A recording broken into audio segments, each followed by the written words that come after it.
I think, for putting on this Davos the way he has. It's been quite an extraordinary experience, a real privilege to be here. And yeah, I want to take up exactly where you left off, Andrew, because I think you're right. I don't think we should be in the business of doing automatic repetition type stories about history. I don't think that's how history works. Mark Twain's great line about history not repeating but rhyming is a useful one. And I do think there are various points in the 20s that are very pertinent to our current moment. One is the technological side. It really was a moment of a new era, especially in electrical technology, but also in mass production. So this is the era of Ford, quintessentially. This is when Fordism becomes a global phenomenon. And also a kind of social model. It's a high wage, high effort, high consumption bargain, which stabilizes, in the best case, high levels of consumption and the growth model of the 20th century. But I think more ominously, and I've really got Mark Carney's speech from yesterday, a really astonishing speech in my mind, is that one of the things we prefer to forget about the 20s is that it is, to most contemporaries, the first moment of unipolarity. This is the moment they think liberal power is triumphant. Why? Because the liberal powers won World War I. The 20s follow World War I, an epic revolutionary war, the first total war. And the powers that prevail are the powers that, in a sense, for a while still held the ring and the end of whose hegemony Mark Carney was talking about yesterday afternoon. In other words, the British Empire, the French Empire, and the United States. Two republics, the liberal empire par excellence, and Russia was their only ally, and it succumbs to revolution in 1917 and becomes a more radical power. And the basis for their power was money. It was finance. It was the dollar's hegemony in the 1920s that was supposed to anchor this world that was otherwise really fragile. So for me, the haunting evocation of the 20s is this was I mean collectively, people like us's first effort at stabilizing the world. And we failed at the politics, famously, at Versailles and in the League of Nations. We thought that a good substitute would be technology and finance. And for a while in the 1920s, that formula looked like it would work, because in the end, the gold standard system became an increasingly dollar-centered system. And the hubris and the failure of imagination and the failure of politics never provided the underpinnings for that structure. That was not a moment I expected to have in my life, to be speaking about the 1920s and have Madame Lagarde appear on stage. Little hubris. But the discrepancy between the power of economics, the power of production, and the reliance on money, and notably the dollar, and the failure in that context to build deep political connections, for me, is really what the 20s stand for. And that is why, for me, it's so resonant in the current moment, because the crucial power here is the United States. The crucial power in the 20s was the United States. Those new technologies were American. The money that mattered was American. And it's America that essentially, for domestic political reasons, defaults on its hegemonic obligations. Madame Lagarde, I want to welcome you. Thank you for joining us. We're very happy to have you. And I would actually go to you if I could, just for a moment. Wait, just now. Just now. But I'll tell you why. Because you gave a speech back in the fall of 2024. And you said that you believed, actually, that there was a parallel taking place between the AI bubble in the 2020s and 1920s and 2020s. And you said, today, like back then, we are seeing setbacks in global trade integration at the same time as strides forward in technological progress. We were trying to sort of put this moment in a historical context. And so I was hoping you could elaborate and explain what you meant by that. Very happy to. Thank you so much for having me, and I'm sorry I'm late, but initially it was scheduled at 9, and I had something really committed at 8:15, and I had to run from wherever I was. So I trust that Adam went through the political similarities, divergences, and I don't want to venture there. What I meant in my speech, which was back in 24, so things have changed since that, and they have not changed for the better. What I meant to compare is the technological breakthrough that took place in the 1920s. Whether you look at the size and scope of the electrical grid, whether you look at the combustion engine and its developments, whether you look at the assembly lines that were developing, Those were technological breakthroughs that took place in those years and decades. At the same time, you also had a stock market that was doing very well. And what we observed in the 20s, and maybe Adam, you went through that, is a significant change in the global trade. I wouldn't call it a collapse, but it went from 21% of GDP, roughly, down to 14% in a matter of a few years. So what we're looking at now is galloping digitalization of our economies with a particular focus on artificial intelligence. We're seeing stock markets that are doing extremely well, particularly, well, not only in advanced economies, but also in emerging market economies. And we are seeing a fragmentation of geopolitics, more on that and to be continued, which is accompanied by an increase of the tariff, of the import and export restrictions in almost all categories of products. So, and this is unprecedented as long as WTO observes those restrictions. We're not seeing yet the collapse of trade in the numbers that I have mentioned. No. Not yet. It's still holding. It's declining a bit, but it's still holding. Question is that going to hold? But the key point that I would like to make, if you give me a little more time, is that the big difference between the 20s and now, in a way, which makes the current situation more unpredictable and probably more icy. I just came back from this cold out there, so icy is a good word for that. Is the fact that those breakthrough of the 1920s could diffuse, to use a colloquial language, could diffuse within boundaries, within national territories. You did not necessarily need, in those days, the scale, the network effects that you need now. Now, if you ask the big Gs in digitalization and the big spenders in artificial intelligence, and just for memory, to develop a frontier model today requires about $1 billion. If you ask them what they need, they will say access to data as large as possible. They will say scale in order to really amortize the investment cost of the development of models.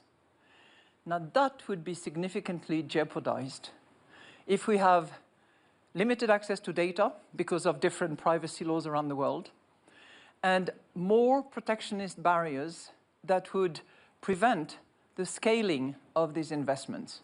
Now, I might be having an overly negative and pessimistic view of what we are seeing at the moment, but I think that's a real threat. And the development of AI, the gain of productivity that we hope for, is difficult to reconcile with fragmentation in terms of standards, licensing, access. And I would contend that this can only be remedied by a degree of cooperation that is going to be a factor of willingness of people to accept and tolerate different paradigms, different cultural preferences, and different views of the world. It's difficult. Larry, speak to that, if you could, because I can tell you're thinking about it. Well, I spent a lot of time on it, and I think what Christine said is the foundation of a major issue. But I would turn the lens a little bit. I think for the Western economies, if we don't cooperate, if we don't scale, China wins. There's enough population there. Privacy laws are obviously quite different there, and so the data that they can accumulate, which is giving them a dramatic advantage. And I think that's going to be one of the big overwhelming things. When people ask me, are we in an AI bubble? I said, I think there are going to be some big failures, but I don't think we're in a bubble. But that being said, I would much rather say that we need to spend more money to make sure that we're competing properly against China. And so to me, all the issues that Christine has raised, they're there, they're obvious, they're things that we need to be addressing. Right now, we're at this point now where everybody believes there's going to be a massive J curve of demand for that information from AI. The key to that is making sure that The demand only comes if technology is diffused for more applications, more utilizations. If technology is just the domain of the 6 hyperscalers, we will fail. And so to me, it is, and we don't have enough information yet, the key, how fast we diffuse it, how quickly is it adapted and adopted, to me are going to be the 2 key characteristics. The parallels for me for 1929 and evolving into 2029, to me the big 2 factors that are, to me, the limiting factors are going to be, can we grow our economies fast enough to overcome our deficits? That's going to be one big issue, especially with the rising deficits of the U.S. And the 2, the capabilities of the capital markets to continue to fund these investments, to make the Western economies having the capabilities to have that J curve in the adoption of technology. Let me ask you, and let me go to Ken on this, and it's reflective, though, of something actually Larry's talked about over the past couple of years.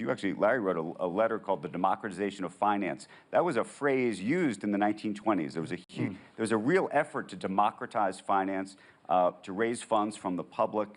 There was a huge amount of debt that helped finance the decade. And I wonder how you think about this moment, and sort of when you think about the systemic risk of this moment, the concentration of AI, the debt that's financing some of it. I know some of the hyperscalers obviously enormously powerful and have extraordinary funds, but there is also a lot of debt behind all of this that's sloshing around. So, first of all, it's a pleasure to be on the gloom and doom panel. Yeah, We're not gloom. You know that. 1920s were an extraordinary period. As I said at the beginning, it's not preordained, but it has to head badly. The end note of the 1920s, which was, of course, the Great Depression, Andrew. So let's take a step back and talk about where we are right here, right now.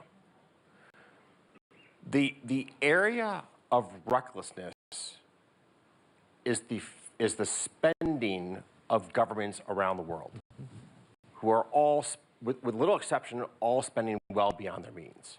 That's the recklessness of this moment in history. This is not a parallel to the 1920s in terms of the recklessness of the private capital markets. It's a story of the recklessness of government spending. Within the private sector, there's a huge question as to where AI will take us.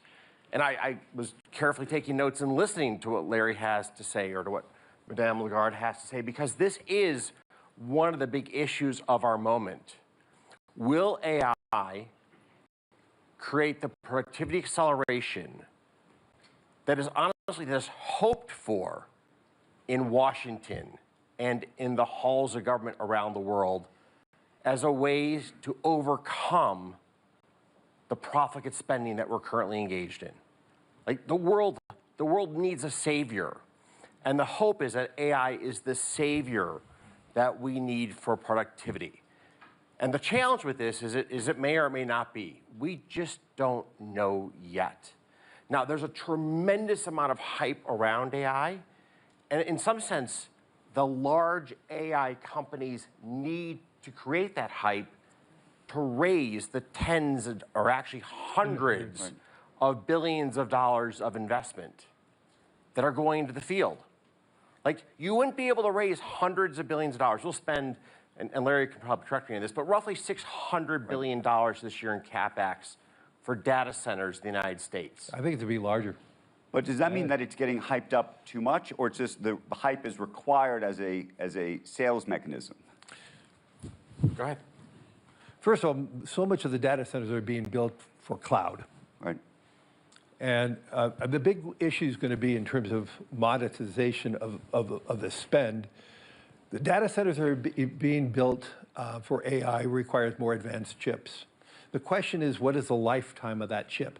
If we have new technological changes in the lifetime of the chip in 1 year, then that spend is going to be really a bad spend. If the lifetime, as they expect it to be, is 4 or 5 years, and then those chips can be used for cloud, then I think these investments are going to prove to be good investments. So I think it's going to be, you know, if the speed of technology changes and all these investments now, they're going to be, it's going to be challenged. But I agree with Ken. I think we don't know enough, but I'm personally very optimistic on how AI is going to affect the world economy. Madam Lagarde, can I ask you a question to take on the issue that I think Ken raised, just about the amount of debt in the system today? Not talking about corporate debt, but sovereign debt. And the reason I ask is, back in the 1920s, at least in the United States, there was a budget surplus. I believe there was actually a budget surplus in a lot of other countries as well, not everywhere, of course. But today, in the US, there's $38 trillion of debt. And the playbook that we all learned, actually, in the aftermath of 1929 is, what do you do when there's a crisis to stem it? You throw money at the problem. Ben Bernanke learned this and effectuated in 2008. We did it again during the pandemic. And the thing that I've always thought about is, the next time there is a panic of some sort, and there will be a pullback of some sort, whether the politicians say, well, we now have the playbook. We know what we're supposed to do. And we're going to write a check for $5 trillion because that's what we're supposed to do. Except that we keep wondering, is there some kind of invisible line in the bond market around the world that turns into a red line where the investor class says, we're not doing it anymore. And then then, by the way, you get into sort of an austerity, vicious cycle. Two things. I'm not going to address your question right away because I want to come back to a point that was made by both Larry and Ken, I think. And I'm not denying that investment in artificial intelligence can be extremely net positive and will deliver productivity gains, the amount of which is questionable. And you have a spectrum that is quite large as to how much it will deliver. But I think that, to come back to my minimum cooperation needed for that, we also have to consider that it's capital intensive, energy intensive, and data intensive. And we have to be mindful of the three. In terms of energy intensity, what kind of energy is being used to manage data will matter. What the consequences will be on the people will matter as well. So I think that in this cooperation approach that we have, which will have to take care of data privacy, for instance, and preferences in different corners of the world, we also need to be mindful of the energy consumption and what kind of energy it is and what impact it has on climate. And number two, we have to be mindful of the consequences for people. Because unless we move in this dream world of Keynes, where working is a choice in a way, which I don't see on the medium-term horizon, we have to understand what consequences it has on people, unless we want to risk a dislocation of society. Now, I come back to your point. Yes, debt has increased massively and is increasing in some corners more than others. I think the real question is, what is done with that financing that the sovereigns are accumulating? Not all debts are the same. Debt that is invested in necessary, productive projects or necessary for security purposes will always find people to finance it. That's my assumption. Debts that are not for productive purposes, that are not going to sustain growth on a sustainable basis, that will be far more difficult. So I'm not going to tell you that there is a red line. I'm not going to tell you that central banks will always be around either. But I think that the nature of the purpose for which debt is subscribed will matter more than the actual volume. Speak to what you did. You just said something very intriguing. No, I'm not going to speak more to it. No to the idea that central banks might not always be around. What did you mean by that? Look, I went through my lot of crises, as many of you have as well. And I remember the days when it was mentioned that, central bankers are the only game in town. This is not the right approach to a balanced and durable equilibrium. Measures have to be taken by fiscal authorities. Reforms have to be undertaken. The purpose for which spending is organized has to be thought through, and the consequences on people if we want society to stay together. So just, I'm not trying to put words in your mouth, but are you basically saying that in our legislative branches around the world, we have abdicated responsibility of being fiscally prudent and thoughtful as to how we use society's resources, and have become overly reliant upon central banks to continue to try to keep the economy going in the right direction against this onslaught of reckless spending. I'm not suggesting it's the case now, but we have observed it in the past. I mean, the historic irony is that when people talked about central banks being the only game in town in the 2010s, what they were actually urging is more active fiscal policy. Right? Because the problem was that we had a low-inflation environment, a stagnant growth, including notable figures at BlackRock were arguing for a more assertive fiscal policy because there was a deep imbalance between the two levers of macroeconomic policy, which was also a lesson of the 1920s. And right now, what you're arguing for, I take it, is a more just abstract proposition that it is crucial to have, as Ken's suggesting, responsibility in every arm of government. Yep.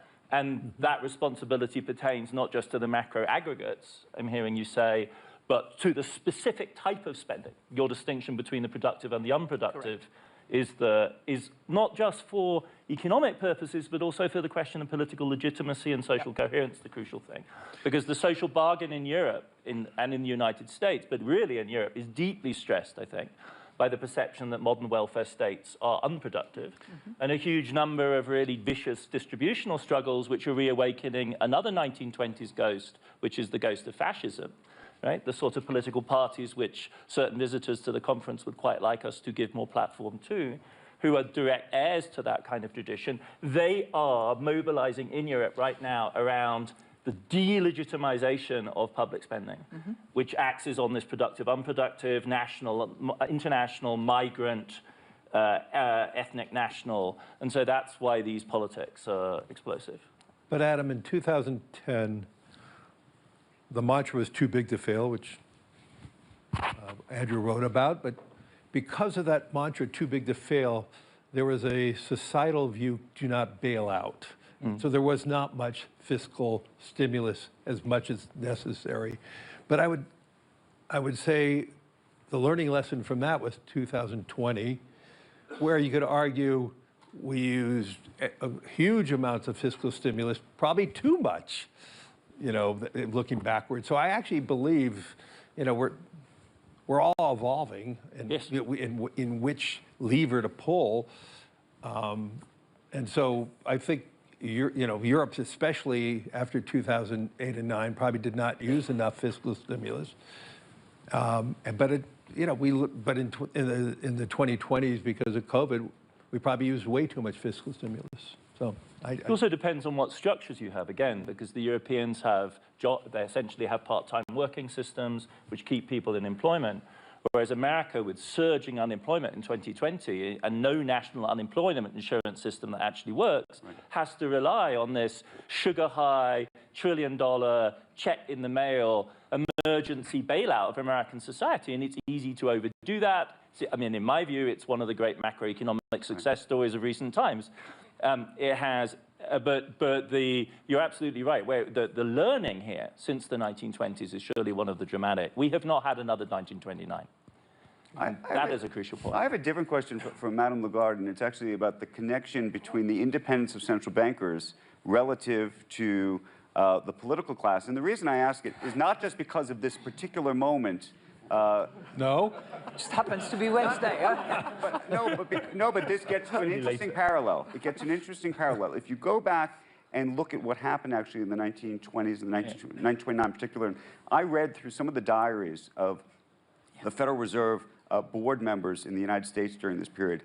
They were so worried about the politics of the moment. They were so cognizant of the politics. It wasn't, by the way, then that the president, in that case President Hoover, was telling them what to do exactly. It was that they were worried that the central bank unto itself which was considered an experiment still. It was still new, yeah. Would be disbanded. You talked about whether central bankers will be here. They weren't sure whether they were going to tip the balance, and the Congress was going to say, enough with you.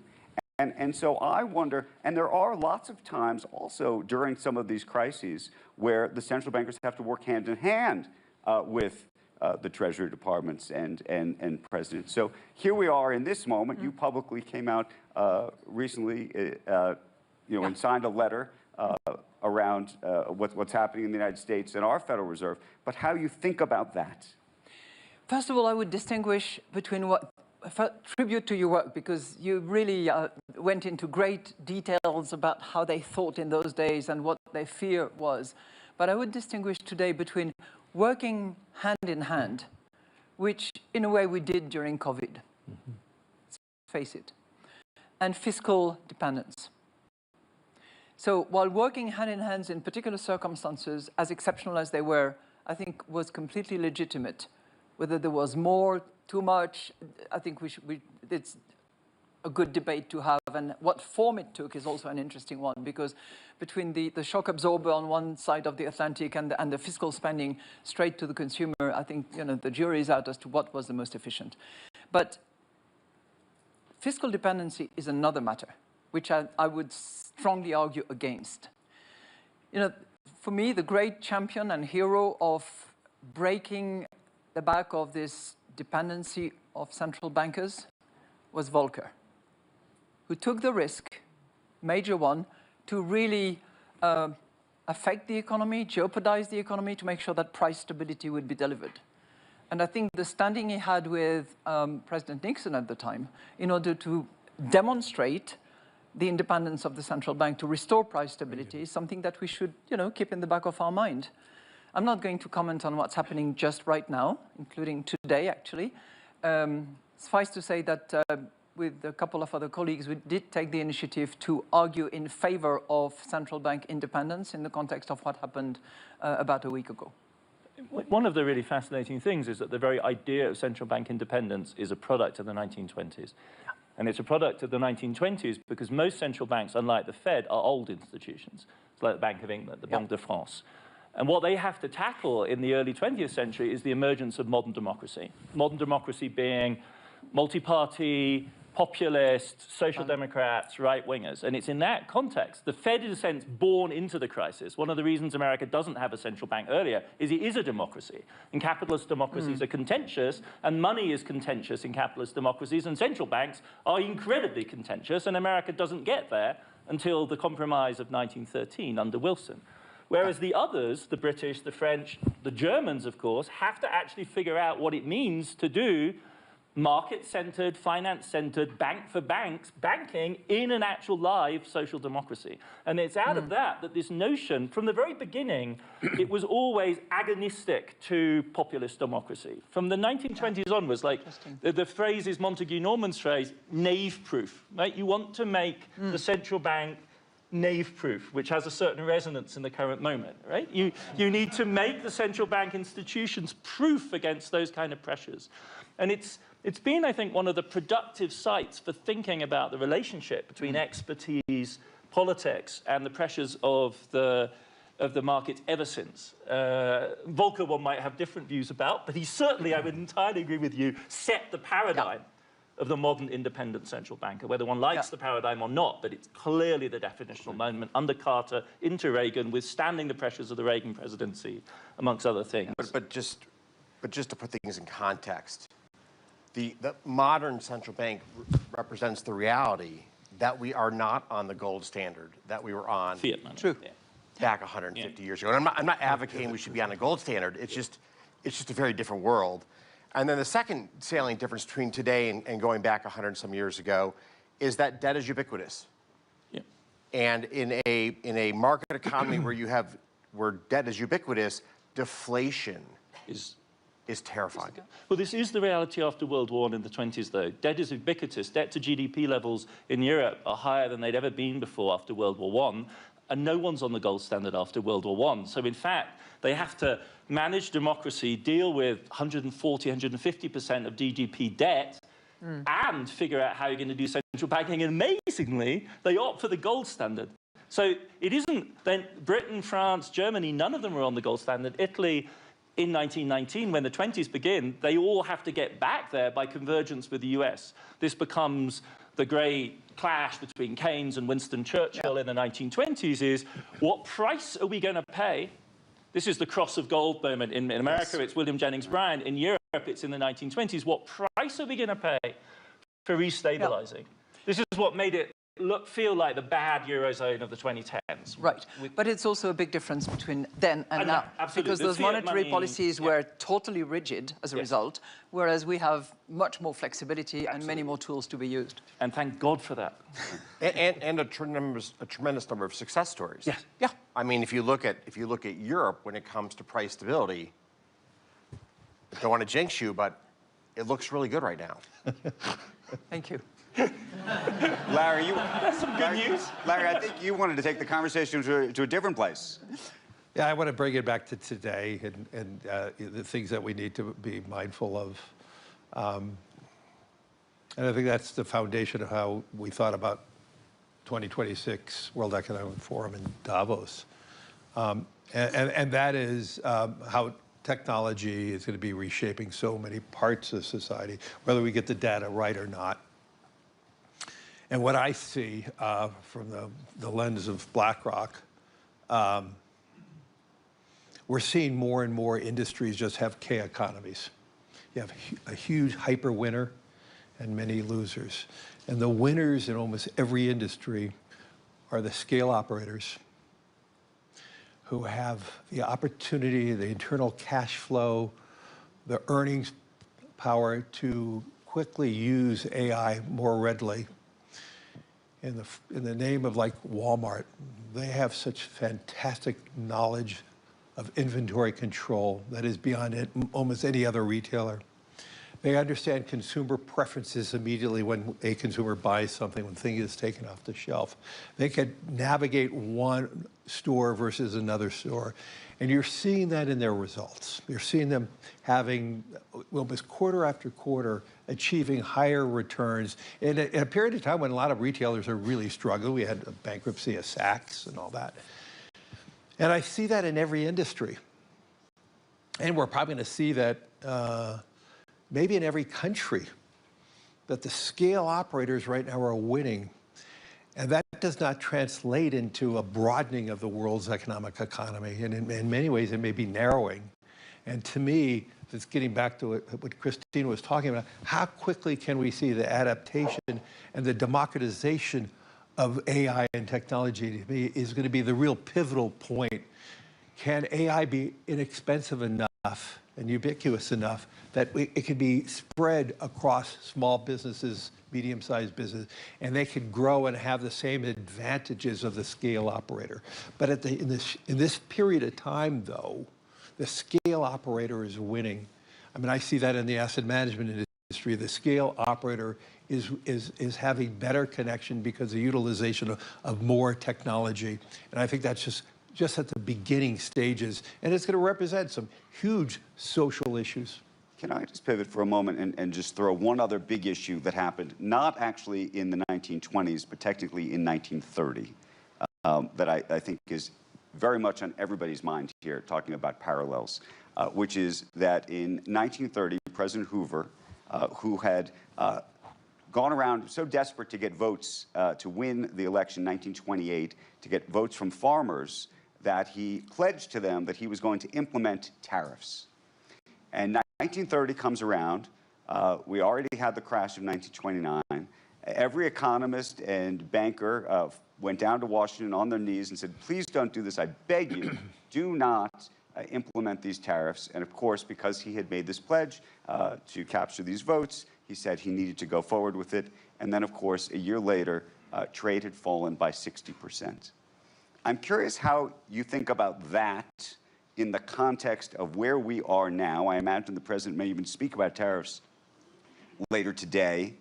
And also not just what happened in that moment when trade dropped by 60%, but how long it took for some of those tariffs effectively, and because of the politics, to effectively get unwound and moved us into a more global order that may be getting undone in this particular moment. Who wants to take that on? I mean, I hear Larry's steer to not talk so much more about history.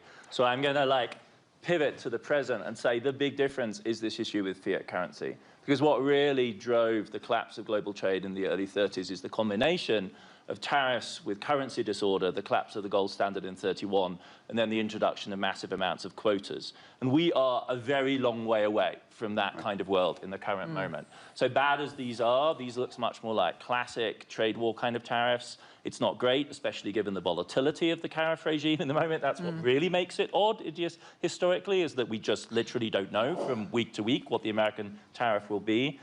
But that, I think, is a kind of relatively calming. This is one of the axes I don't see any cause for panic over. Do you see, though, I'll go to Madam Lagarde, do you see these tariffs as a permanent state? If we're all sitting together 20 years from now, would the tariffs that we're all living through today still be in place to some degree, and that splintering of what our globe looks like and the kind of conversations we have I certainly hope not. But let's see in 20 years' time. You might be here, I might not. But, you know, again, I think what matters is to sort of go under the skin of those tariffs and see who is bearing the brunt of it. And we might be surprised. You know, I haven't seen many studies, but there is certainly a study by the Kiel Institute in Germany that identifies the US consumer and the US importer as the key carrier of the burden of tariff. If I look at the US-Europe relationship at the moment, from 2% tariffs back a year ago, we are now at 12-point-something tariffs, average across the euro area. With the threat that is looming around, we would move up to 15% on average with heterogeneity. If 96% of that is on the US consumer and the US importer, I don't think that's a very good outcome. Particularly in terms of inflation. So I think we need to really go into what are the consequences, what is the spillover impact, what is the inflation outcome as a result, and how is growth affected by that? Ken, you've been doing the math on that. What do you think? So, you know, obviously, I've spoken out on this topic over the course of the last year and change, and regretfully, I think some of the concerns that I've highlighted have played out. Tariffs have been regressive on the American consumer. And we've seen the administration roll back tariffs on goods that directly touch the American consumer. Not all goods, but many goods they've rolled back tariffs on. Number two is who pays for the tariff, right? With any tax, and a tariff is a tax, there's always a question, who pays the tax? And in this case, it does appear there's been 2 or 3 studies that have been done that the incidence of this tax is falling on the American consumer and the American corporation, and not on foreign companies. And then, of course, cronyism is a constant fear with tariffs, that you create an environment where the company most connected to Washington is the company that curries favor. And that puts small and medium enterprises at a real disadvantage. And I'm going to touch on a point here to go back to your commentary about the rise of these very large, successful businesses. Most of them started as small enterprises in our lifetime. Right. The person to my right runs the world's largest asset manager. He started the world's largest asset manager and created that business in a fraction of a lifetime. It's a tremendous success story. It's the story of the vitality of the US economy, that small and medium enterprises in just a few decades can rise to become global leaders. In fact, if we look at the AI firms of today, everyone was talking about Anthropic and OpenAI. Anthropic didn't exist a few years ago. OpenAI didn't exist 15 years ago. NVIDIA was a company that made video game processors. The 3 largest mindshare names in AI are all effectively less than roughly 10 years old. And it's that vitality that draws capital to the United States that does fuel the economic prosperity of America. And we need to continue to protect the opportunity sets for our small and medium enterprises, because you never know which one will be the next BlackRock, the next Anthropic, Apple, and so on. Larry, I have a technology question for you. One of the reasons we actually did have a crisis in 1929 was the technology, the New York Stock Exchange, couldn't keep up with the trading volume, in truth. I mean, the reason why you see those famous pictures in black and white of people standing, thousands of people standing outside the New York Stock Exchange during October 1929. Process. They were standing out there because they were trying to find out what was happening to their money. They didn't know because the processing was so behind. Today, we can get this information on our phone and down to the millisecond. It's almost perfected. At the same time, however, talk about the idea that rumors can spread and spread quickly. You know, in the old days, it took a long time for sort of a bad rumor to spread, and then it took a long time as well, by the way, from the efficiency of it, to correct that rumor. But today, and we saw this with Silicon Valley Bank in the United States, for example, the second that somebody says and goes public and says, I'm taking my account from this bank, everybody can go rush for the exits because they can see all of this in a completely different way. And so while the technology is remarkable in one way, I wonder what you think the risks are the other way. So I would argue that through transparency, there is actually less risk. I think Silicon Valley was a poorly regulated bank. I mean, actually, BlackRock was asked to do a study on their asset and liability mix. And we determined 2 years before it failed that it was the most mismatched bank in the United States at that time. So I would argue that was a failure of regulation, not a transmission of information. I truly believe, as you talk about other things, I mean, the transmission of information is processed.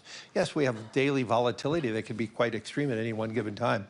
But one of the things that we all forget, in 2025, if you pick the first date of each quarter, the 10-year Treasury moved 3 basis points. That's all it did. Each point, January 1st, you know, April 1st and on, the 10-year Treasury moved 3 basis points across, yes, but in between those quarters, there was huge volatility. You know, and so, but that's the efficiency of the market. That is the beauty of what Citadel has created, that the fast movement of money equalizes and we determine in a very rapid period of time what is fair value. And I think that is a magnificence of the capital markets. You know, that transparency is the I would say the engine of market movement. And Ken should be answering this question because he's one of the geniuses around the architecture of this. But I would say, getting back to technology for a second, I think the movement towards tokenization, decimalization is necessary.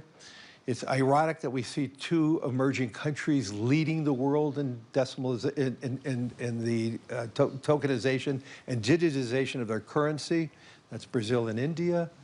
I think we need to move very rapidly to doing that. We would be reducing fees. We would do more democratization by reducing more fees if we had all investments on a tokenized platform that you could move from a tokenized money market fund to equities and bonds and back and forth. We have one common blockchain. We will, you know, we can reduce corruption. So I would argue that yes, we have more dependencies on maybe one blockchain, which we could all talk about. But that being said, the activities are probably processed and more secure than ever before.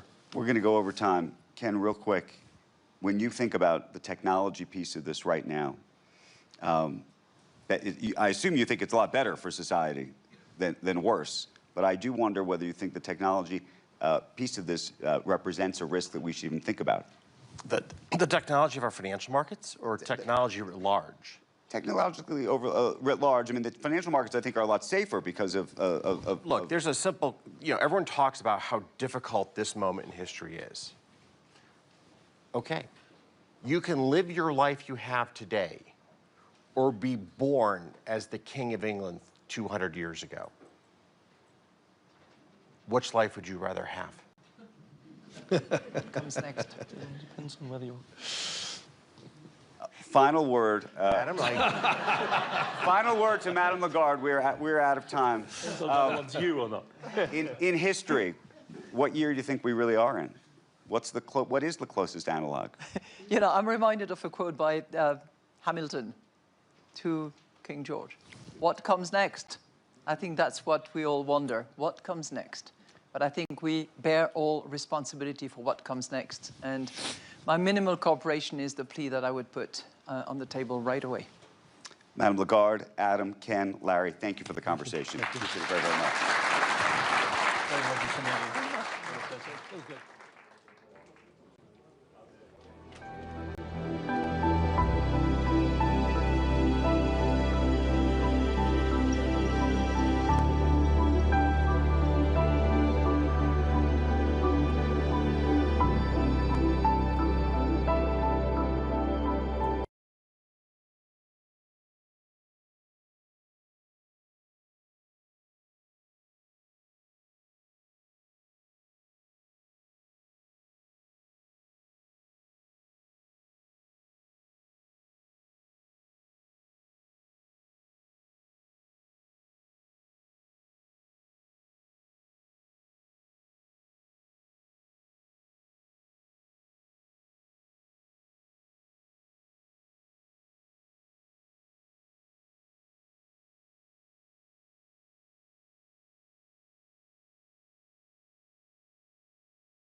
Mr. President, dear friends, it's really a great honor to welcome you back to our annual meeting, Mr. President, at a defining moment for the global community.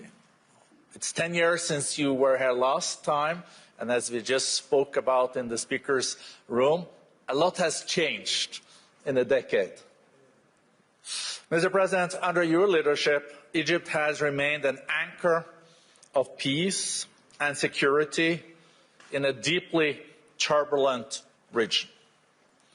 Egypt has played a critical role in supporting efforts towards the ceasefire in Gaza, including through the Sharm el-Sheikh peace declaration, and has consistently advocated dialogue and political solutions for the whole Africa. At the same time, Egypt is consolidating its position as a globally relevant economic and investment hub. With a population exceeding 110 million and a strategic location linking Europe, Asia and Africa, Egypt occupies really a unique place in the global economy. It also, of course, because of its heritage represents a unique place in the world. Your ambitious reform agenda, Mr. President, centered on private sector-led growth and the objective of achieving its highest contribution to the GDP by 2030 sends a strong signal to investors and partners alike. This agenda, underpinned by a positive growth outlook that outperforms many regional peers, is also a testimony to the reforms undertaken. In support of this, we are particularly at the World Economic Forum pleased to also then announce, in collaboration with His Excellency, that we will convene under your patronage a business-focused country strategy meeting in Egypt in the autumn of 2026. So we do expect to see all of you in Cairo in the fall. Mr. President, your participation today reflects Egypt's dual role as a guarantor of regional stability and rising economic force. We're very much looking forward to your speech and for a dialogue. Mr. President, welcome.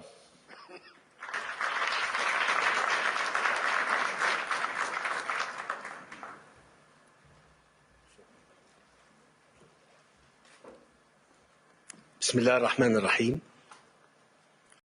السيد بورغ براندي الرئيس والمدير التنفيذي للمنتدى الاقتصادي العالمي، السيدات والسادة الحضور، يسعدني في مستهل كلمتي أن أتوجه بخالص الشكر والتقدير إلى السيد بورغ براندي على دعوته الكريمة للمشاركة في الاجتماع السنوي للمنتدى الاقتصادي العالمي.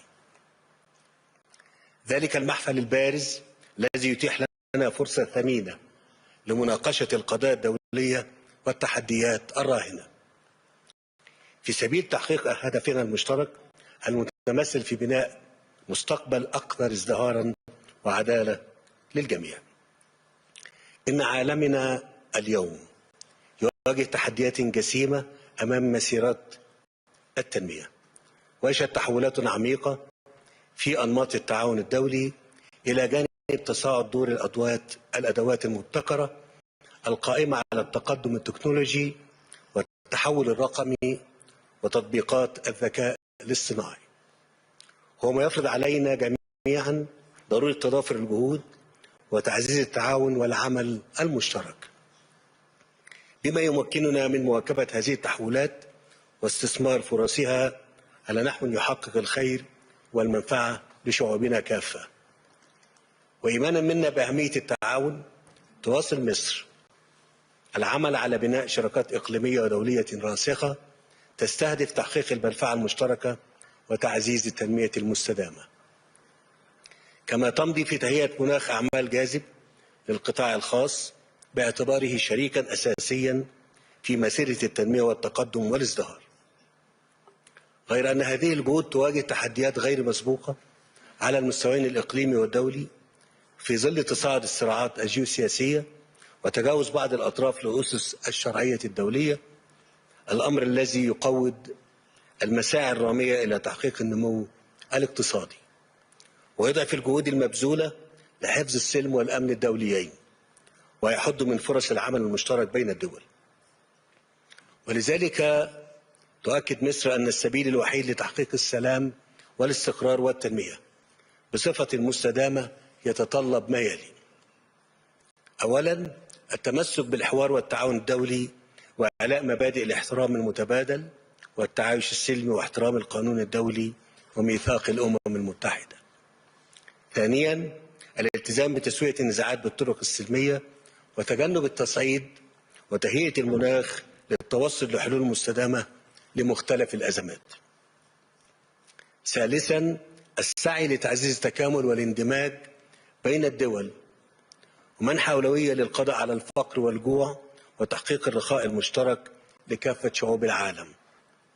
رابعاً، تعزيز دور مؤسسات الأعمال الوطنية والإقليمية والدولية وتمكين القطاع الخاص من القيام بدور محوري في جهود تحقيق التنمية الشاملة.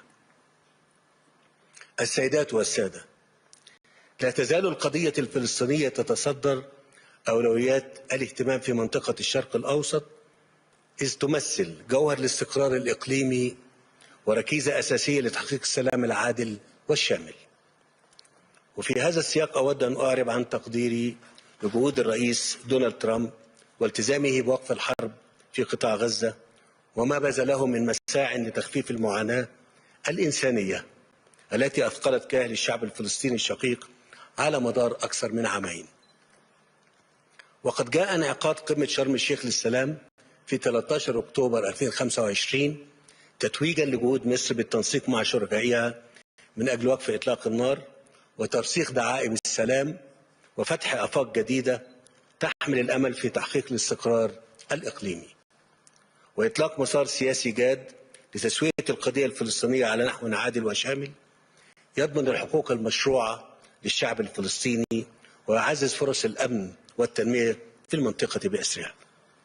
ومن هذا المنطلق أؤكد على ضرورة البناء على مكتسبات قمة شرم الشيخ وتثبيت وقف إطلاق النار وضمان تدفق المساعدات الإنسانية إلى قطاع غزة دون قيود مع الإسراع في إطلاق عملية التعافي المبكر وإعادة الإعمار في مختلف مناطق القطاع.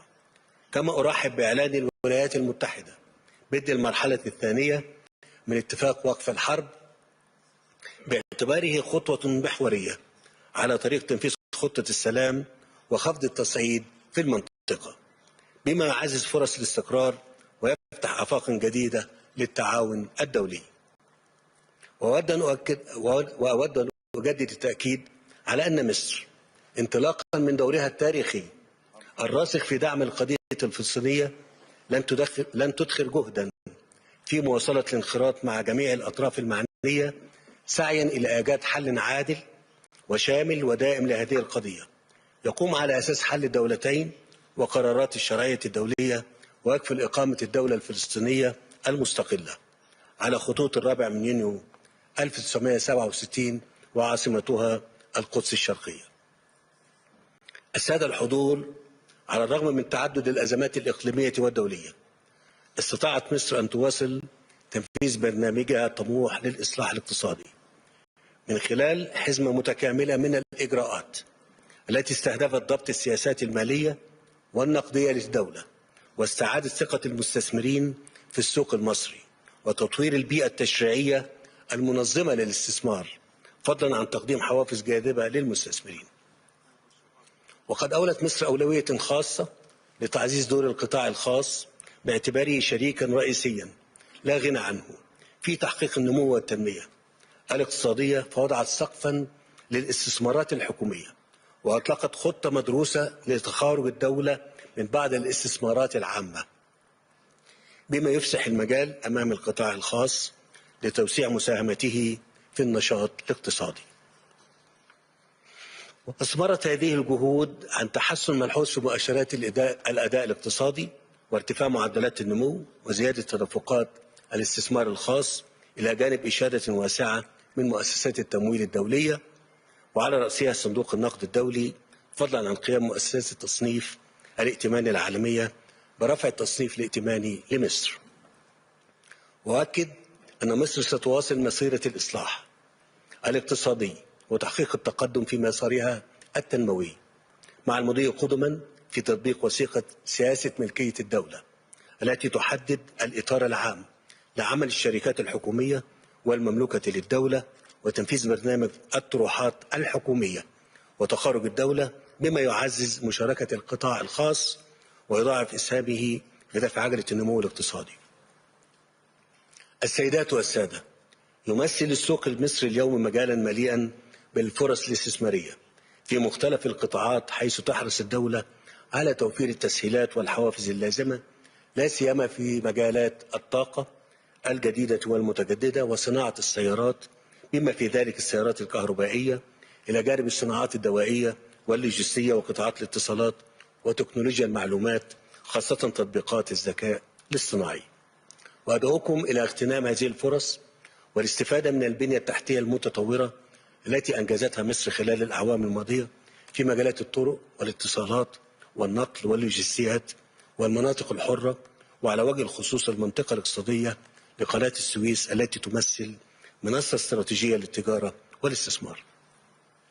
كما أؤكد أن المستثمر الذي يختار العمل في مصر لا يقتصر مكسبه على السوق المحلي الواعد، بل ينفتح أمامه أيضا أفق أوسع عبر شبكة اتفاقيات التجارة الحرة التي أبرمتها مصر، سواء في الإطار الإفريقي أو العربي، بما يتيح له النفاذ إلى أسواق ضخمة قائمة بالفعل ويضاعف من فرص النمو والتوسع الإقليمي والدولي. السادة الحضور، في الختام أود أن أجدد التأكيد على أن مصر ستواصل دورها الفاعل في ترسيخ دعائم الأمن والاستقرار على المستويين الإقليمي والدولي، والمضي قدما في تحقيق التنمية والنمو الاقتصادي، كما تتطلع مصر إلى تعزيز التعاون مع كافة الشركاء من أجل بلوغ هذه الأهداف المنشودة. ويسعدني أن أرحب بإعلانكم تنظيم جلسة مخصصة للأعمال في مصر خلال العام الجاري تحت رعايتي، وأتطلع إلى مواصلة التنسيق معكم خلال الفترة المقبلة لإنجاح هذا الحدث المهم. وأغتنم هذه المناسبة لأتمنى لكم التوفيق والنجاح في مختلف فعاليات المنتدى، وشكرا جزيلا.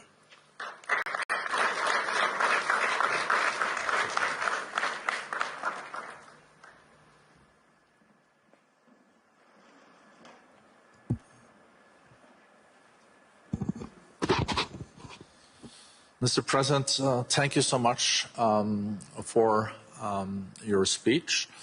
And my interpretation is that geopolitics are challenging, but economy is going a lot better than the geopolitics.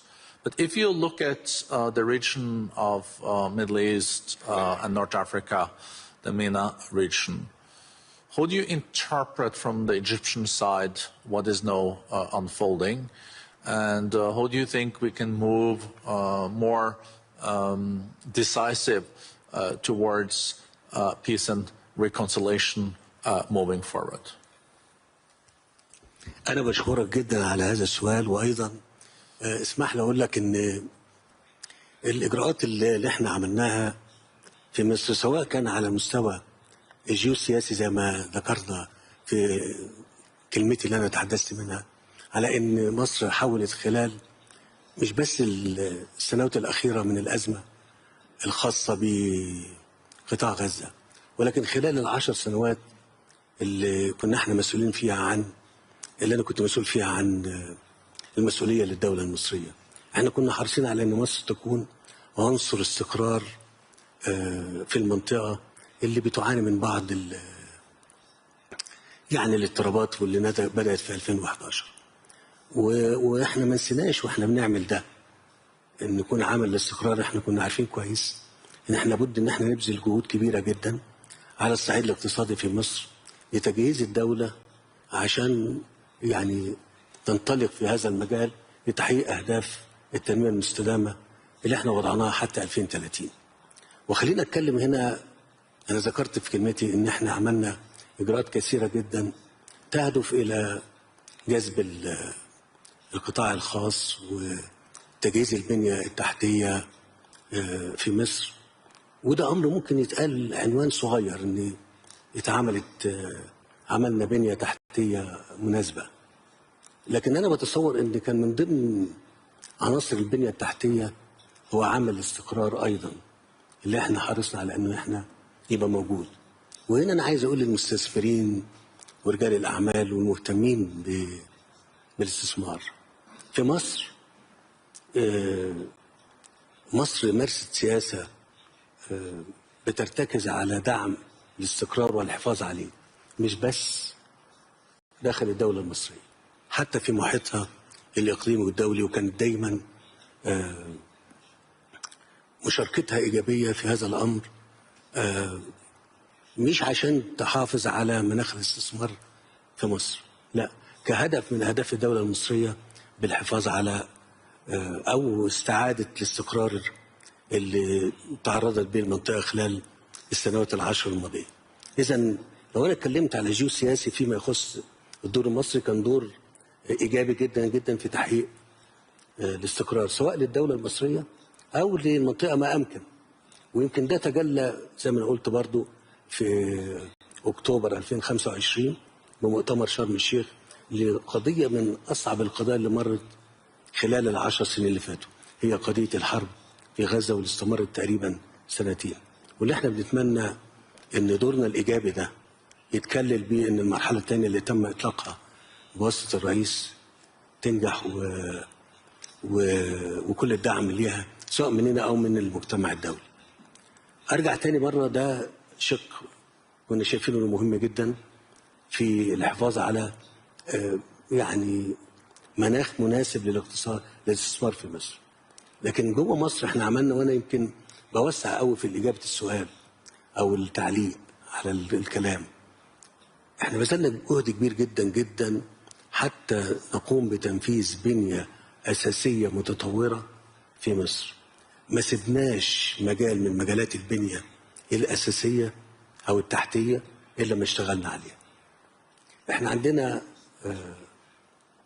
شواطئ تمتد على البحر الأحمر والبحر المتوسط، تم إنشاء شبكة موانئ متطورة جدا، وتم ربط هذه الشبكة الموانئ سواء على البحر المتوسط أو البحر الأحمر بشبكة طرق متقدمة جدا، وشبكة نقل بالسكة الحديد متقدمة جدا. نفس الكلام بالنسبة للمطارات، نفس الكلام بالنسبة لمجالات الطاقة. اللي أنا عايز أقوله حتى مجالات التعليم اعتبرناها جزء من أجزاء تطوير التعليم وتحديثه، وده احنا ضاعفنا عدد الجامعات في مصر من أجل تجهيز عمالة لسوق عمل متقدم ومتطور. ثم إجراءات أخرى احنا عملناها في مجال البنية التشريعية وإجراءات الإصلاح الاقتصادي اللي شهد عليها صندوق النقد الدولي، واللي احنا يمكن آخر مراجعة اللي تمت من الشهر اللي فات، وتأكيد إن مصر يعني بتمشي في الطريق الصحيح. ويمكن معدل النمو اللي أنا بذكره دلوقتي كجزء من تقديم مصر لضيوفنا اللي موجودين، إن معدل النمو في الربع الأولاني وصل ل5.3، ويمكن تكون الحكومة في مصر سعيدة بالمعدل ده، لكن احنا بنتمنى ان احنا نحقق معدلات اكتر من كده. اتكلمت كتير في الموضوع، لكن عايز اقول انا بحاول احول اجابتي لصالح اللي احنا عملناه، واللي كتير من الحاضرين ممكن يكونوا ما يعرفوش. البيئة في مصر جاذبة جدا، باتفاقيات تجارة حرة مع المنطقة الأفريقية، مع المنطقة العربية. عندنا مناطق اقتصادية ذات طبيعة خاصة. ما ننساش التطور أو التطوير اللي احنا عملناه في قناة السويس حتى نيسر لحركة التجارة من الشمال للجنوب. كل الكلام ده، وزي ما قلت المناطق الاقتصادية الخاصة اللي موجودة، اللي عايز يعمل مشروع في اللوجستيات، في طاقة الهيدروجين، في الاتصالات، في مراكز البيانات، في الأدوية، حتى في مجالات زي التعليم والصحة احنا مستعدين نقدم له الحوافز اللازمة لإنجاح استثماراته في مصر. شكرا جزيلا.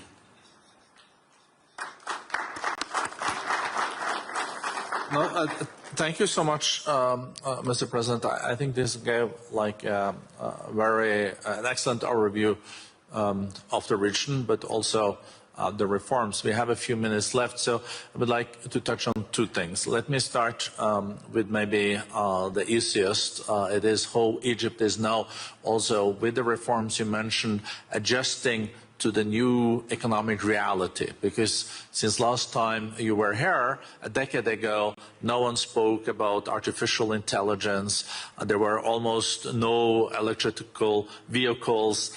Things are changing very much, and the growth in the years to come will be strongest in digital trade and in these new technologies. And how do you prepare Egypt for that? I think you already touched on some of the reforms there that will apply, but just to also focus with such a young population, I guess you also have big opportunities because this young generation is very tech savvy.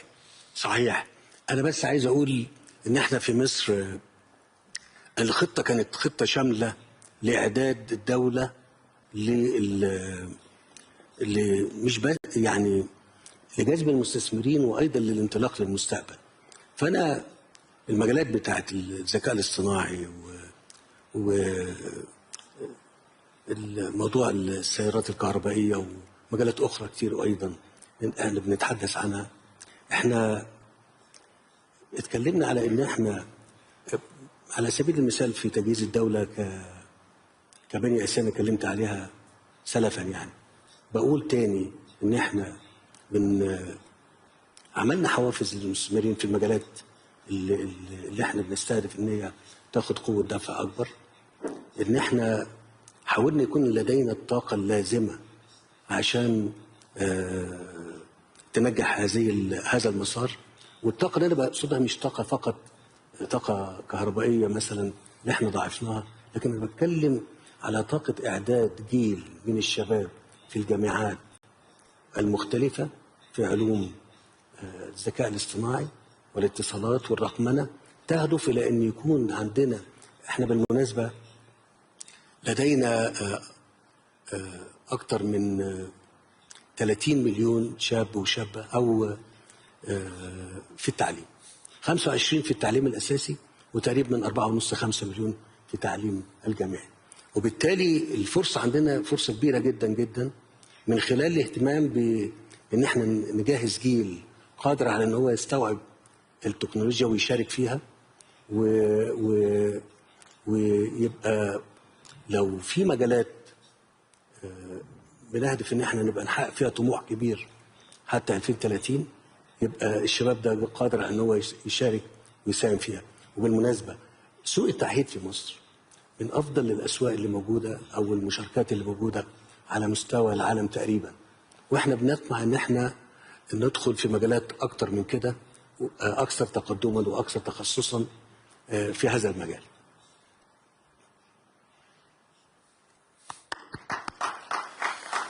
So maybe then the last question, I see we have a few minutes left, is about the region, the Middle East region. And as you underlined, I think we all know that Egypt is an anchor.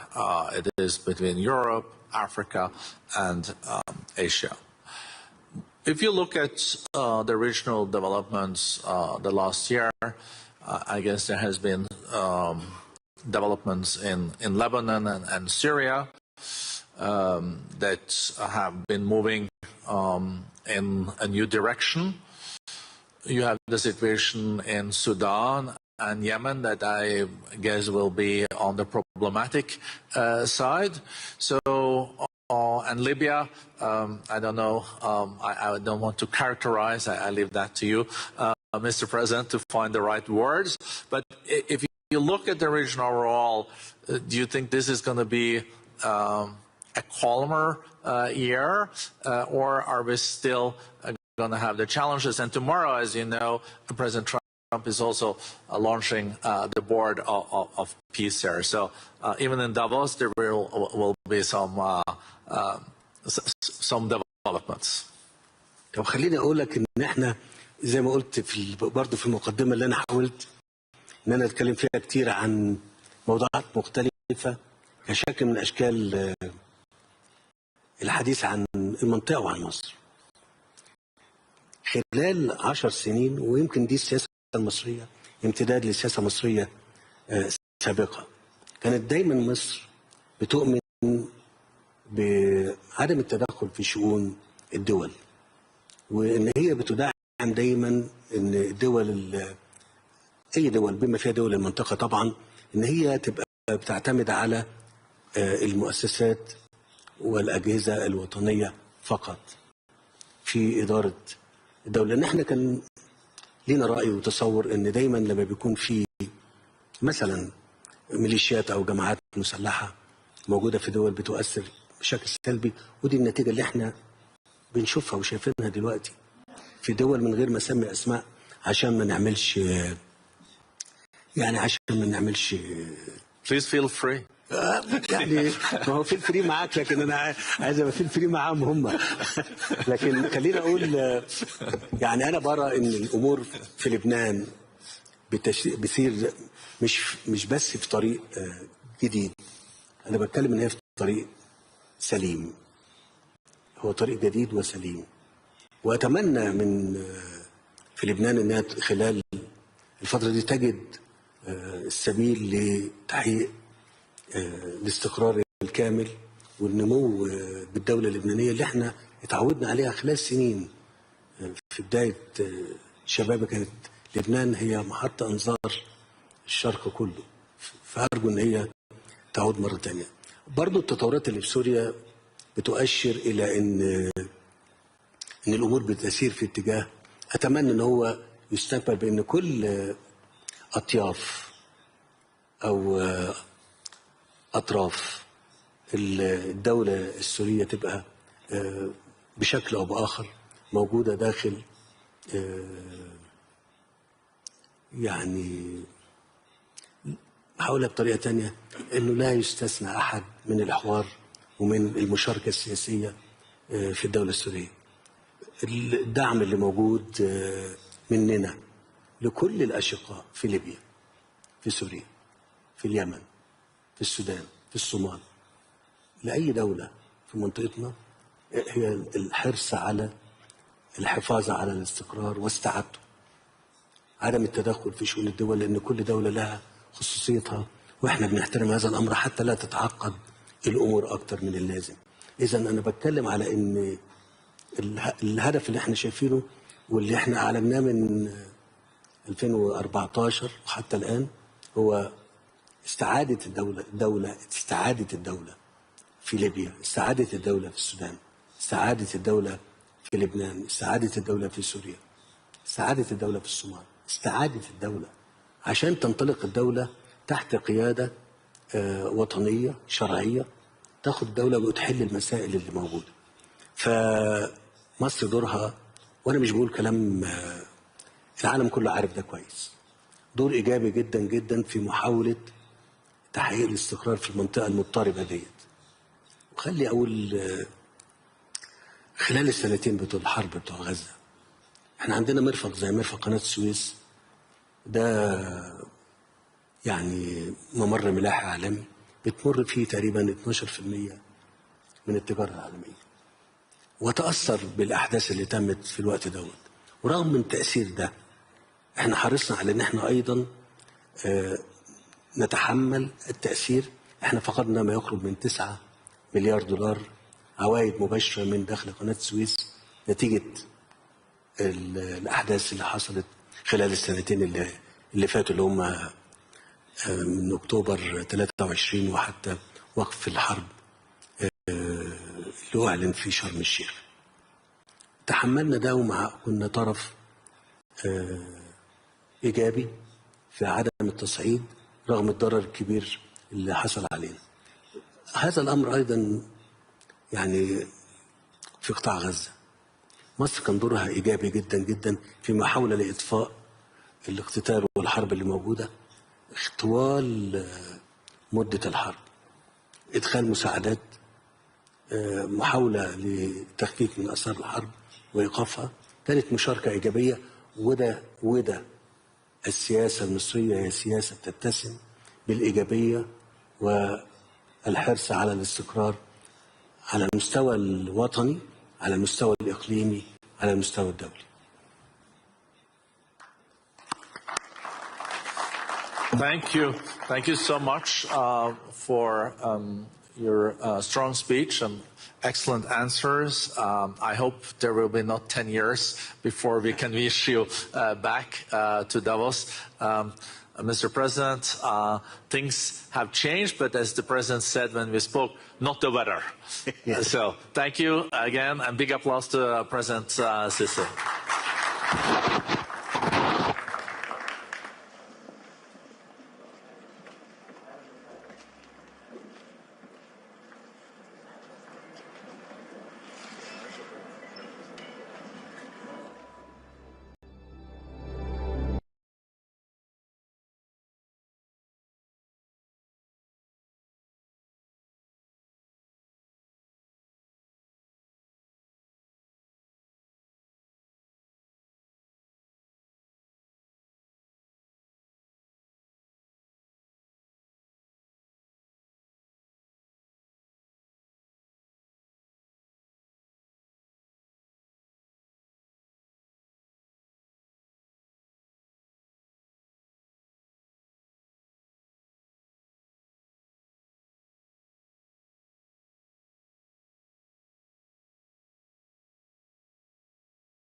Can Europe defend itself? Hello and a very warm welcome to this special edition of Deutsche Welle's Conflict Zone from the World Economic Forum in Davos, Switzerland. I'm Sarah Kelly. We're here with the NATO Secretary General, Mark Rutte, the President of Poland, Karol Nawrocki, the President of Finland, Alexander Stubb, the President of the European Investment Bank, Nadia Calvino, and the CEO of Sanofi, Paul Hudson. Welcome to all of you, and thank you so much for joining us. Now, this question, can Europe defend itself, has really been thrust into the forefront as Donald Trump threatens allies over Greenland. As we wait for Trump to deliver a statement in just a few hours, there has been so much discussion in the past few days, not only about the potential for a trade war with Europe, but also even the collapse of the NATO alliance itself. And with that, Mr. Secretary General, I'd like to begin with you, because with the U.S. still a guarantor of European security, are European NATO allies hostage to Trump's demands?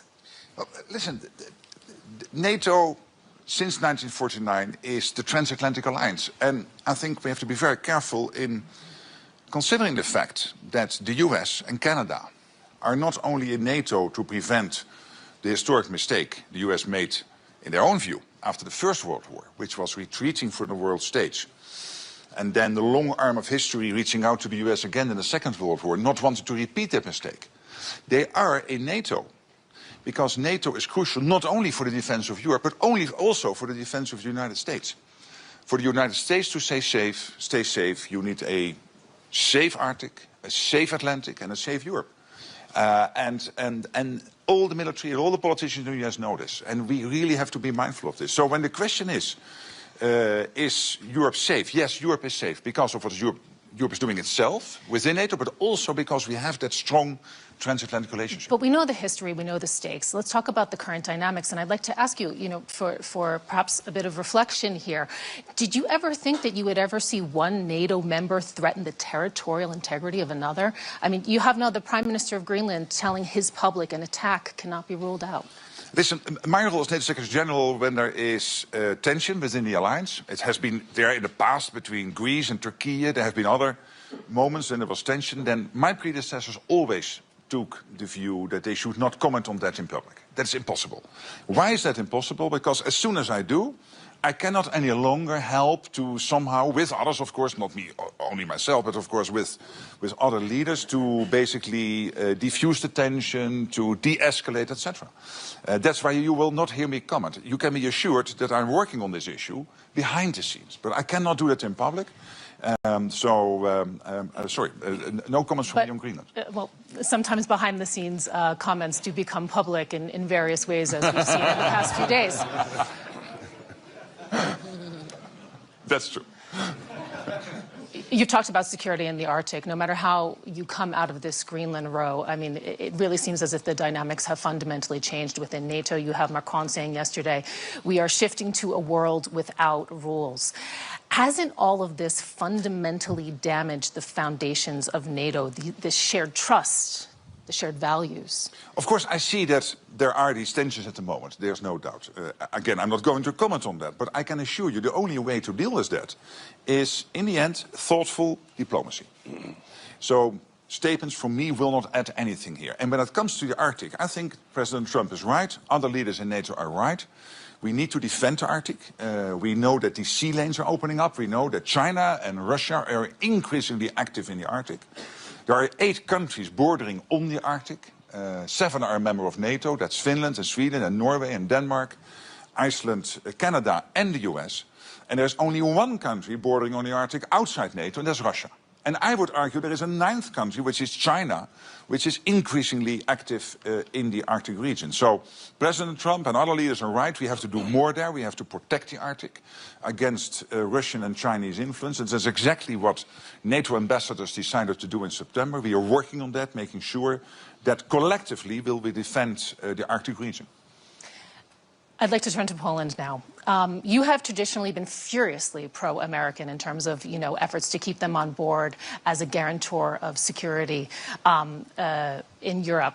You've turned the term to the Greenland dispute, and again, this was a comment that I understand you made last week, a matter between the Danish Prime Minister and President Trump. Just briefly, do you still stand by that after everything that you've seen in the past days and weeks? Of course, United States of America are the most important Polish bilateral ally, but we also appreciate a lot NATO. We are the part of NATO, and we feel responsible for NATO. This is the biggest alliance in the history of 20th century. I think, like Mark Rutte, the NATO is stable, NATO is solidifying, but we of course recognize some problems about the Greenland. And I'm looking at the problem of Greenland from the strategic side. We have Chinese, we have Russian. We feel in Poland Russian threat for 3 centuries even, and we understand it at all in eastern flank of NATO.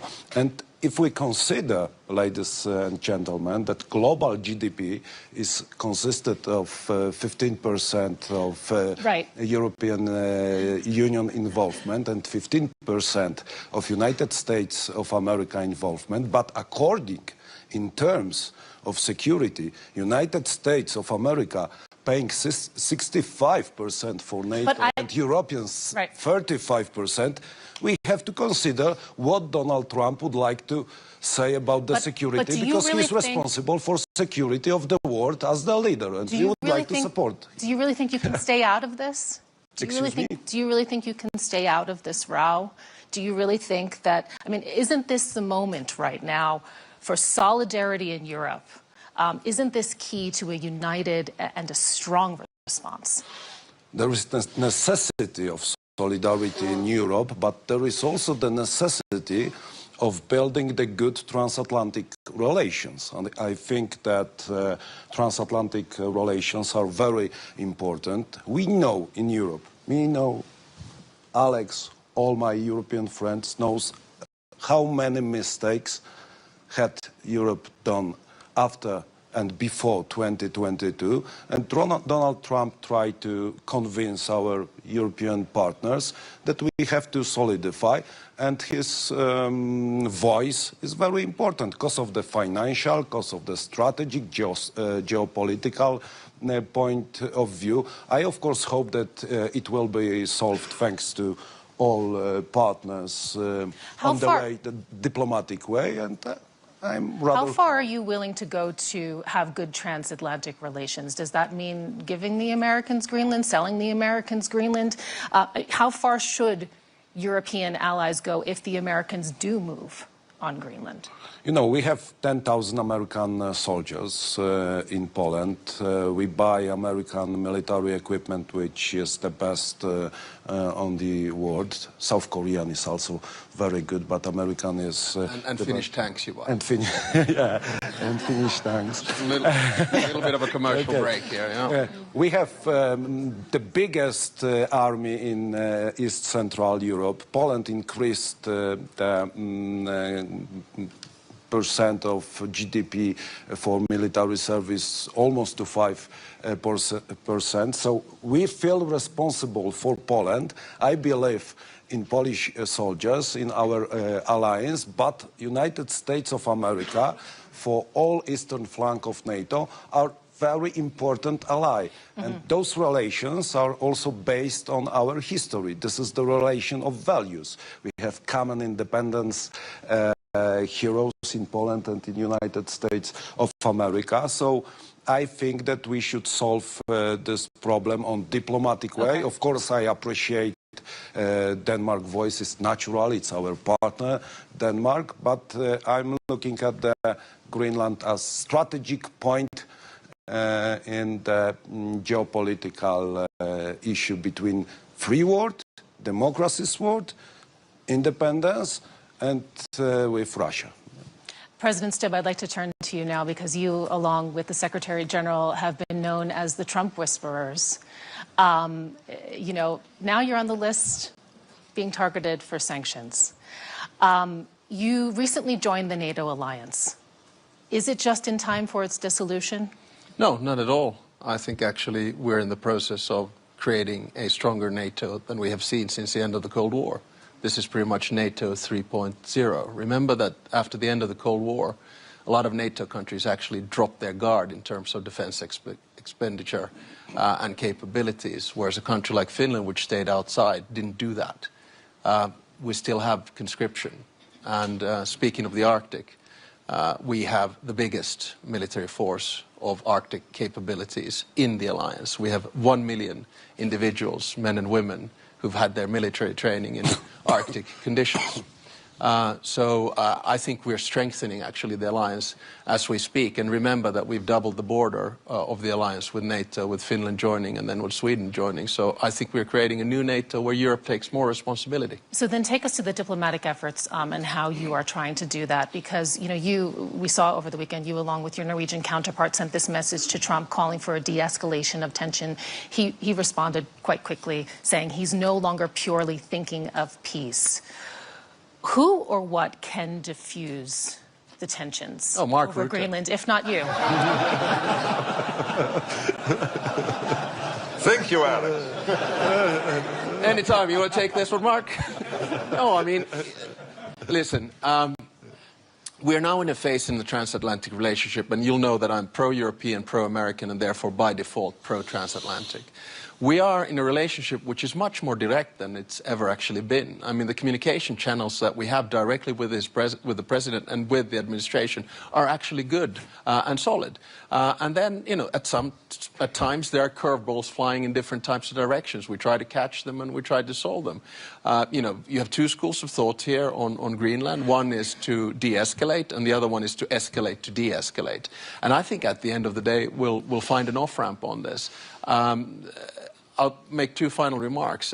If someone would have told me in Washington, D.C., for the 75th anniversary of the alliance, that we're going to increase our defense expenditure next year to 5%, I would have said, you have no clue about international relations or seek help with a doctor. We did. And I think what we need as an off-ramp now is some kind of a process whereby we start working on a real problem, which is Arctic security. Unfortunately, as Mark said, we have 7 countries, Arctic countries, one of them with a huge military that can help to deal with this. So let's start working towards a process which leads us to a NATO summit in Ankara where we actually strengthen Arctic security within the alliance. So this is what we're working on. Okay. Nadia, I'd like to ask you about the money. This is a key point also to can Europe defend itself, which is the topic that we're discussing today. The EU is freeing up hundreds of billions of euros to ramp up defense spending. You're part of that. You have quickly ramped up your capacity to mobilize capital for defense investment. This is something that's new for your bank, we also have to mention. How much do you see your future being defense and defense-related projects? It's been a sea change in the last 2 years, and we were just discussing with Alex that in the past was also working at the European Investment Bank, how things have changed, you know, in the last couple of years, in that we have extended the scope of projects we are financing, and we have reached this magical number of 5% of our financing inside the Union this year, last year, sorry, in 2025. So that outperformed our targets. We were hoping to reach that level this year in 26, but we already did in 25. We have a very robust pipeline of flagship projects, a number of them in Poland, by the way. So that's European solidarity, actually supporting the defense of Poland on the eastern flank. And so my answer would undoubtedly be, yes, Europe can defend itself. Yeah. Paul, I'd like to turn to you also with that, because there's a role for the private sector as well here. NATO is treating medical preparedness as part of collective defense. You have many of your capabilities anchored in Europe. Does what you are hearing about European defense in the past days make you feel secure as a business person? And how do you see the private sector's role? You know, the subjects that are being discussed are obviously extremely important, and I trust in the process that people will get to the right conclusion. I think health is unrecognized as the severity of what could happen if health sovereignty, innovation sovereignty, protecting populations is deprioritized. I think NATO have made that point about making sure that people can get medicines they need in difficult times. I think in COVID, my own personal experience was that I was getting calls from heads of state, ministers of health saying, we need medicines, give them to us, don't give them to anybody else. It quickly delineated and fragmented, and it worried us greatly, given the importance of trying to work together to find some unity to make sure that we do things for Europe. Now, Sanofi is more than 50% of our manufacturing and R&D spend is in Europe, and so we believe that we're one of the few companies that has that resiliency to be able to provide. But there is a real moment for Europe. Perhaps it's not on the scale of this conversation and Greenland, but it is a real moment. Europe has long time been one of the great discoverers of medicines, the great providers. Pressure from Donald Trump on the price that is paid for medicines in Europe has put it into focus. And for the first time, China and the US publish more clinical papers, win more Nobel Prizes, discover more medicines than Europe. And Europe's slipping behind. And it's a moment. It is still in control. While I listen to this conversation, sometimes I worry that there's a lot to be managed, escalate to de-escalate. Europe, in particular, has health innovation and health sovereignty in the palm of its hand. And if it chooses to step forward, it can protect, it can innovate, it can compete. This is a moment not to be squandered. I'd just like to add something and kind of reset us a little bit. We're talking about can Europe defend itself, and something that's really interesting is that we have not said the word Russia or Ukraine, I think, so far in this conversation. And it just goes to show you actually how the conversation has changed. But I'd like to really take it back to now defense capabilities, the spending that also we were talking about. Polish president, we know that you're already projecting to get to 5% of GDP this year. You're doing all of this spending, hundreds of billions of euros being ramped up, but to still be dependent on the Americans. And I'm talking about key things. So air transport, strategic command and control systems, high-end intelligence. Do you get the sense, especially after the events of the past days, that Europeans are really in a state of urgency to quickly ramp up the ability to handle a protracted conflict without the U.S.? What is the plan B if diplomacy fails? I understand your question, but I would like to assure you that our Polish independence and sovereignty is very strong. The first, I believe in Polish soldiers, of course, in our history and our readiness to fight with everyone who would like to invade Poland. So we felt a strong country on the eastern flank of NATO. But we also believe in diplomacy. It's natural in NATO, our cooperation with NATO, with European Union. Diplomacy is, of course, the part of the security guarantees. But what we can do as the Republic of Poland, that our friends also doing this, I see the President of Latvia, Baltic states, we, of course, made the decisions to increase the budget for military service, and it was the great achievement of Europe. But what have happened? In Hague, Donald Trump pushed Europeans to increase the military service cost and GDP. Also, European Union need Donald Trump to be pushed by him to increase this budget. It's not good way, and many countries inside Europe still haven't done this. So, you know, we have big problem about the feeling for our security and responsibility for secure European Union. I'm going to get to you in just a second, Mr. Secretary General, of course. But can I President Stubb, I'd like to ask you first. Do you see this sense of urgency for a plan B among your European partners? Is there the need for that? And who should lead the charge? Because, I mean, it's a bit unfair. We're sitting here on the panel with Finland and Poland. You know, you are really doing a lot when it comes to defense, especially Finland. You have this comprehensive approach to defense in your country. Are your partners, are they experiencing the urgency? Who needs to come up with the plan B and lead the charge? Well, I mean, two answers. First is a direct answer to the question of this panel, can Europe defend itself? My answer is unequivocally yes. Without the Americans? without the Americans. I mean, how? Well, look. But you're relying on them for these key elements. How would you do it at scale and at duration and at intensity? With an assumption that the United States would cut off completely any kind of work. Yeah. Well, if we look at the defense composure of Europe by and large, in a country like Finland, so how do we do it? We have conscription. 1 million have mobilized, 280,000 soldiers within weeks. We have 62 F-18s. Your next question is going to be, do they fly without Americans? No, they don't. But do we trust that they will continue to fly because it's in the interest of America to do so? Yes. We just bought 64 F-35s. We have the biggest artillery in Europe together with Poland. We have long-range missiles, land, sea, and air.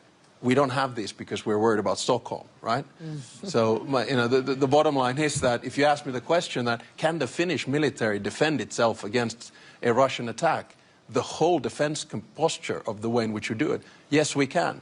But then the second question which you were alluding to, I think we also have to understand that you fight wars on the battlefield, but you win them at home. And that means that all of us need to focus more on comprehensive security. The civilian side of things. That's why we have civilian shelters for 4.4 million Finns. That's why we have a security of supply where we don't get into any kind of trouble with food shortages, energy shortages, or electricity grids, because we've got this. And this is the, I think, capability that a lot of European states need to do. My absolutely final point. It's all good and well to talk about percentages, but just remember, you don't fight wars with percentages. You fight wars with capabilities, and those you just need to have in stock. Do European NATO allies need to think more about having capabilities that overlap with the United States? Well, this is to hedge their bets. The NATO is constructed like this, that the US, Canada, and the European NATO allies were completely integrated. It doesn't mean that there is the US coming to the rescue of Europe or Europe coming to the rescue of the United States. We are working completely integrated. And for the protection of both the US and Europe, it's crucial that NATO is there. There was one big irritant on the American side with NATO. And the big irritant since Eisenhower was that they were spending, the US was spending, so much more than Europe was spending. Even today, the US is spending 3.5% of GDP on core defense. We are spending in Europe average 2% of defense. And here's my question to the audience. I mean, many of you, I know, criticize Donald Trump. But do you really think that without Donald Trump, 8 big economies in Europe, including Spain and Italy and Belgium, Canada, by the way, also outside Europe, would have come to 2%? In 2025, when they were only on 1.5% at the beginning of the year? No way. Without Donald Trump, this would never have happened. They're all on 2% now. Do you really think that in the summit in The Hague, as already Alex was saying, sorry, the president of Finland was saying, that we would come to an overall defense spending of 5%, including 3.5% in core defense, if President Trump would not have been re-elected as president of the United States? No way. It would never have happened. So again, I'm not popular with you now because I'm defending Donald Trump, but I really believe we can be happy that he is there because he has forced us in Europe to step up, to face the consequences, that we have to take care more of our own defense. And this is the thing. The Americans still have over 80,000 soldiers in Europe. They are still, including in Poland, in Germany, etc. They are still heavily invested in European defense. And yes, they have to pivot more towards Asia. So it is only logical for them to expect us in Europe to step up over time. And there is this plan already since Jens Stoltenberg, my predecessor, designed it, the NATO defense planning process, to over time make sure that Europe can take over more of these capabilities, of these core enablers from the US, to do more of the protection of the European continent. We're still having a strong conventional US presence in Europe, also going forward. And of course, the nuclear umbrella as our ultimate guarantor. But again, I'm absolutely convinced without Donald Trump, we would not have taken those decisions, and they are crucial, particularly for the European and the Canadian side of NATO, to really grow up in the post-Cold War world. Madam Kelly, you are not happy with this answer, I suppose, of Mark Rutte, that we need Donald Trump in the European Union, but we believe in our military service in Poland. I would like to add that Poland won with the Soviets and Bolsheviks. Finland won with the Soviets and Bolsheviks in 20th century. Japanese and Afghans one with the Soviet Union. So we are ready relations in Europe and in the world to be stronger. We have time for just a quick closing round now, and I'd like to turn to Nadia to kick us off with that, because we have the statement from the European Commission President Ursula von der Leyen yesterday describing a seismic change that makes it necessary to build a new form of European independence. And I'm wondering if you can give us, from the investment perspective, what you think is necessary to realize that vision. I want to, since it's a closing remark, and I was listening to my colleagues, and I want to say, I think the European Union is a superpower. And I think we have to believe in ourselves and our capability. And I'm very happy to see three leaders that are really very self-assured, because that's what I think we need, to speak clearly. We are a superpower when it comes to research, to health tech, to new technologies, to research centers, to universities. We are in quantum computing, we are in key technologies. We are not a defense superpower because the European Union is a project for peace. So it makes sense that we need some time to ramp it up. From the European Investment Bank perspective, we're all in to support Europe to be stronger in the world, but also to contribute to a peaceful world, a multilateral framework that actually can continue to provide us with win-win partnerships based on respect, shared prosperity, stability, because I think that that's, at the end of the day, what our children and grandchildren expect from us that are at the helm of important institutions at this historic moment for us. Paul, what do you think? What do you think is needed for this new form of European independence from your business perspective? I think it's a moment for us again. What the Secretary General just said about defence spending, contribution to NATO, the President of the United States has done the same in healthcare spend in most of the European markets. In the UK, demanding in the UK to go from 0.3% GDP to 0.6% over a period of time to pay for innovation in the countries. That's a really remarkable intervention or challenge from the President of the United States. I've been in healthcare 35 years. I'm having different conversations with heads of state and ministers of health, ministers of finance, on what it takes to be the champion for the innovation. One of the things you've got to do is give patients in your country access to the best medicines in the world. You can't want the manufacturing, want the research euro, but then not give it to patients. And I think that's a real issue. A lot of people are still struggling to understand that 54% of medicines approved by the European Medicines Agency aren't available to patients in Europe. Approved in Europe, for Europe, not available, because money is not being made available because there are other priorities. And we don't ever belittle the trade-offs. Draghi was very clear. Everybody read the report. Everybody understood it. My conversations with the Commission have focused on fair play between member states and not enough on competing with China and the US. I think the US is ready for the challenge because in the end, patients win with access to innovation. I think China is coming. China is going to launch 40% of the world's new medicines by 2030. 40%. And we're not having that conversation. Europe has all of the skills and capabilities, if prioritized, to get it done and to compete, not just to play fair, but to compete in the rest of the world.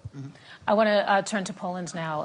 And Mr. President, I'd like to ask you, we mentioned a little bit earlier, I mean, the threat that is posed by Russia, its ongoing invasion of Ukraine. You know this, of course, better than anyone, being on the eastern flank there. Do you think, in all of this talk, in all of this conversation over Greenland, is Ukraine the casualty here? Do we run that risk?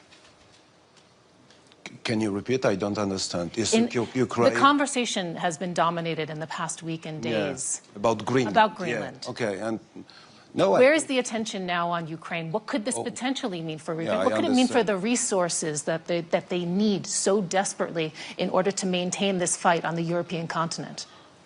I think that Ukraine issue subject after the attack of Russian Federation is most important, not only for Poland and eastern flank of NATO, but for all free world. And I think that the problem around Greenland doesn't mean that we don't think about the Ukraine. We support Ukraine in Poland, in NATO, in European Union. United States of America supported Ukraine, and we have to consider this problem as the main problem in Europe nowadays. And I'm very happy that we are going, maybe slowly, but we are going to long-lasting peace in Ukraine. This must happen, I think. But I'm not afraid, Madam Kelly, that the situation around the Greenland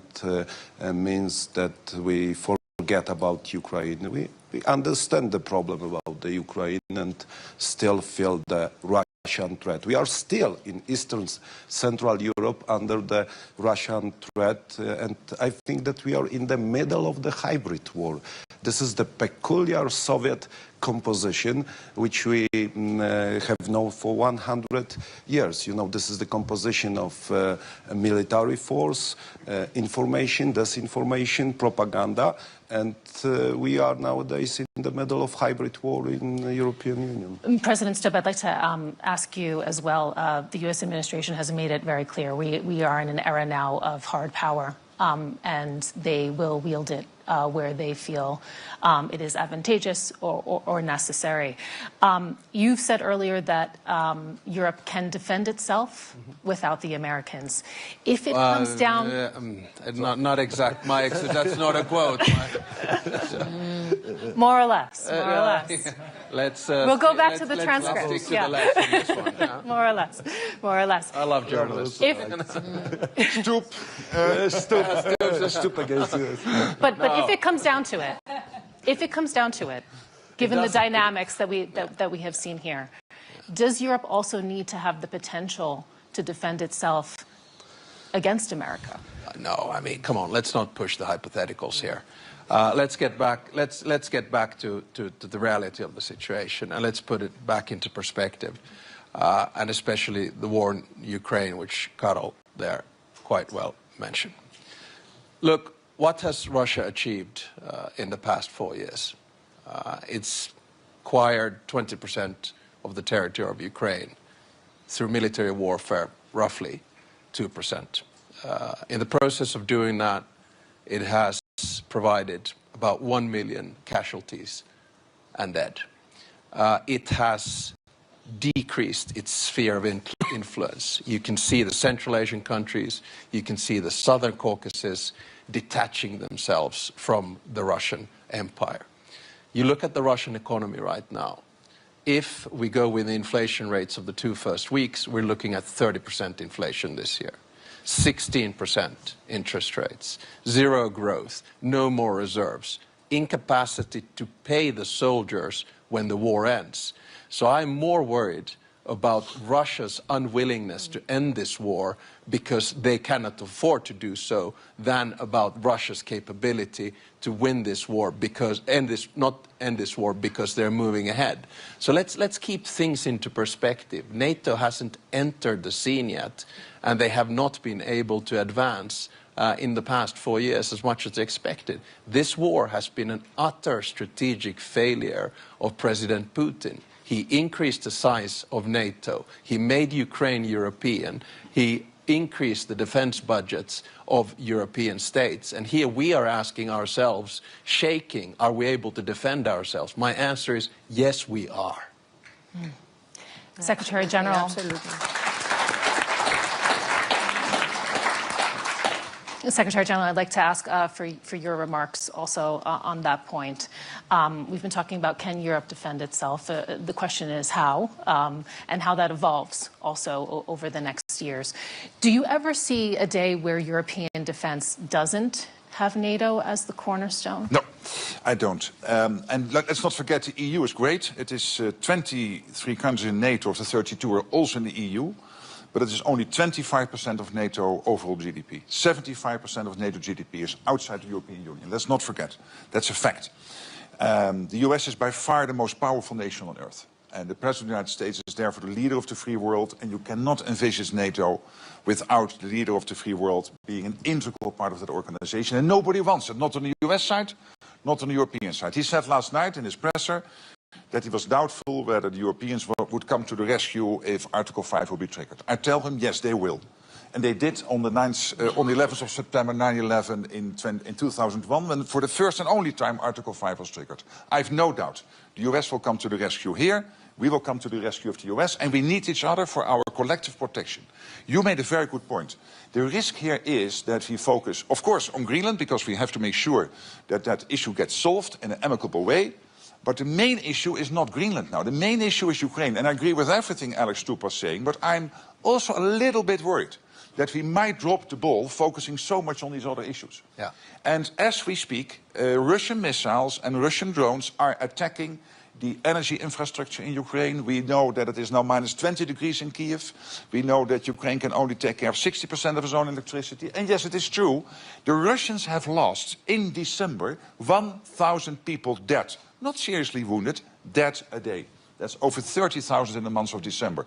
In the 1980s in Afghanistan, the Soviets lost 20,000 in 10 years. Now they lose 30,000 in 1 month.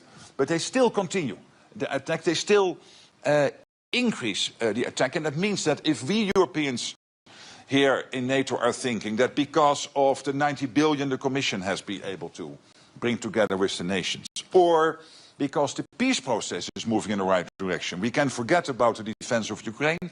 Don't. They need our support now, tomorrow and the day after. And yes, great if there is a peace deal. Everybody's working on that. The Americans, of course, are leading that process. Great that the 90 billion is there, but that will only be there in March, April, May, whenever. So that still takes time. So I need the European allies to keep focus on this issue. And what I'm really worrying about is that because of the peace process and because of the 90 billion, we lose sight, and that in the meantime, Ukrainians do not have enough interceptors, have enough American gear particularly they need, because it is not any longer available in Europe, for them to defend themselves. So this focus on Ukraine should be our #1 priority. And then we can discuss on all the issues, including Greenland, but it should be Ukraine first, because it is crucial for our European and US security. I'd like to open up the conversation now to the audience. There's a very high-level audience, we have to say. I'm seeing the President of Latvia sitting in the front row. I believe I also spotted the Defense Minister of the Netherlands here as well. Hey, where's he? Right there. Wave hello. We'll be passing around a mic, and I would like to ask that you please stand up, and that questions are kept brief, because I see many hands going up. Thank you very much. I have a very short question to Secretary Rutte. There are negotiations about Ukraine, and I fully agree with you that Ukraine is the main challenge, and the Russia basically is the main threat. The question is, once we agree that there are some chances for the long-lasting peace, are we as Europe prepared for what would be next with Russia, with this aggressive approach, with a society which is still, through the disinformation, educated, let me say, with aggressive approach towards the West? What will happen with those thousands or hundreds of thousands of troops, capabilities, etc., if they won't be engaged in Ukraine? They won't just wait for the better, prosperous future. Are we ready as NATO to take this problem? Thank you very much. Yes, and a brief response, please. We are ready today, there's no doubt. But we have to be ready in 27 and 29 and 31. And this is why what we decided in The Hague to ramp up defense spending to this 5% was crucial.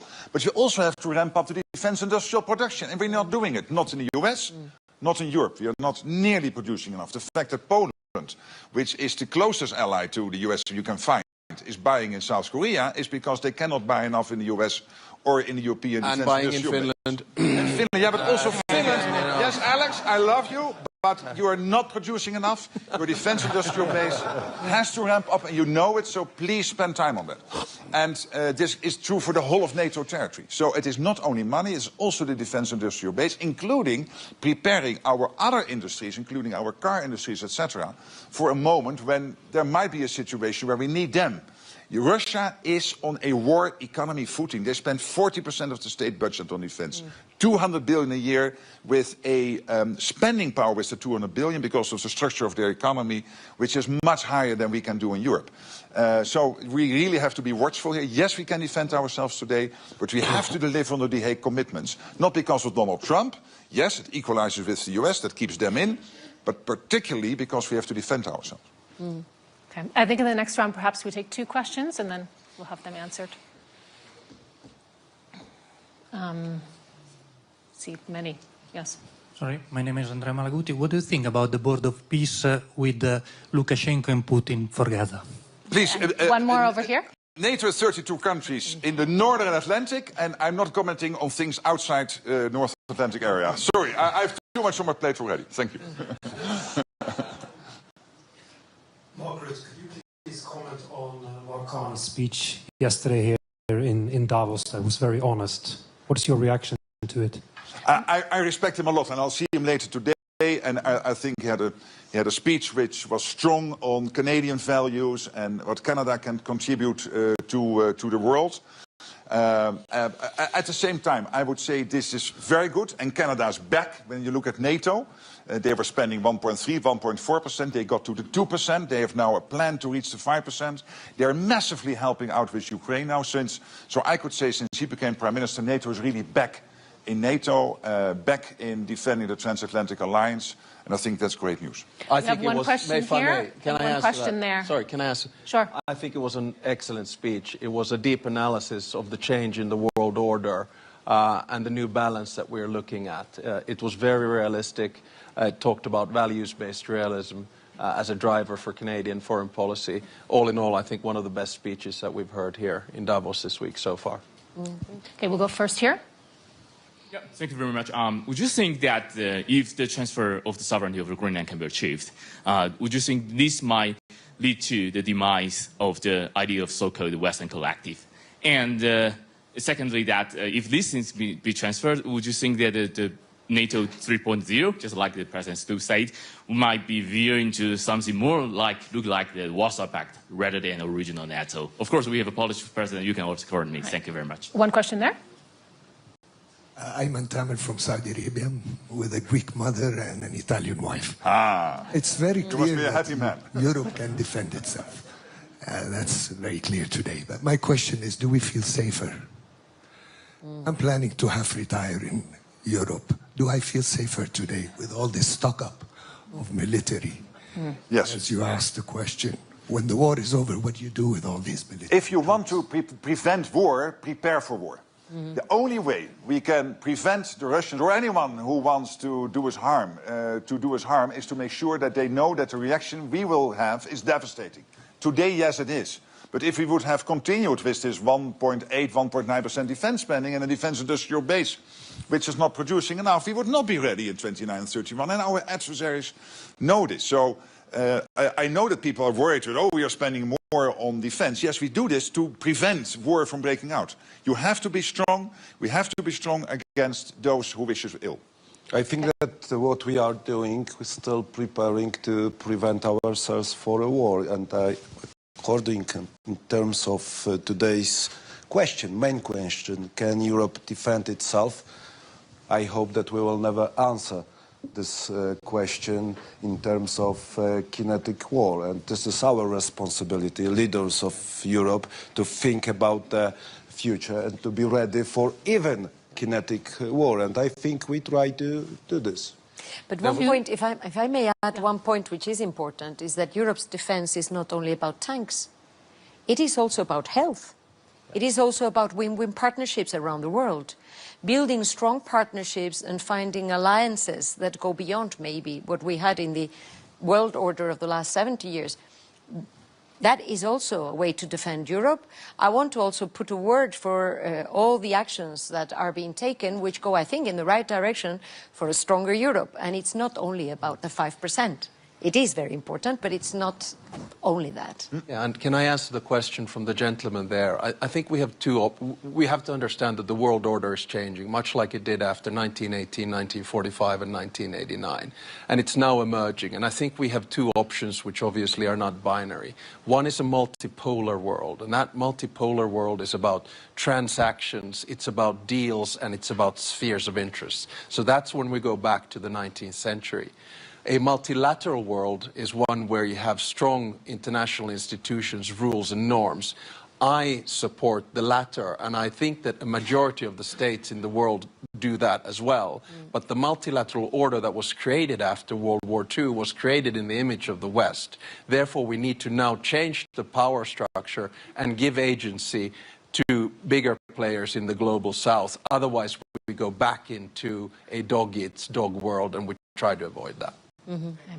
I'd like to thank you so much to everyone. There's a lot of hands still going up. I mean, the conversation, I think, is going to be continuing for quite some time. A relatively eventful day, I think, also ahead of us here at the World Economic Forum in Davos. I know that there are bilaterals also planned as well, a lot of diplomacy, a flurry going on.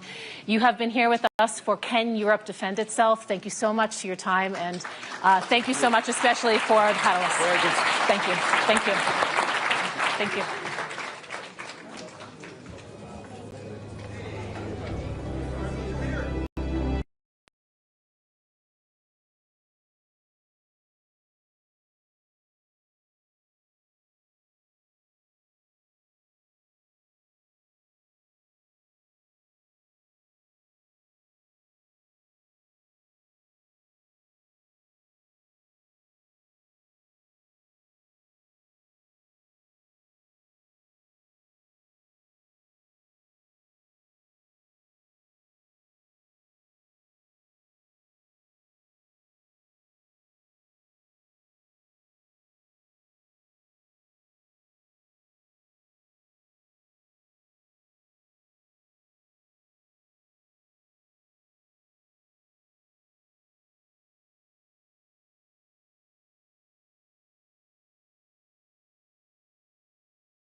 Good morning, everyone. It's really nice to be back here in Congress Hall. Hopefully everybody had a good day yesterday and are enjoying it today. It is my real pleasure to introduce Jensen Huang, who is somebody I admire, somebody I've watched, and somebody who has been a teacher to me on the journey of learning about technology and AI. It is amazing watching how he led NVIDIA. And I don't measure myself on comparisons, but I like this one comparison. So since NVIDIA has been public, which was in 1999, same year as BlackRock. Oh boy. Okay, now NVIDIA's total return for its shareholders has been a compounded 37%. Just think about that. What would that mean to every pension fund if they invested in NVIDIA as an IPO? The amount of successes we have with everybody's retirement. At the same time, BlackRock's annualized total return has been 21%. Not so bad for a financial services company, but it certainly pales. But that is just a really great indication of Jensen's leadership, the positioning of NVIDIA, and also it is a great statement about what the world believes in the future of NVIDIA. So Jensen, congratulations on that journey, and I know we have many more years of that journey ahead of us. Thank you. I appreciate that. My only regret was at the IPO, after the IPO, I wanted to buy my parents something nice. And so I sold NVIDIA stock at a valuation of $300 million. The company was at a valuation of $300 million, and I bought them a Mercedes S-Class. It is the most expensive car in the world. They regret it. Do they still have it? Oh, sure. Yeah, Good. They still have it, yeah. Good. Let me go into the subject matter now, but I just want to say, the debate on AI is about how it's going to change the world and the global economy. Today, I want to talk about how AI can add to the world economy and how AI can increasingly become a foundational technology that everyone in this room can be utilizing, enhancing our lives, enhancing the lives of everyone in the world. And we need to talk about how it's going to reshape productivity, labor, infrastructure across virtually every other sector. But importantly, how it's going to reshape the world, and how can more segments of the world benefit from AI, and how can we ensure that we have a broadening of the global economy, not a narrowing of the global economy. And I can't think of another person who has a clearer view on not just what AI is, but the infrastructure around it, the infrastructure that is necessary to build around it.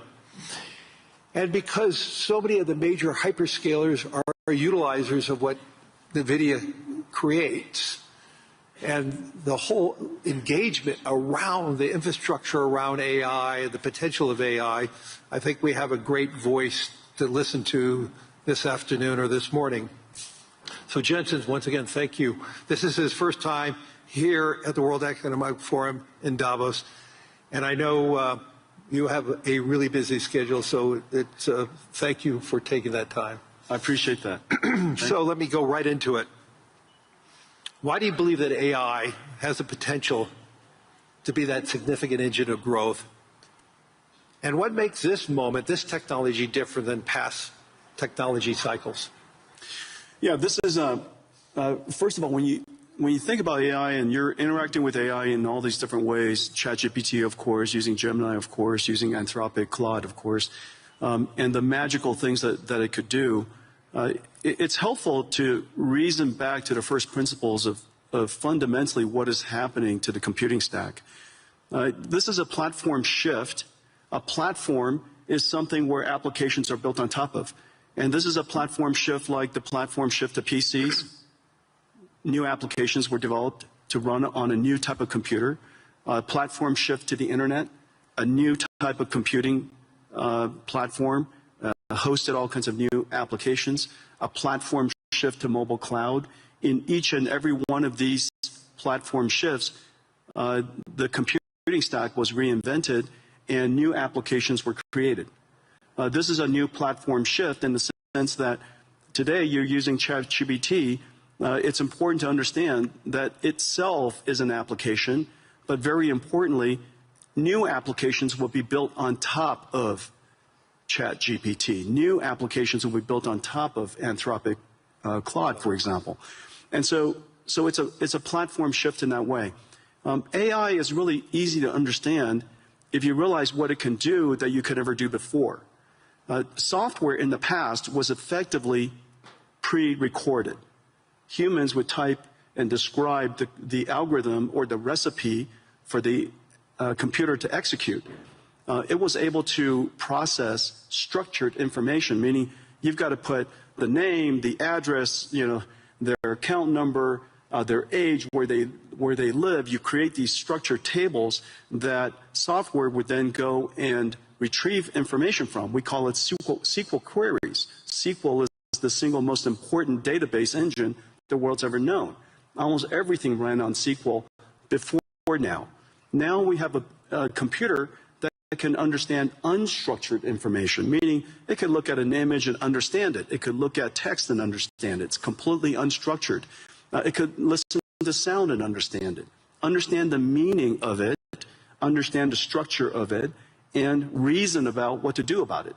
And so for the first time, we now have a computer that is not pre-recorded, but it's processed in real time, meaning that it's able to take the context of the circumstance, whatever the environmental information, the contextual information, and whatever information you give it, it could reason about what is the meaning of that information and reason about your intent, which could be described in a really unstructured way.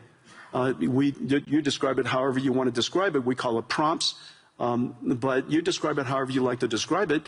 And to the extent that it can understand your intention, it could perform a task for you. Now, the important thing about this is that because we're reinventing that entire computing stack, the question is, what is AI? You're asked, when you think about AI, you think about the AI models. But it's really important to understand industrially, AI is actually essentially a 5-layer cake.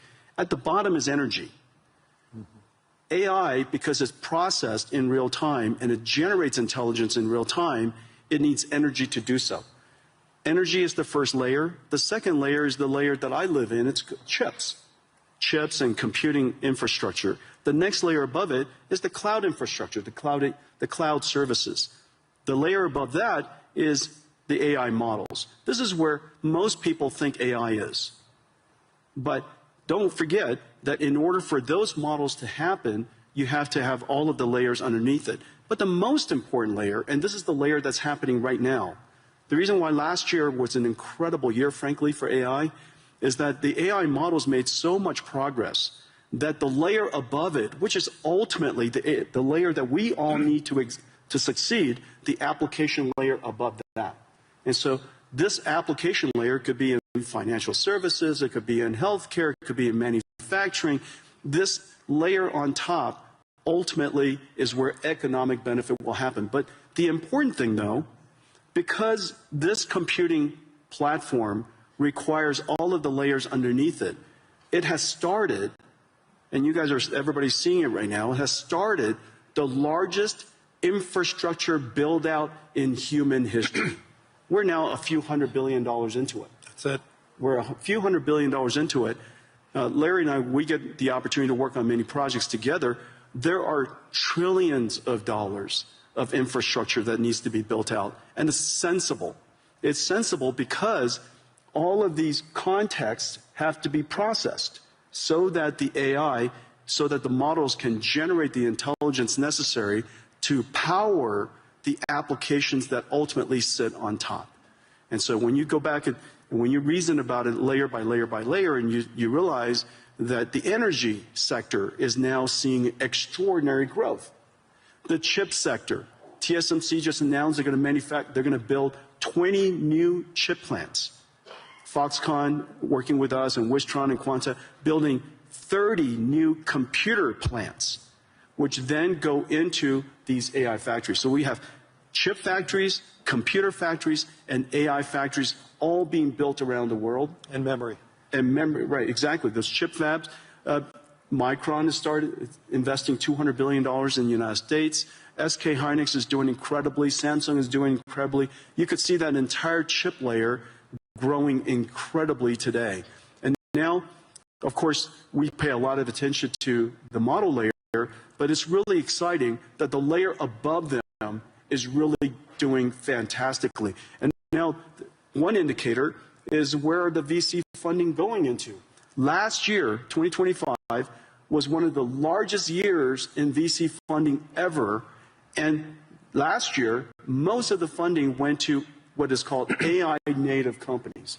These are companies in healthcare, the company in robotics, and company in manufacturing, financial services, all of the large industries in the world. You're seeing huge investments going in to those AI natives because for the first time, the models are good enough to build on top of. So let's just dive a little further. Obviously, everybody, I'm sure, uses their own chatbot and getting information. So, but you're talking about the dispersion of AI is going to be the key. Let's talk about it, like go into a little more upside ideas related to the dispersion of it in the physical world. You mentioned, obviously, that healthcare is a great example of that. But where do you see the transformational opportunities in areas like transportation or science? Well, last year, I would say last year, I would say three major things happened in AI, in the AI technology layer, the model layer. The first one is that the models themselves started out being curious and interesting, but they hallucinated a great deal. And last year, we can all reasonably accept that these models are better grounded. They could do research. They can reason about circumstances that maybe they weren't trained on, break it down into step-by-step reasoning steps, and come up with a plan to answer your question, do your research, or perform the task. So last year we saw the evolution of language models becoming AI systems that we call agentic systems, agentic AI. The second major breakthrough is the breakthrough of open models.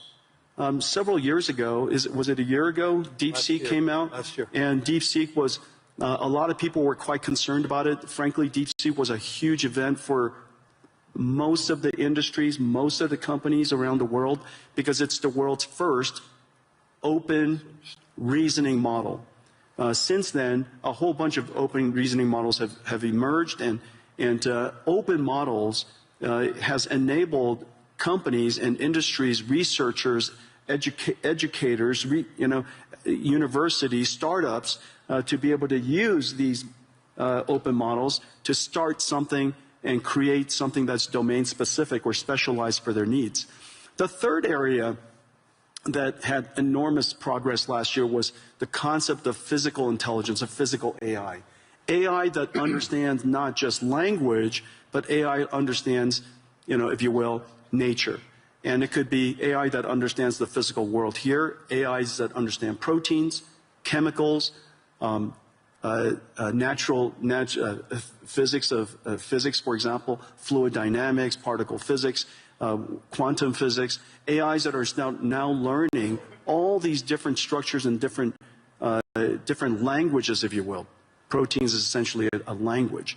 And so all of these AIs are now making such enormous progress that these industries, industrial companies, whether it's manufacturing or drug discovery, are really making great progress. And one of the great indicators is a partnership that we had with Lilly that they realize now that AI has made such extraordinary progress in understanding the structure of proteins and the structure of chemicals, essentially being able to interact and talk to the proteins like we talk to ChatGPT.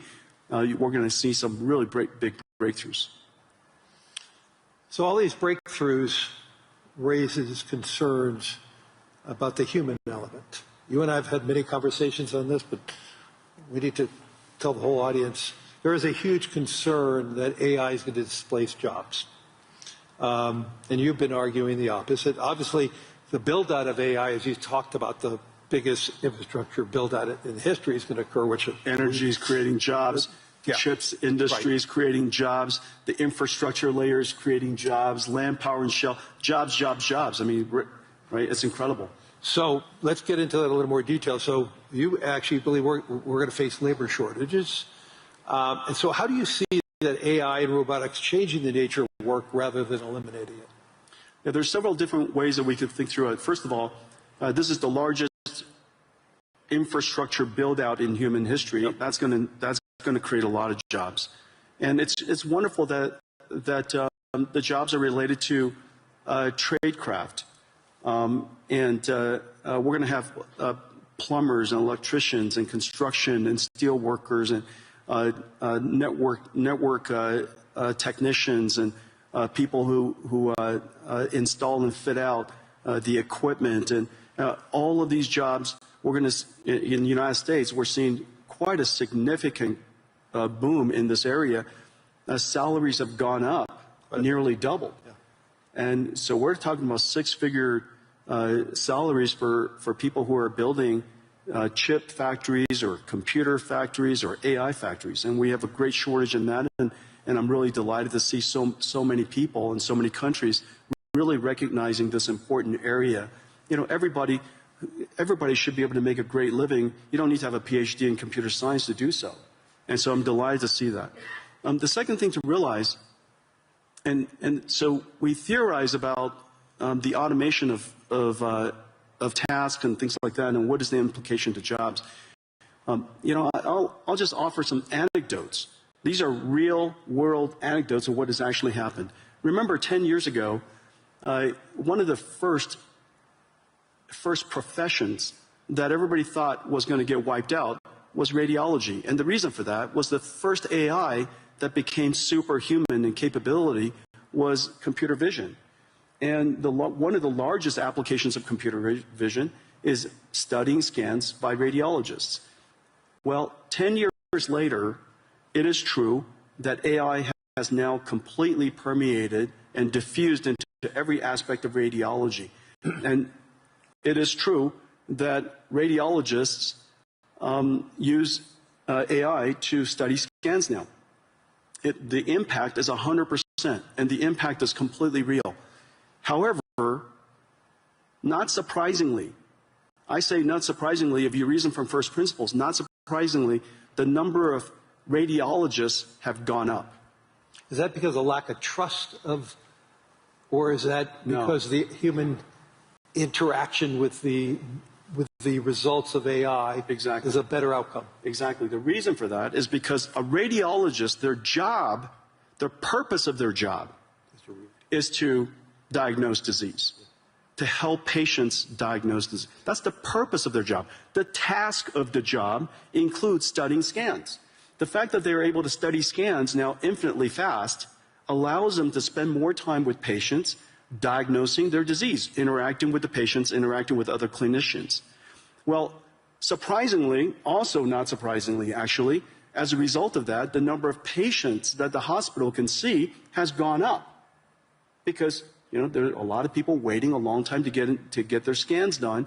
And so now, because the number of patients have gone up, the revenues of the hospital has gone up, they hire more radiologists. This is the same thing as happening to nurses.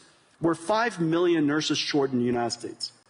As a result of using AI to do the charting and the transcription of the patient visits, nurses spend half of their time charting. And now they could use AI technology, and one particular company, Abridge, they're a partner of ours doing incredible work. As a result of that, the nurses could spend more time visiting patients. Human touch. That's right. And because you could now see more patients, and we're no longer less bottlenecked by the number of nurses, more patients could get into the hospital sooner. As a result, hospitals do better, they hire more nurses. And so surprisingly, AI is increasing their not surprisingly, AI is increasing their productivity. As a result, the hospitals are doing better. They want to hire more people. You have too many people waiting too long to get into hospitals. And so these are two perfect examples. Now, the easiest way to think about what is the impact of AI on a particular job is to understand whether the job, what is the purpose of the job, and what is the task of the job. If you just put a camera on the two of us and just watched us, you would probably think the two of us are typists because I spend all of my time typing. And so if AI could automate so much word prediction and help us type, then we would be out of jobs. But obviously, that's not our purpose. And so the question is, what is the purpose of your job? In the case of radiologists and nurses, is to care for people. And that purpose is enhanced and made more productive because the task has automated. And so to the extent that you can reason about each one of the people's purpose versus the task, I think it's a helpful framework. Let's move this beyond the developed economies. Help me understand how AI is going to broaden the world and help the world. I read an Anthropic piece this past weekend that basically said the utilization of AI most recently is very dominant by the educated society. And they're even seeing the educated component of each society being heavily more utilized. And obviously they're using it against their own model, Claude, so it may have its own biases. So how do we ensure that AI is a transformational technology, maybe like what Wi-Fi and 5G was for the emerging world? And when you intersect that, what does it mean for the emerging world? And John, how do we broaden the global economy? And two, getting back to the whole job situation with robotics and AI, there is going to be some substitution there. And there's substitution in the United States already going on.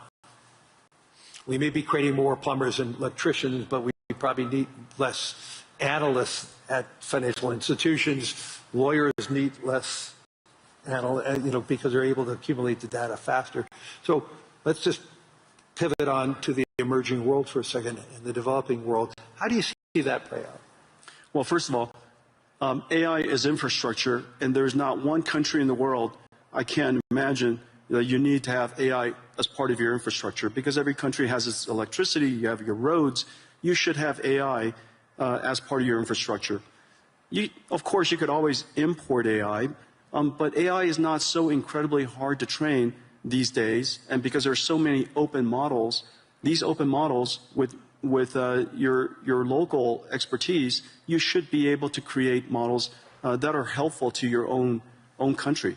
And so I really believe that every country should get involved to build AI infrastructure, build your own AI, take advantage of your fundamental natural resource, which is your language and culture, develop your AI, continue to refine it, and have your national intelligence be part of your ecosystem.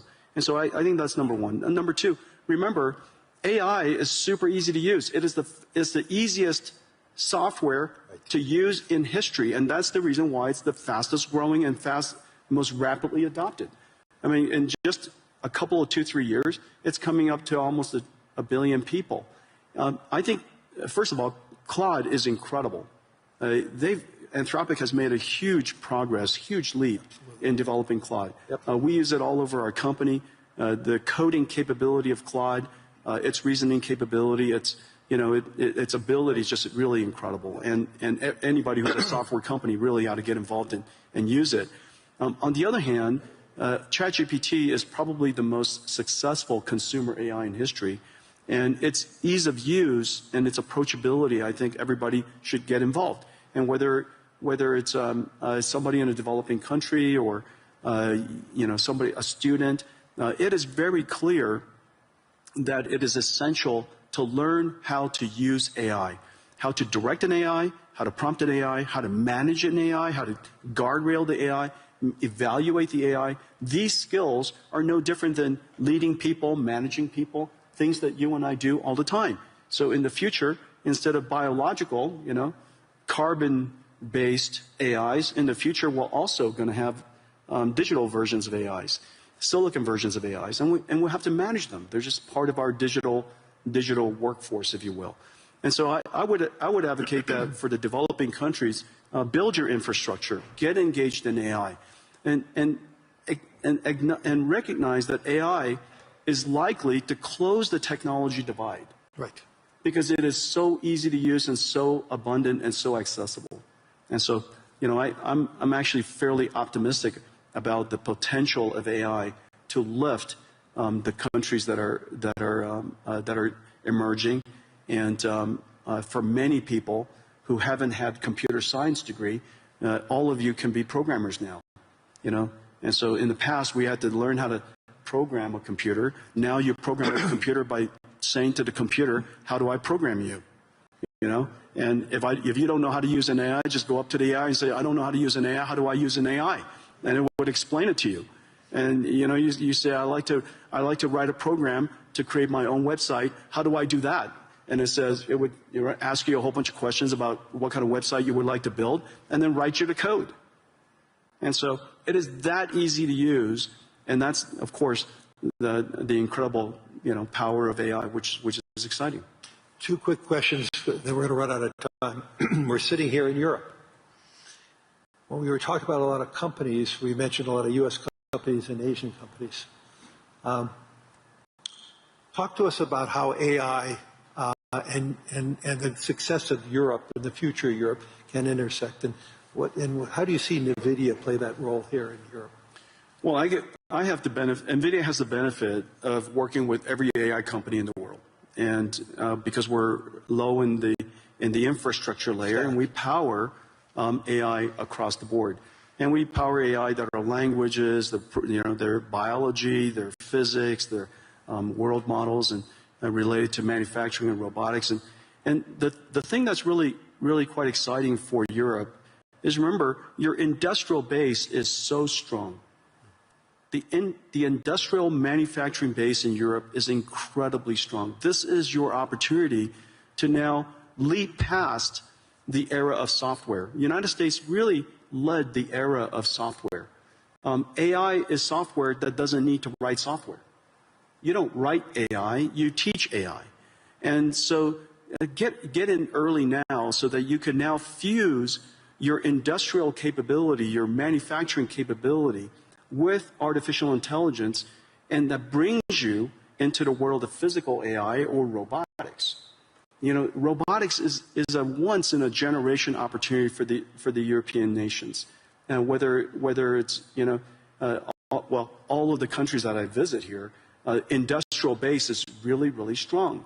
The other thing to realize is that so much of the deep sciences are still very, very strong here in Europe. Right.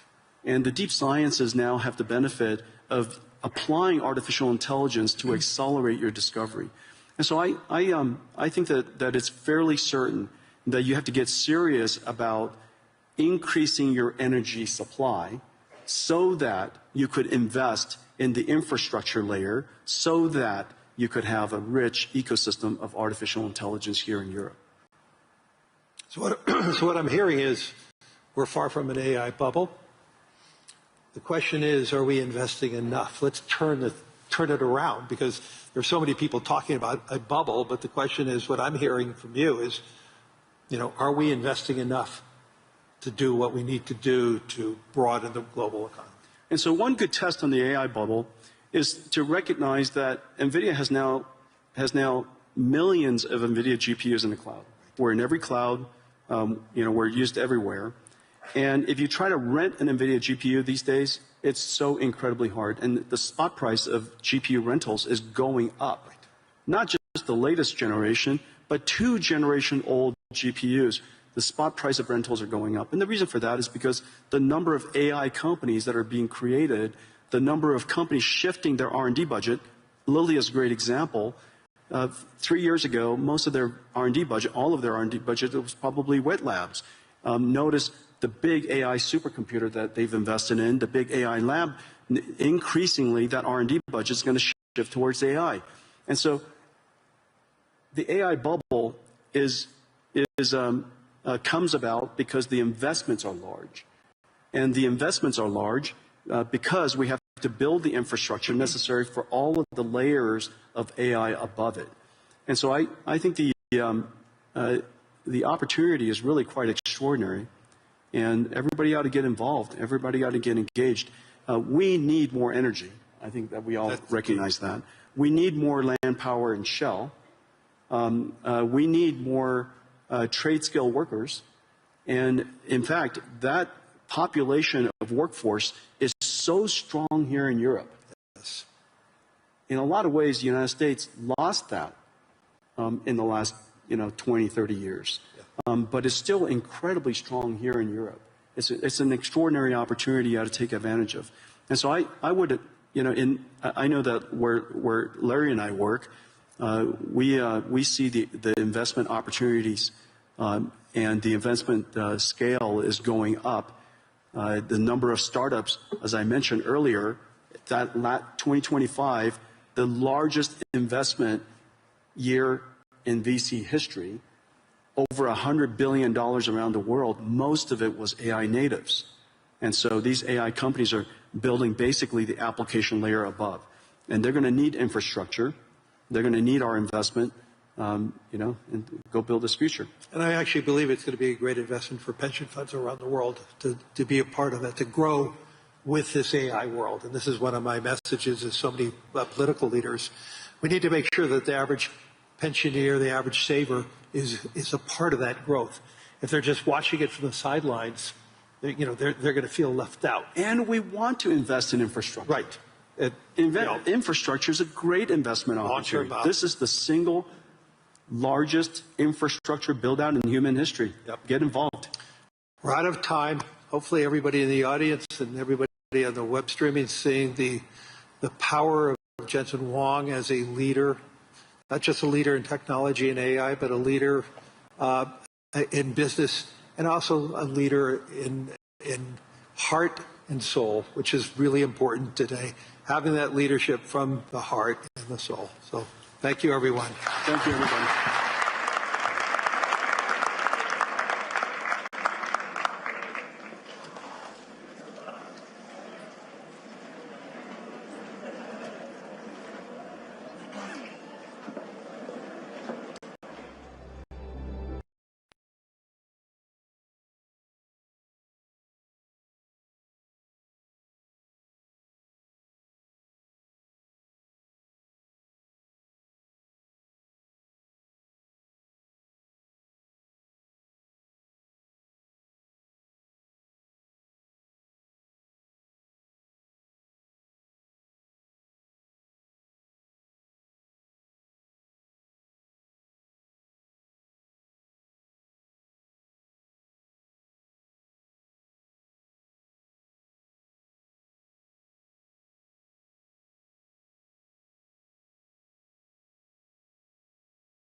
Good afternoon, everyone, and a very warm welcome to all of you for this humanitarian briefing on Sudan. We are very grateful that you took the time to join us. My name is Rania Degesh Kamara, and I am moderating this session today on Sudan. I will introduce my fantastic panel shortly, but allow me to just start with a few numbers on Sudan. Sudan today represents one of the gravest humanitarian contexts in the world. And it's a regional crisis, one of the worst in our time.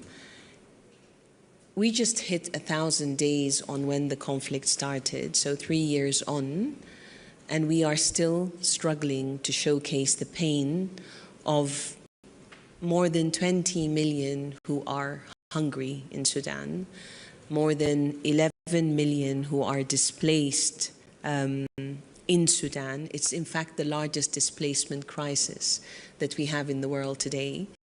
And millions who have also crossed borders to neighboring countries and sought refuge. Malnutrition amongst women and children continues to rise, and humanitarian access is tightening as we speak. And Sudan is one of the few contexts where famine has been confirmed in El Fashir and Kadugli.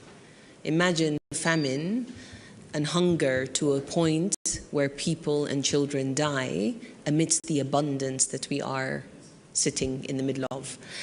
But the good news is where access is possible, humanitarian action does work. Certainly, many of our partners here will speak to how they are working and what they are seeing.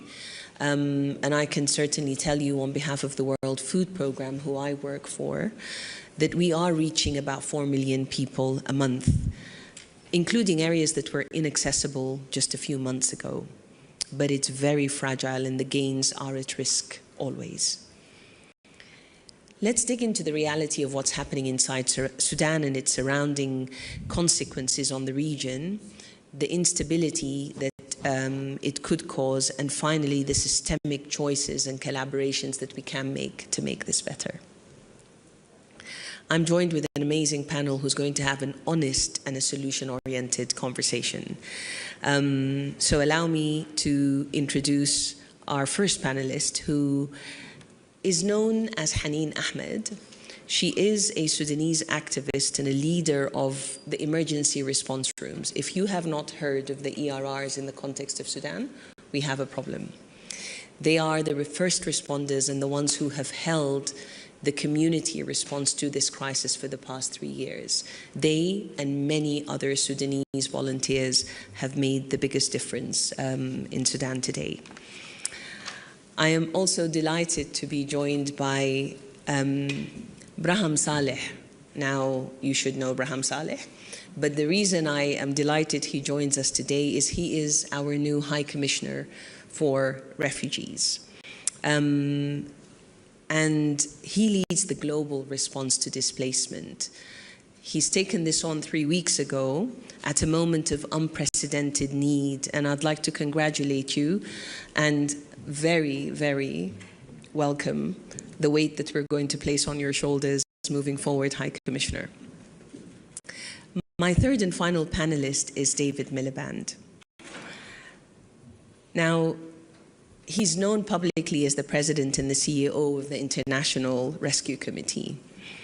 And his leadership is maybe what is most interesting, because he challenges, he pokes, he questions and shapes humanitarian responses across some of the most complex operations in the world.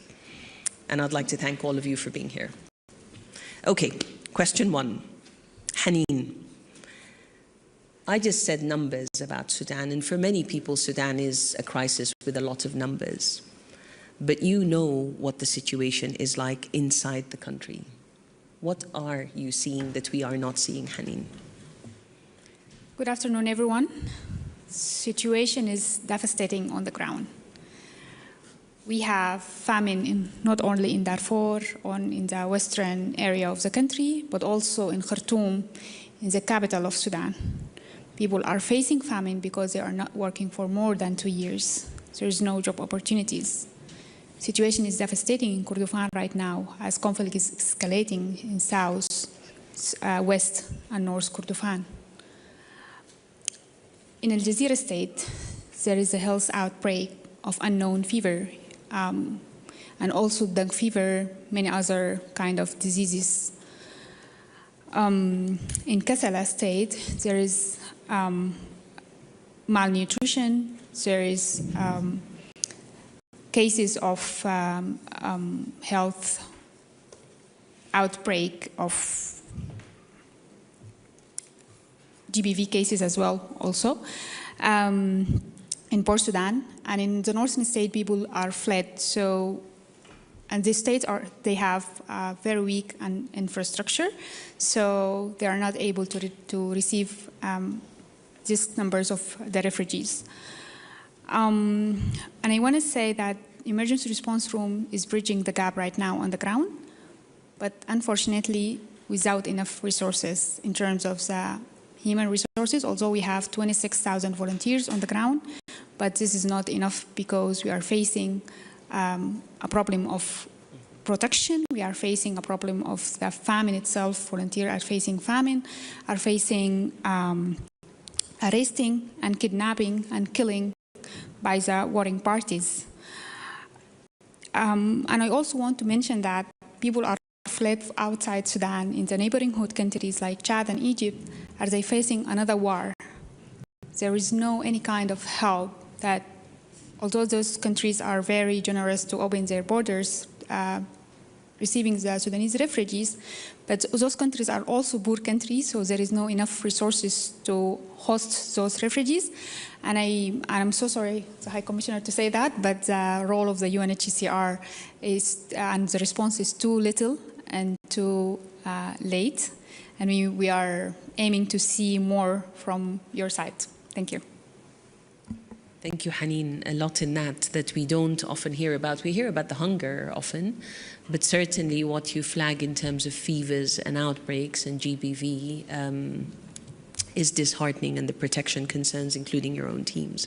Thank you. High Commissioner, I think Haneen has posed a direct question to you. You've just returned from Chad and Kenya, and you've seen the refugees directly. Yeah. What protection issues did you see? And certainly, what are the gaps in this response as you see it? I visited Kenya, which houses large numbers of refugees, primarily from South Sudan. There are some Sudanese there too as well. But in Chad, I met many people who are fleeing the conflict, the carnage in Sudan. And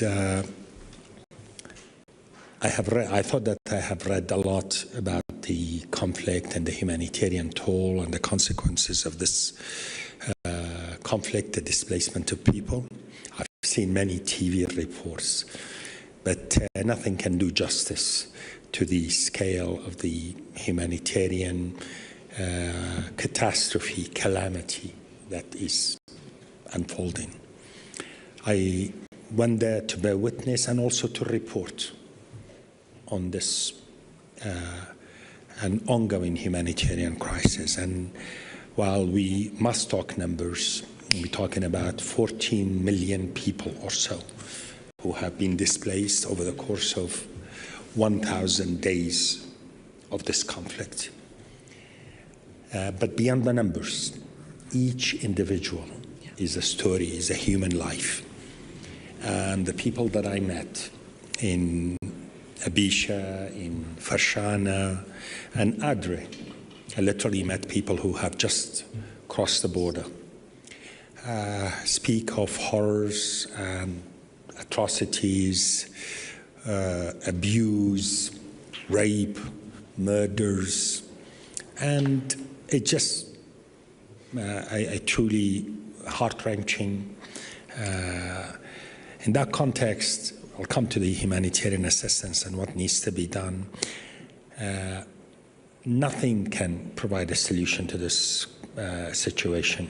No amount of humanitarian assistance and relief can help with these people who have suffered so much. But peace and ending this conflict, and for the international community to really do what it takes. Get a ceasefire, get a political process, end this conflict. And in a way also, it speaks to some fundamental of this conflict could have been averted or could have been contained early on had there been some concerted international effort. Now the international humanitarian response is left dealing with this. In the same context, I have to say, one is humbled also by the open border policies of these neighboring countries, certainly Chad, in this case where I was visiting, and also Kenya, for them to open their borders, allow these people in, and the host communities welcoming them, the government being remarkably open. And we can talk about some of the plans that these governments are advocating and are adopting, which are also noteworthy. Of course, the humanitarian response is crucial because these provide life-saving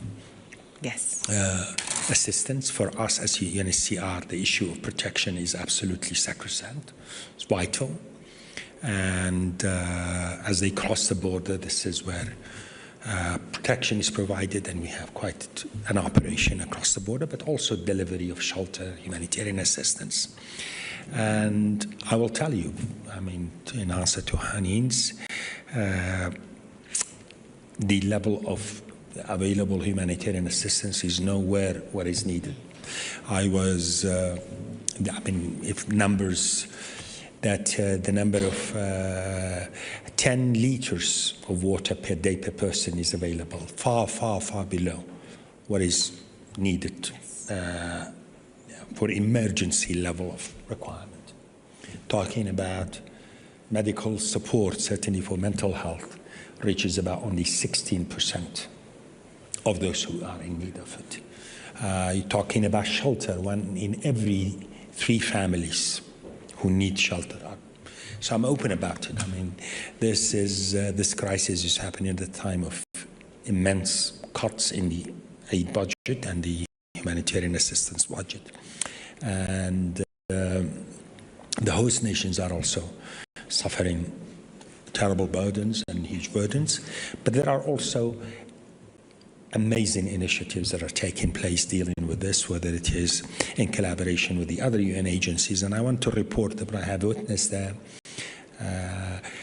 the UN collaborative effort through the RC system, humanitarian coordinator system, and collaboration of the different agencies, whether it is WFP, whether it is UNICEF, whether UNHCR, of course, they're being in the lead with these matters, is a good way of moving forward. But again, my message to the world, this conflict has gone too long, that we need to end this conflict. International, regional, concerted efforts need to be brought to bear to end this conflict. But in the meantime, we need international support, we need assistance to people who desperately need it. And in the case of Chad, the government has adopted very progressive policies of inclusion, allowing access to legal systems, even job opportunities, and documentation, and you name it. And to integrate these displaced communities into the local economies as part of a more holistic approach is the right way to go forward, though. Thank you very much, High Commissioner. 10 liters per day for water, 3 families in a shelter, and needs continue to press as people cross the borders. Takes us straight to you, David. You've been working in Sudan and around in the region, and you have seen many crises. And suffering isn't comparable. Suffering is suffering everywhere in the world, I often say. But it would be great to get your insight on how does this crisis compare to other ones as you see it? Well, thanks very much. It's good to be here. I think that we have to understand that the Sudan crisis is an avatar for what I would call the New World disorder.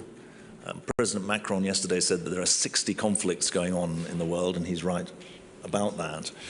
Sudan is remarkable, above all, for its size. 33 million people in humanitarian need. It's the top of the International Rescue Committee's emergency watch list, which is our data-driven assessment of humanitarian crises.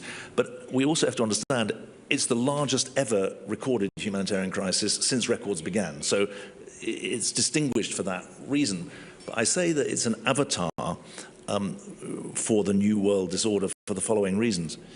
First, the neglect that Bahram has rightly spoken to started when the civilian government came in 2019 to 2021 and was not properly supported by the international system. Remember, Sudan had an opportunity after 2019. It's an avatar because it's a civil war. It's a rather it's not really the right term given the brutality there's nothing civil about the war. But it's not just a war being fought by competing power blocks inside Sudan. We have to call out that all sides, and there are more than two sides to the Sudan conflict, are supported from outside the country. It's an internationalized civil war. Every single neighbor of Sudan is on one side or another, and countries further afield into the Middle East and the Gulf are significantly involved. It's an avatar because civilian death far outstrips the killing of soldiers. So civilians are bearing the brunt of the conflict. And the absolutely grotesque levels of abuse of civilians give lie to the idea that international humanitarian law, that the writ of humanitarian law runs. It doesn't in Sudan. We have 500 International Rescue Committee staff working in Sudan. We have a significant presence in Tawila in the west. The stories of people coming out of Al-Fasher are absolutely chilling. And the survivors are in some ways the lucky ones, but the stories that they bring are absolutely horrific. I think it's also important to say that there are two other reasons why the Sudan crisis is an avatar for this new world disorder. The paralysis of diplomacy is very, very striking. And we can get into that. But also the global response is so limited. 28% of the UN appeal is funded. And in a way, funding is the easiest thing to remedy. But it seems we're turning it into the hardest. Just final point I want to make. This conflict is not static. It's the battle lines are fluid. The east of the country is more or less conflict-free at the moment, but the conflict in Darfur remains despite the fall, or subsequent to the fall in Al-Fasher, and we're especially concerned about what's happening in the Kordofans, if you like, in the middle of the country towards the South Sudan border, where there's active conflict and encircled cities that portend further horror ahead. And so I think this, the signal that we have to take is that what starts in Sudan, as Bahram very clearly demonstrated, doesn't stop in Sudan. And so there's a brilliant piece by Alex de Waal in the latest issue of Foreign Affairs, where he says there's no such thing as a local crisis in the Horn of Africa. And I think that's a really important note to remember.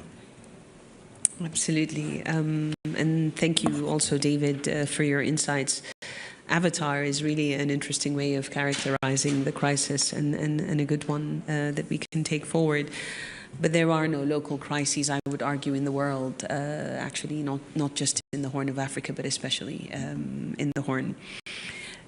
Conscious of time, I'm going to ask you quickly, what do you think needs to change and who should act? Who would like to start? I think reinvigorating diplomacy and basically bring about a peaceful end. There may be two ambitions, but basically get a ceasefire in place and allow people. And that is certainly a requirement. In the meantime, we really need to step up in terms of providing more assistance and available. And I will also say, we as UNHCR and for that matter the international agencies, we really need to look at improved ways of delivery and focus on sustainable responses, focus on solutions that develop self-reliance, and I've seen this in Chad, and I've seen it, of course, in Kakuma and elsewhere. I mean, the things that we've done regarding, for example, boreholes for water to irrigate land that is being cultivated by host community families as well as refugees is remarkable. And, you know, we should be really focused on some of these inclusion mechanisms, and certainly among the communities of refugees. You have a lot of talent, a lot of professionals, lawyers, doctors, teachers, you name them, who are there and willing to be accommodated. And by the way, the host community also is welcoming of them for the talent and for the contribution.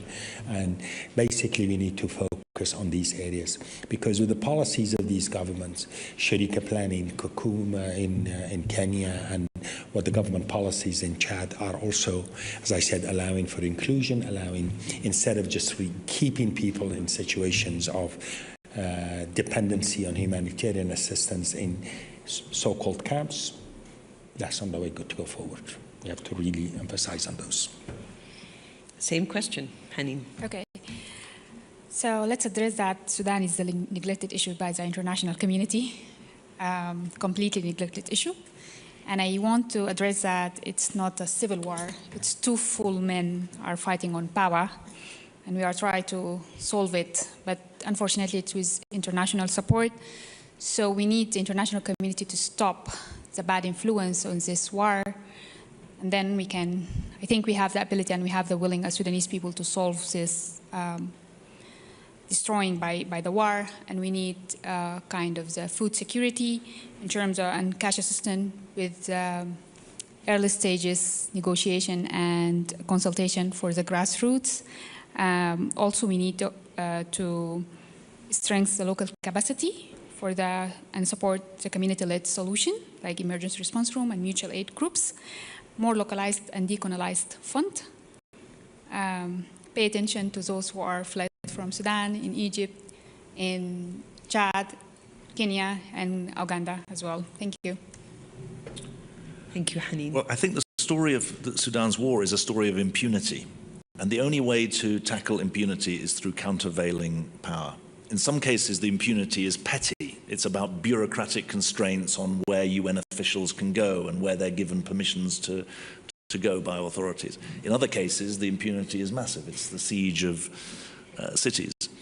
And it takes, there's also profiteering from the war. Let's not forget that there's economics to this conflict that is part of the story that we would go into if we had longer. It takes countervailing power to tackle impunity, and at each and every stage, I think we have to build up the forces of countervailing power to those who are either party to or profiting from what is this deadly conflict, not just for the people of Sudan, but much more widely, not least for the precedent that it sets.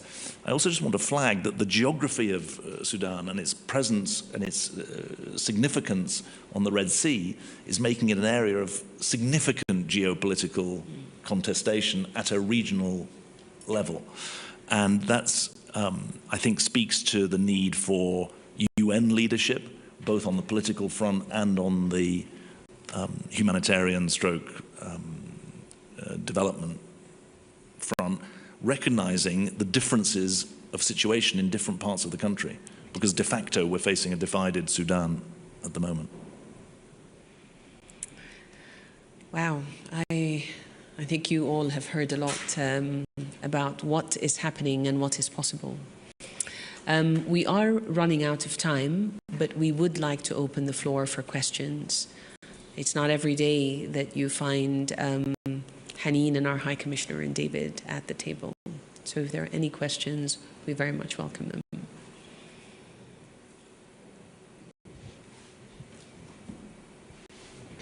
Sir.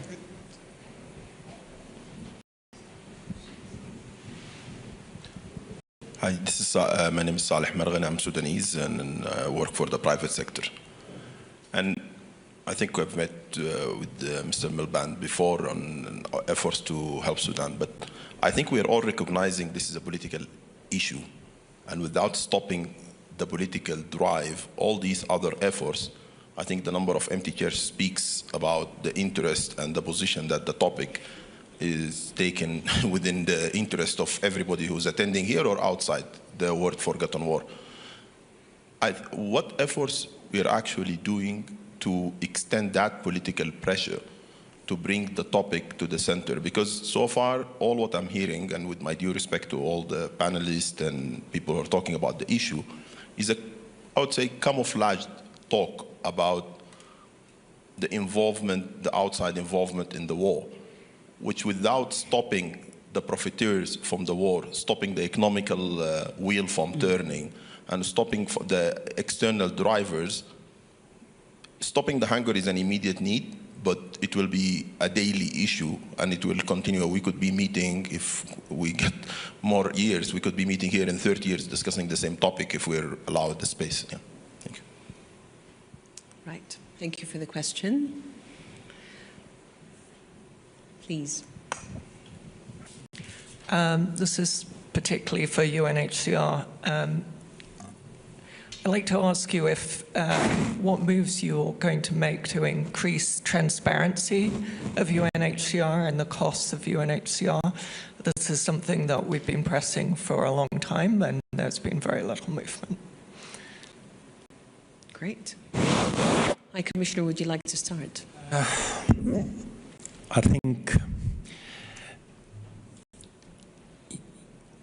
I am, as the newly appointed UNHCR, we are looking at our structures and processes, and we have a management review that we will be launching with the idea of increasing efficiency and accountability, and for sure transparency. And by that I mean the following. Of course, there are already a number of auditing requirements and processes by which my hope is that to really look for a more real-time monitoring and delivery process utilizing technology that is available out there, and I consider it to be very important because that needs to show the leadership of UNHCR, efficiency, of course, but also donors who would like to see how their contributions are being delivered on. I mean, again, we can talk numbers about what are the efficiency rates, how much of this assistance is getting to the people intended to. My motto is that there is always room for improvement and there are always ways that can be done. That dollar that we acquire from a donor and committed to a given project, we need to demonstrate and as real time as possible about how that is going. And we're looking, by the way, in that context, to the concept also of the UNHCR becoming a convener as well, to provide delivery of services and assistance the most cost-effective way. This should not be about institutional turf. It's about the refugees that we intend to. The UNHCR's role is absolutely crucial, central. Protection, provide emergency assistance when needed, and of course, working for durable solutions too. In that context, certainly in the context of delivery of humanitarian assistance, we should be looking and open to finding what I consider to be the best and most cost-effective ways of delivery, because I remind myself and my colleagues in the leadership of the UNHCR, we are mindful of the reality that this is assistance allocated for the people, i.e. the refugees, and that will be my commitment to you, and I think this is where UNHCR has been working on, has been developing far more responsive, far more agile processes, but there is always room for improvement, and I'm hopeful that, especially with utilization of technology, that we can do a better job at it as well. Thank you very much, High Commissioner. Right. I think we're closing on time. Don't want the David. first question to feel that it was ignored. And obviously there's a lot in it. I'd just say the following. The Trump administration did something important when they established the Quad, because they went to the heart of the issue that you're raising, which is what's the role of external actors in the conflict. And they brought together the US, Saudi Arabia, Egypt, and the United Arab Emirates. And they issued an important statement in September. I think the duty of all of us is to say, well, what's happened since the statement in September? Where's the follow-up? Because it's the follow-up and the follow-through that's important. It set out, that statement set out demands on all parties to the conflict and their supporters.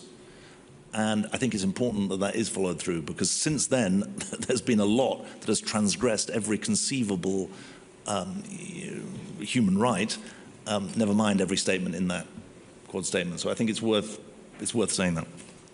Absolutely. And thank you for your questions and responses. I have heard certain words I'm going to repeat in some. Hard to summarize these, all the reflections, but it's the largest recorded crisis, humanitarian crisis, since we started recording, is important to take away. For mothers and children who are suffering hunger and disease and shelter needs, it isn't a long-term issue, it is an immediate issue. They need assistance today, while the powers that be also are able to find the longer-term solutions. A peaceful end, as you put it, High Commissioner, is critical. But with it, we need humanitarian assistance that goes in to respond to the almost half the population that is in need today across Sudan, because there are needs in food, in cash, in health, in education, in shelter. Across the gamut, there are needs. And I really liked what you said, Haneen, about the importance of anchoring this in community solutions, in local actors, and empowering those that are able to respond. And then finally, to the regional context of this, to the generosity of neighbors who've opened borders and host communities who sometimes have less than the refugees crossing and have been incredibly hospitable and welcoming. We are extremely grateful, but the burden has to be lifted from poor families who are accommodating ones in need, and our assistance has to be lifted to cover all of them. So a massive thank you. Sudan is not a background crisis, it's a forefront crisis, and we really look forward to your voices elevating this and asking for more assistance and more peace to take us forward. Thank you once again to my esteemed panel and to WEF for hosting us today, and to those of you who made the time. Have a lovely day.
Good afternoon, everybody, and welcome. I guess we don't have enough seats today. Wow. In the last quarter century, a sitting president of the United States has come to Davos only twice. Both times it was Donald Trump.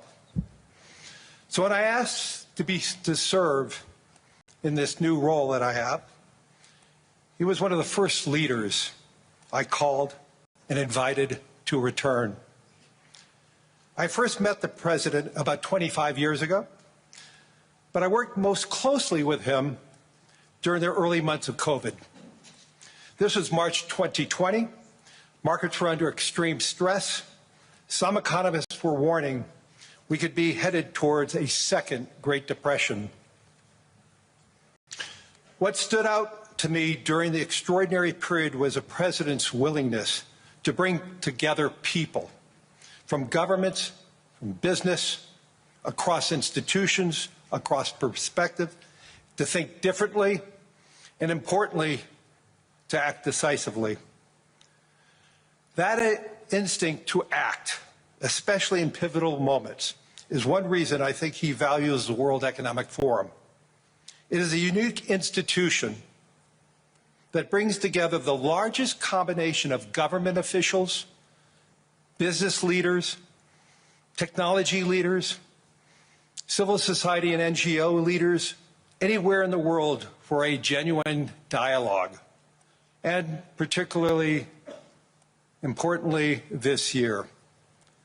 Thankfully, this group is meeting under better economic circumstances than during the pandemic, but once again, we're facing very serious different economic conditions around the world.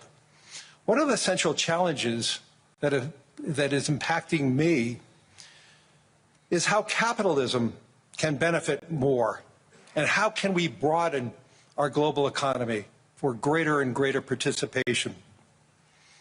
That is a question where the president has shown real leadership through investing in infrastructure, reducing barriers to growth, and initiatives like the Trump account, designed to give more Americans a direct stake in the growth of the U.S. economy. As he enters the second year of his second term, we are interested in hearing his plans for 2026 and beyond, and will no doubt create more and more conversation. And that's what the forum is about, a serious conversation in the spirit of dialogue. Discussions where the world is headed, where are we going, and these discussions would be incomplete without the President of the United States, the most important leader in the world. We appreciate him here, so let me introduce and welcome back to Davos the President of the United States, Donald J. Trump.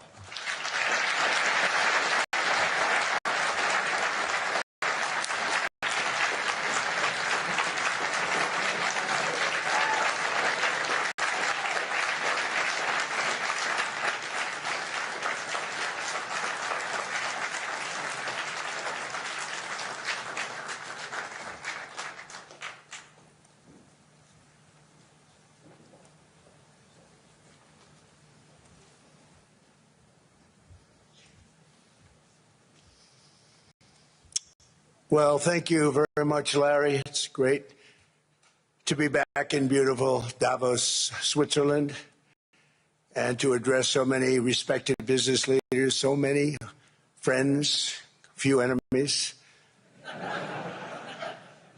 and all of the distinguished guests. It's a who's who, I will say that. I've come to this year's World Economic Forum with truly phenomenal news from America. Yesterday marked the one-year anniversary of my inauguration, and today, after 12 months back in the White House, our economy is booming, growth is exploding, productivity is surging, investment is soaring, incomes are rising, inflation has been defeated, our previously open and dangerous border is closed and virtually impenetrable. And the United States is in the midst of the fastest and most dramatic economic turnaround in our country's history. Under the Biden administration, America was plagued by the nightmare of stagflation, meaning low growth, and high inflation, a recipe for misery, failure, and decline. But now, after just 1 year of my policies, we are witnessing the exact opposite.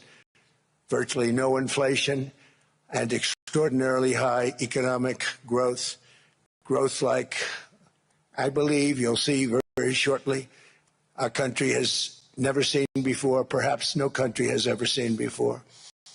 Over the past 3 months, core inflation has been just 1.6%. Meanwhile, fourth quarter growth is projected to be 5.4%, far greater than anybody other than myself and a few others had predicted. Since the election, the stock market has set 52 all-time high records. So that's in 1 year, 52 records, adding $9 trillion in value to retirement accounts, 401ks, and people's savings. People are doing very well. They're very happy with me. Since my inauguration, we've lifted more than 1.2 million people off of food stamps, and after 4 years in which Biden secured less than $1 trillion of new investment in our country. Think of that, 1 trillion, substantially less than that. In 4 years, we've secured commitments for a record-breaking $18 trillion, and we think when the final numbers come out, they'll be closer to $20 trillion of investment. That's never been done by any country at any time, not even close. Just over 1 year ago, under the radical left Democrats, we were a dead country. Now we are the hottest country anywhere in the world. In fact, the United States economy is on pace to grow at double the rate that was projected by the IMF just last April. And with my growth and tariff policies, it should be much higher. I really believe we can be much higher than that. And this is all great news, and it's great for all nations. The USA is the economic engine on the planet. And when America booms, the entire world booms. It's been the history. When it goes bad, it goes bad. You all follow us down, and you follow us up. And we're at a point that I don't believe we've ever been. I never thought we could do it this quickly. My biggest surprise is I thought it would take more than a year, maybe like a year and 1 month. But it's happened very quickly. This afternoon, I want to discuss how we have achieved this economic miracle, how we intend to raise living standards for our citizens to levels never seen before, and perhaps how you too and the places where you come from can do much better by following what we're doing, because certain places in Europe are not even recognizable, frankly, anymore. They're not recognizable. And we can argue about it, but there's no argument. Friends come back from different places. I don't want to insult anybody, and say, I don't recognize it. And that's not in a positive way. That's in a very negative way. And I love Europe, and I want to see Europe go good. But it's not heading in the right direction. In recent decades, it became conventional wisdom in Washington and European capitals that the only way to grow a modern Western economy was through ever-increasing government spending, unchecked mass migration, and endless foreign imports. The consensus was that so-called dirty jobs and heavy industry should be sent elsewhere, that affordable energy should be replaced by the Green New Scam, and that countries could be propped up by importing new and entirely different populations from faraway lands. This was the path that Sleepy Joe Biden administration and many other Western governments very foolishly followed, turning their backs on everything that makes nations rich and powerful and strong. And there's so much potential in so many nations. The result was record budget and trade deficits and a growing sovereign deficit driven by the largest wave of mass migration in human history. We've never seen anything like it. Quite frankly, many parts of our world are being destroyed before our very eyes, and the leaders don't even understand what's happening. And the ones that do understand aren't doing anything about it. Virtually all of the so-called experts predicted my plans to end this failed model would trigger a global recession and runaway inflation. But we have proven them wrong. It's actually just the opposite. In 1 year, our agenda has produced a transformation like America has not seen in over 100 years. Instead of closing down energy plants, we're opening them up. Instead of building ineffective, money-losing windmills, we're taking them down and not approving any. Instead of empowering bureaucrats, we're firing them, and they're going out and getting jobs in the private sector for 2 and 3 times what they were making in government. So they started off hating me when we fired them, and now they love me. Instead of raising taxes on domestic producers, we're lowering them and raising tariffs on foreign nations to pay for the damage that they've caused. In 12 months, we have removed over 270,000 bureaucrats from the federal payrolls, the largest single-year reduction in government employment since the end of World War II. Nobody thought that was coming, but we had no choice. To make a country great, you can't have all federal jobs. We've cut federal spending by $100 billion and slashed the federal budget deficit by 27% in the single year. It's going to go down quite a bit more from that, driving inflation way down from the record highs of the Biden administration. Every month they went up and up and up.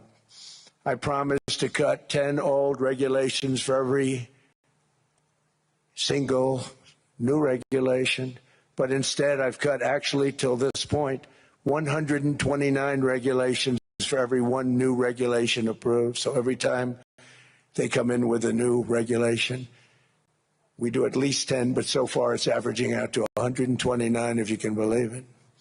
In July, we passed the largest tax cuts in American history, including no tax on tips, no tax on overtime, no tax on Social Security for our great seniors. We also provided 100% expensing, that's the one they like, and bonus depreciation for all new equipment and capital investments to help companies expand and shift production to America. They are so in love with that. They build a plant, they're able to deduct it immediately, the whole thing, rather than waiting 38 to 41 years in the old days. This is a miracle taking place. Nobody thought it would ever be done by any country, but it's done by us. It was what made my first term the most successful 4-year term that we've ever had from a financial standpoint. And now we've upped it. This is a 10-year program, not a 1-year program. But you're allowed to deduct everything in 1 year. It used to be 38 to 41 years. With tariffs, we've radically reduced our ballooning trade deficit, which was the largest in world history. We were losing more than $1 trillion every single year, and it was just wasted. It was going to waste. But in 1 year, I slashed our monthly trade deficit by a staggering 77%, and all of this with no inflation, something everyone said could not be done. There were a couple of brilliant people that actually thought I was doing the right thing. I thought I was doing the right thing. Now they all think I'm doing the right thing because they can't believe the numbers. American exports are now up by more than $150 billion. Domestic steel production is up by 300,000 tons a month, and it's doubling over the next 4 months. It's doubling and tripling, and we have steel plants being built all over the country. Nobody thought they'd see that. Factory construction is up by 41%, and that number is really going to skyrocket right now because that's during a process that they're putting in to get their approvals, and we've given very, very quick, fast approvals. In the process, we've made historic trade deals with partners covering 40% of all U.S. trade. Some of the greatest companies and countries in the world. We have countries as our partner, too. The European nations, Japan, South Korea. They're our partners. They've gone into massive deals with us, especially on oil and gas. And these agreements raise growth and cause stock markets to boom, not only in the U.S., but virtually every country that came to make a deal, because As you've learned, when the United States goes up, you follow. It's really become a staple. In America, I've stopped the nation-wrecking energy policies that drive up prices while sending jobs and factories to the world's worst polluters. They are indeed polluters. Under sleepy Joe Biden, new domestic oil and gas leases fell by 95%. Think of that. And they wonder, why was gasoline going up so fast? The gasoline actually topped $5 a gallon, and some places $7 a gallon, and more than 100 major power plants were violently shut down by incompetent people that had no idea what the hell they were doing.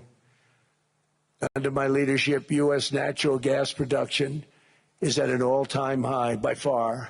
U.S. oil production is up by 730,000 barrels a day, and last week we picked up 50 million barrels from Venezuela alone. Venezuela has been an amazing place for so many years, but then they went bad with their policies. 20 years ago it was a great country, and now it's got problems, but we're helping them. And those 50 million barrels, we're going to be splitting up with them, and they'll be making more money than they've made in a long time. Venezuela is going to do fantastically well. We appreciate all of the cooperation we've been giving. We've been giving great cooperation. Once the attack ended, and they said, let's make a deal. More people should do that. But Venezuela is going to make more money in the next 6 months than they've made in the last 20 years.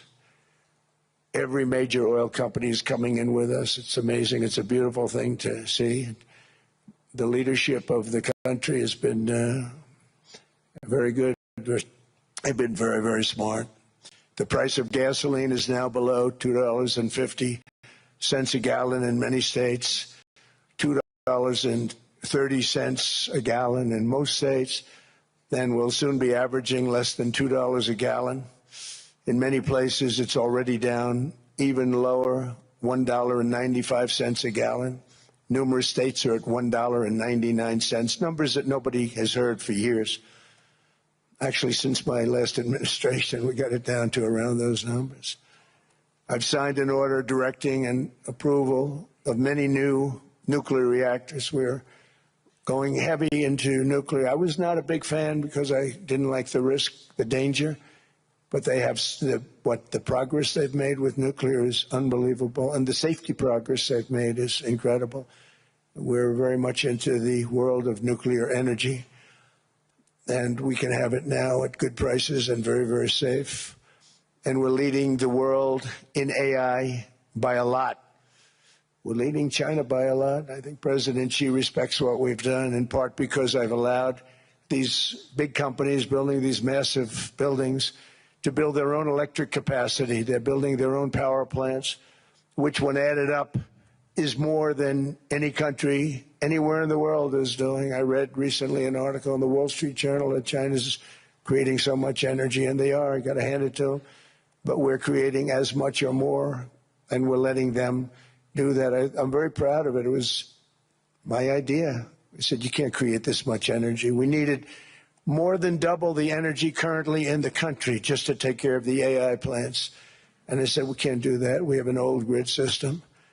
And I came up with the idea, you know, you people are brilliant. You have a lot of money.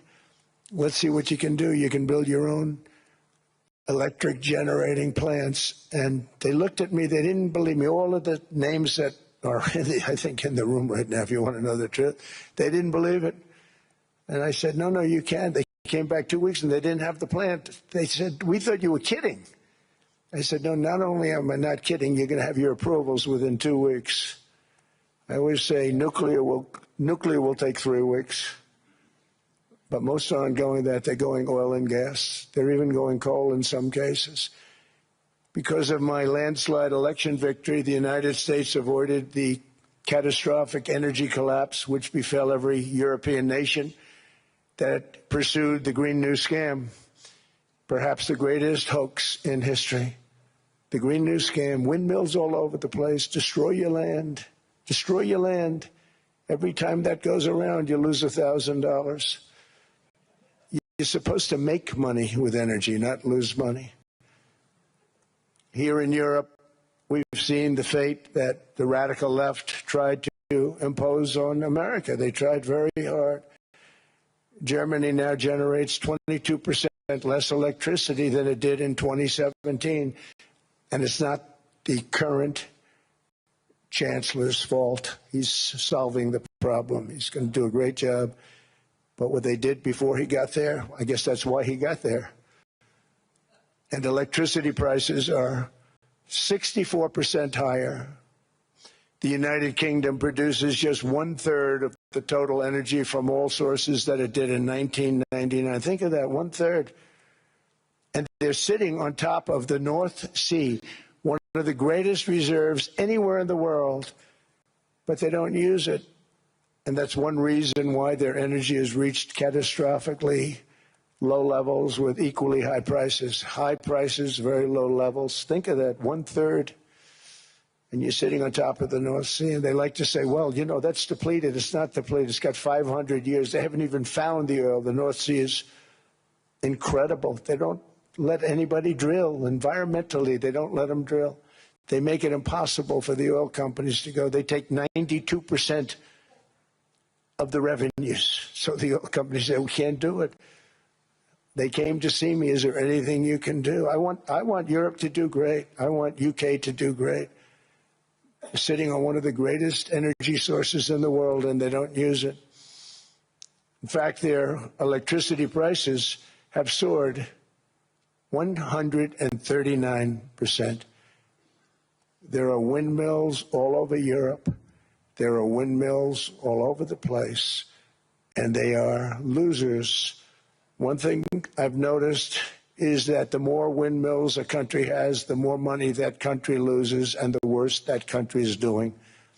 China makes almost all of the windmills, and yet I haven't been able to find any wind farms in China. Did you ever think of that? It's a good way of looking at it. They're smart. China is very smart. They make them, they sell them for a fortune.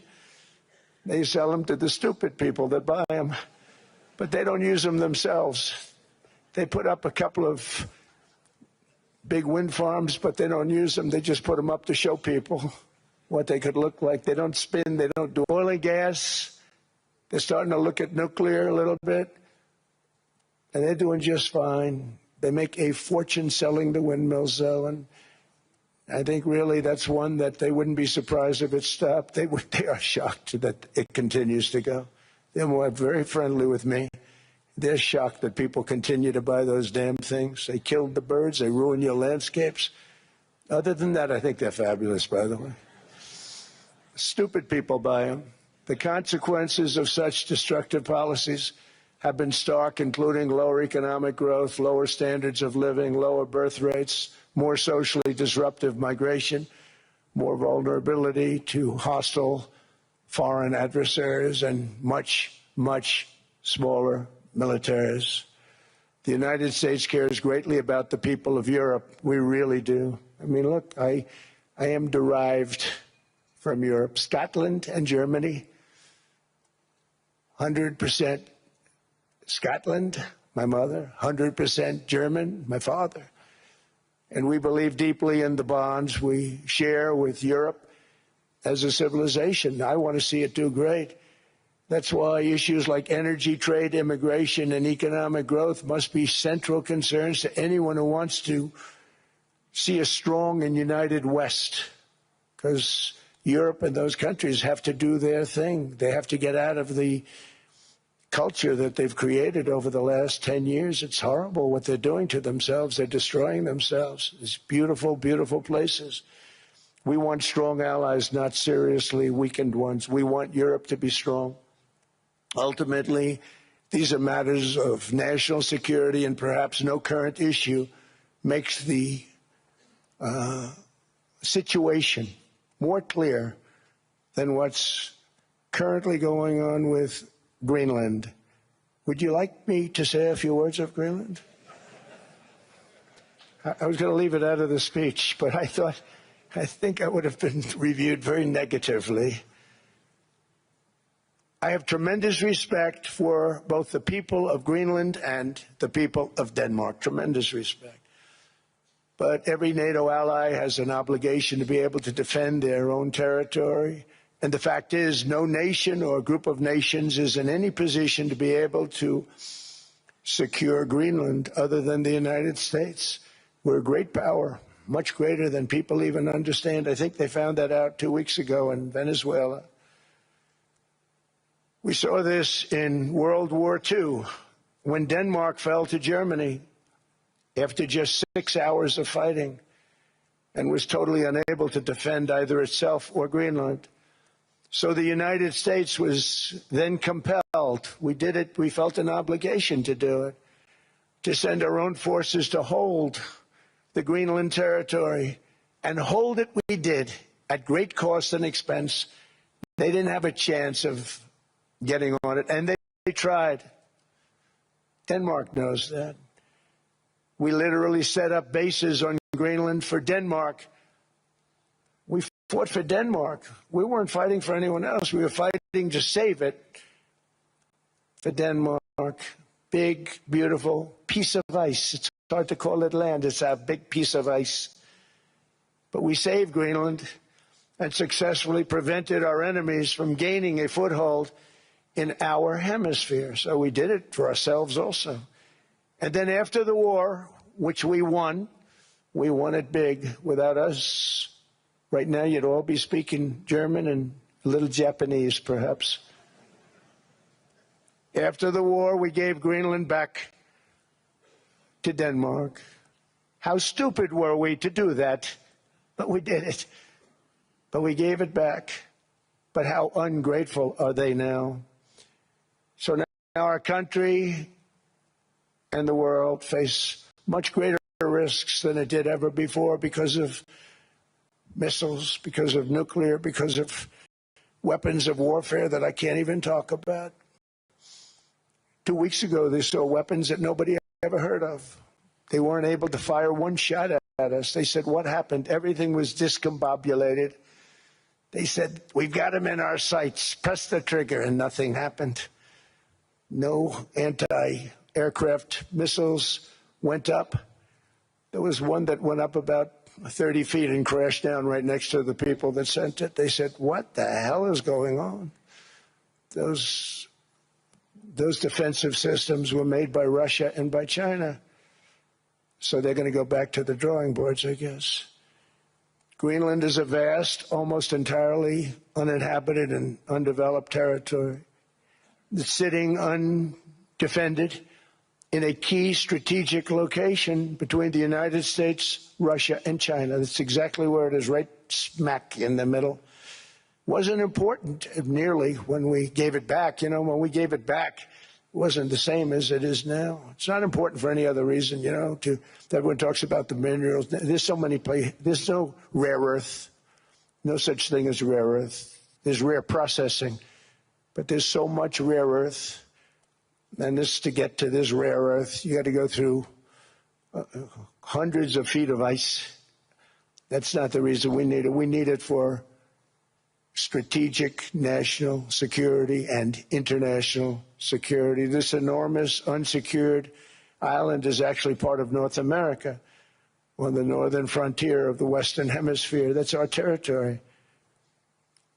It is therefore a core national security interest of the United States of America. And in fact, it's been our policy for hundreds of years to prevent outside threats from entering our hemisphere, and we've done it very successfully. We've never been stronger than we are now.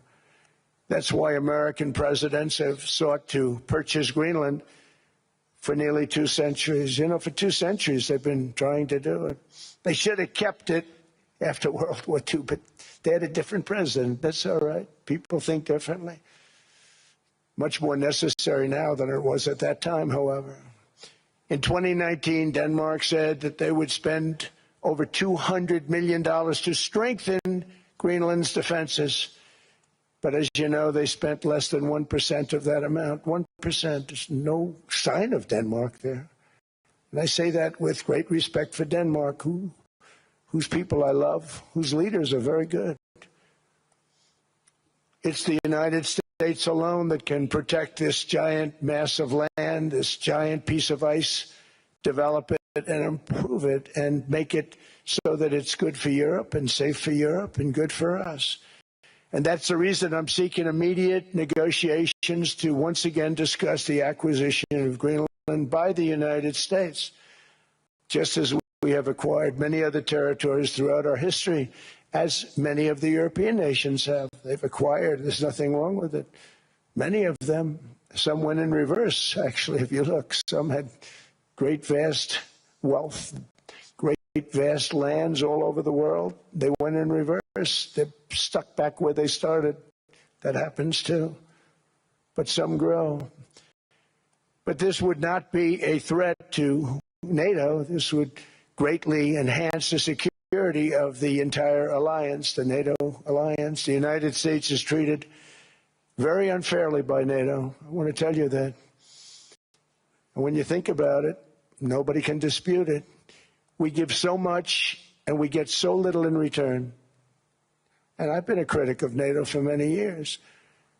And yet I've done more to help NATO than any other president by far, than any other person. You wouldn't have NATO if I didn't get involved in my first term. The war with Ukraine is an example. We are thousands of miles away, separated by a giant ocean. It's a war that should have never started, and it wouldn't have started if the 2020 U.S. presidential election weren't rigged. It was a rigged election. Everybody now knows that. They found out. People will soon be prosecuted for what they did. It's probably breaking news, but it should be. It was a rigged election. You can't have rigged elections. You need strong borders, strong elections, and ideally a good press. I always say it. Strong borders, strong elections, free, fair elections, and a fair media. The media is terrible. It's very crooked. It's very biased, terrible. But someday it'll straighten out because it's losing all credibility. Think of it. When I went in a landslide, a giant landslide, won all 7 swing states, won the popular vote, won everything, and I only get negative press. That means that it has no credibility. And if they're going to get credibility, they're going to have to be fair. So you need a fair press. But you also need those other elements. And I inherited a terrible, terrible situation. If you look, the border was open. The inflation was raging. Everything was bad with the United States when I came into office.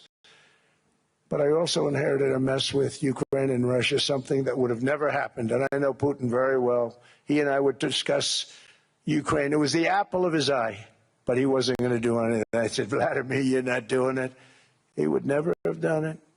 It was terrible what happened. I could see it happening, too. After I left, I could see it happening. Biden had given Ukraine and NATO $350 billion, a staggering sum, $350 billion. I came in, and just like the southern border, just like inflation, just like our economy, I said, wow, this place is in trouble, meaning our country. All of these things were out of control.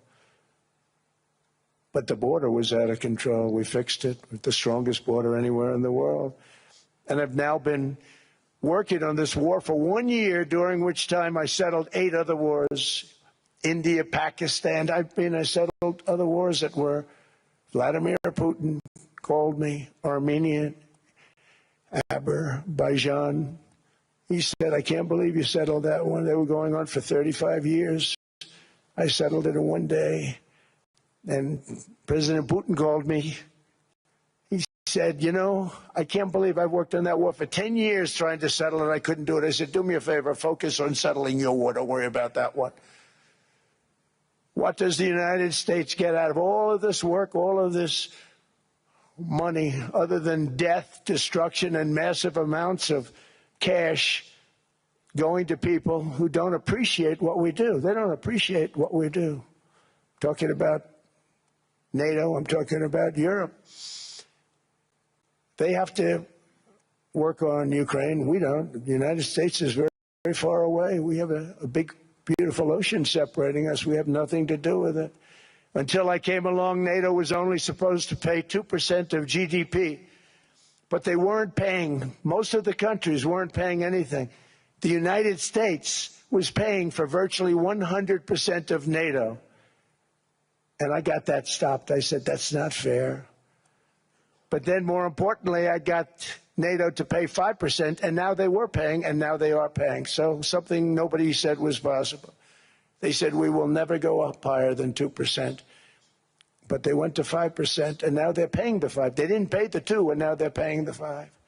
And they're stronger for it, and they have an excellent, by the way, Secretary General, who's possibly in the room. Mark, are you here? Yes, he's here. Hello, Mark.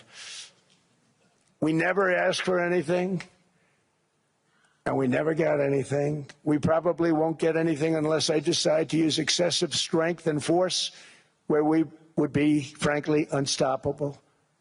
But I won't do that. Okay? Now everyone's saying, oh, good. That's probably the biggest statement I made, because people thought I would use force. I don't have to use force. I don't want to use force. I won't use force. All the United States is asking for is a place called Greenland, where we already had it, as a trustee, but respectfully returned it back to Denmark not long ago after we defeated the Germans, the Japanese, the Italians, and others in World War II. We gave it back to them. We were a powerful force then, but we are a much more powerful force now. After I rebuilt the military in my first term and continue to do so today, we have a budget of $1.5 trillion. We're bringing back battleships. The battleship is 100 times more powerful than the great battleships you saw in World War II, those great, big, gorgeous ships, the Missouri, the Iowa, the Alabama. Because I thought maybe we could take them out of mothballs. They said, no, sir, these ships are 100, think of that, 100 times more powerful than those big, magnificent pieces of art that you saw so many times ago, that you still see on television. You say, wow, what a force. 100 times, each ship 100 times more powerful than the big battleships of the past. So that was the end of the mothball story. So what we have gotten out of NATO is nothing except to protect Europe from the Soviet Union and now Russia. I mean, we've helped them for so many years. We've never gotten anything, except we pay for NATO. And we paid for many years until I came along.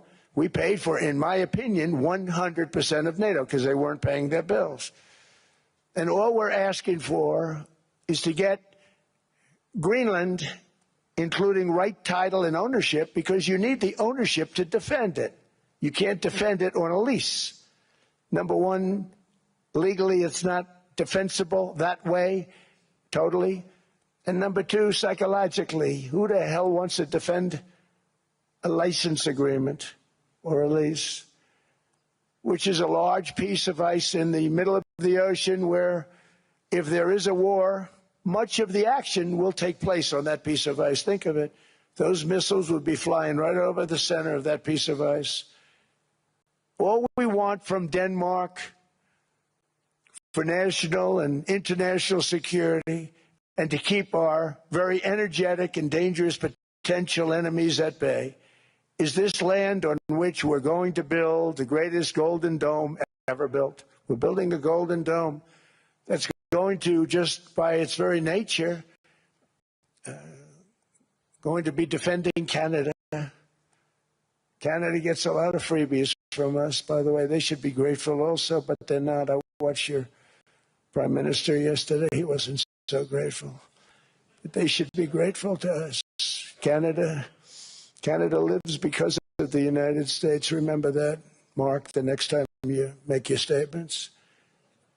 What we did for Israel was amazing, but that's nothing compared to what we have planned for the United States, Canada, and the rest of the world. We are going to build a dome like no other. We did it for Israel. And by the way, I told Bibi, stop taking credit for the dome. That's our technology. That's our stuff. But they had a lot of courage, and they were good fighters, and they did a good job, and we wiped out the Iran nuclear threat like nobody can believe. Nobody's ever seen anything like it. That, Venezuela, taking down Soleimani, wiping out al-Baghdadi when he tried to reinstitute ISIS. We did a lot. I did a lot of big things, all perfectly executed. Everyone was perfectly executed. Somebody told me that, a military expert told me, "Sir, everything you've done has been perfectly executed." I said, "I know." So other presidents have spent, whether foolishly or not, trillions and trillions of dollars on NATO and gotten absolutely nothing in return. We've never asked for anything. It's always a one-way street. Now they want us to help them with Ukraine. And let me say, we're going to. I'm really helping, not even them. I want to see, last week, if you saw, it was 10,000 soldiers, but last month it was 31,000 soldiers died. 31,000. That's this room times, the number of people in this room times 30. Think of it. 30,000 soldiers died in 1 month. The month before it was 27,000. The month before that it was 28,000. The month before that it was 25,000. It's a bloodbath over there. And that's what I want to stop. It doesn't help the United States, but these are souls. These are young people. Look like you. Look like some of you right in the front row. They go to war. Their parents are so proud. Oh, there he goes, comes back. 2 weeks later, they get a call. Your son's head's been blown off. I want to stop it. It's a horrible war. It's the worst since World War II. They keep going. They'll exceed World War II. The numbers are staggering, how many people they've lost. They don't want to talk about it. Ukraine and Russia lost just tremendous amounts. And I'm dealing with President Putin, and he wants to make a deal, I believe. I'm dealing with President Zelensky, and I think he wants to make a deal. I'm meeting him today. He might be in the audience right now. But they got to get that war stopped because too many people are dying, needlessly dying. Too many souls are being lost. It's the only reason I'm interested in doing it. But in doing it, I'm helping Europe, I'm helping NATO, and I've until the last few days when I told them about Iceland, they loved me. They called me daddy, right, last time. A very smart man said, he's our daddy. He's running it. I was like running it. I went from running it to being a terrible human being.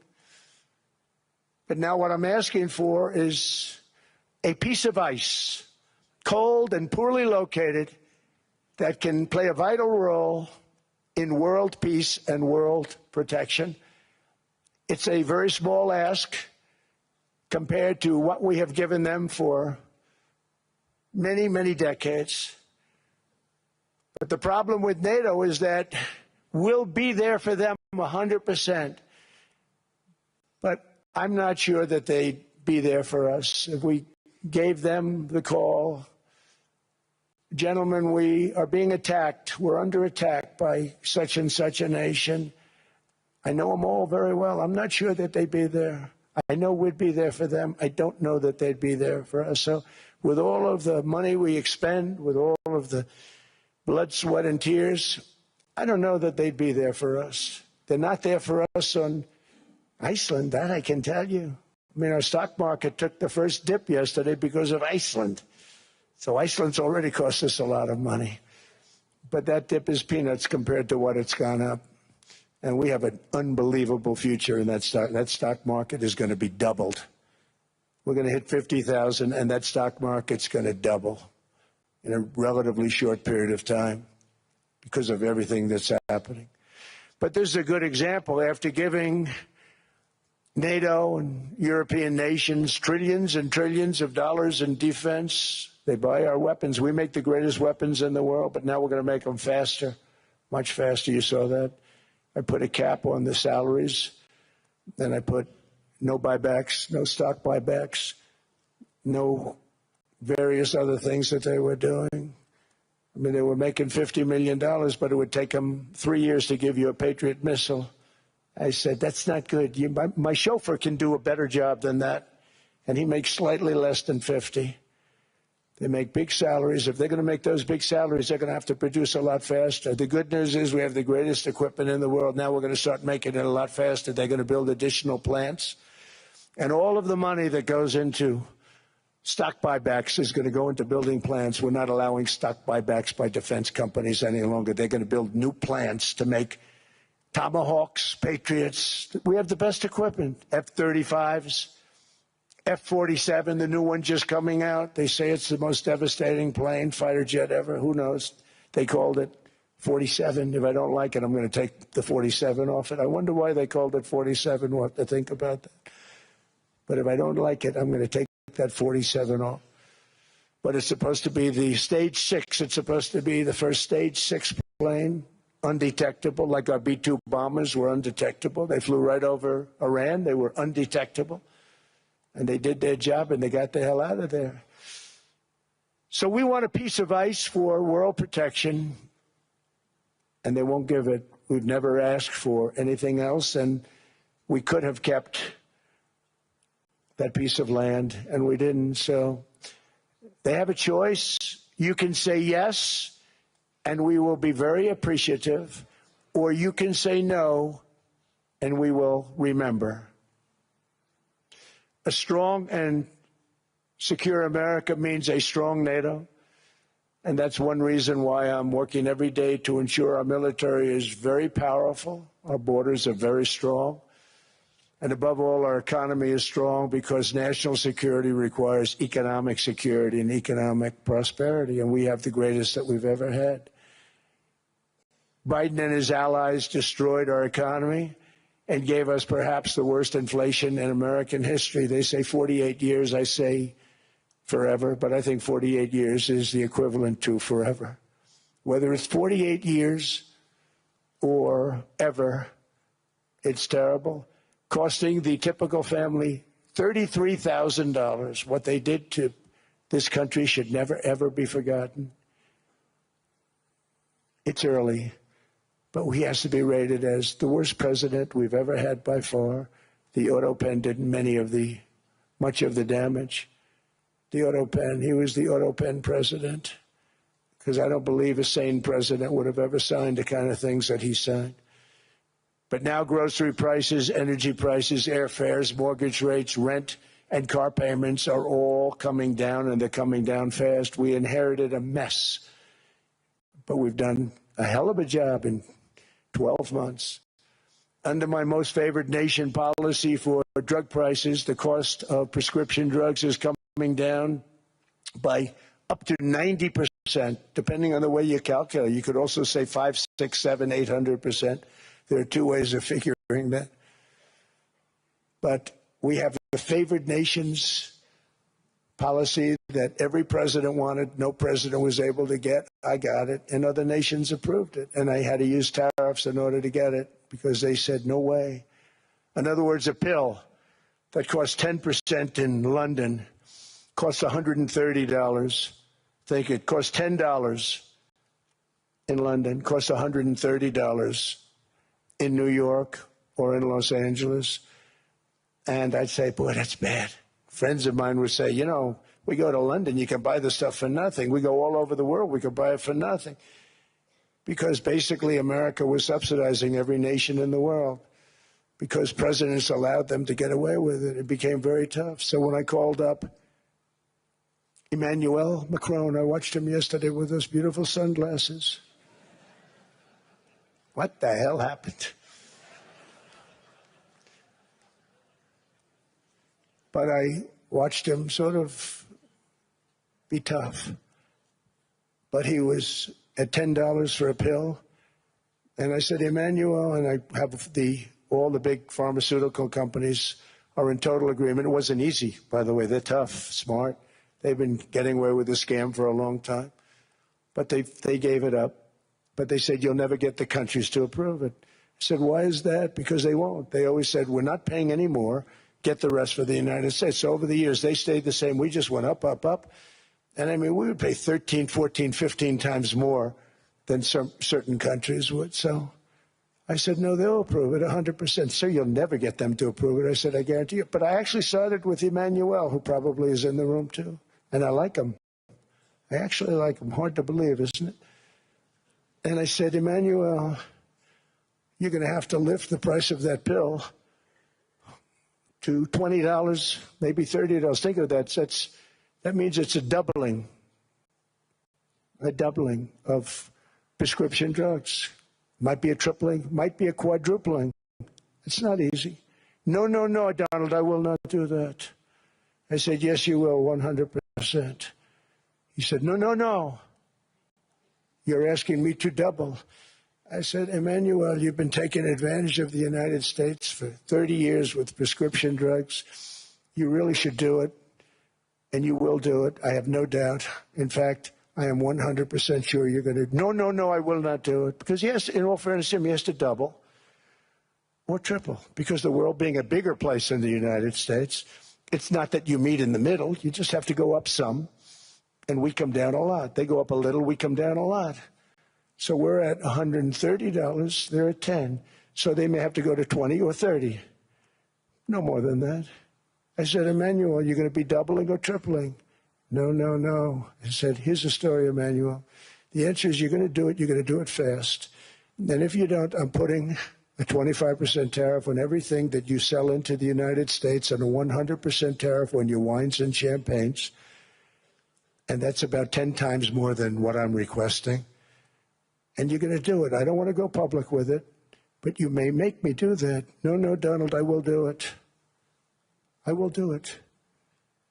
It took me, on average, 3 minutes a country, saying the same thing. You will do it. They all said, no, no, no, I will not do it. You're asking me to double the cost of prescription. I said, that's right, because you've been screwing us for 30 years. And they said, we will not do it. I said, that's all right. On Monday morning, we're putting a 25, 30, 50. I gave different numbers for different countries. This is also national security we're talking about. Not fair. We're not going to subsidize the whole world. And every one of those countries have agreed to do it. So one of the biggest things that I've done is the fact that we have now most favored nation. We will pay whatever the lowest price is in the entire world.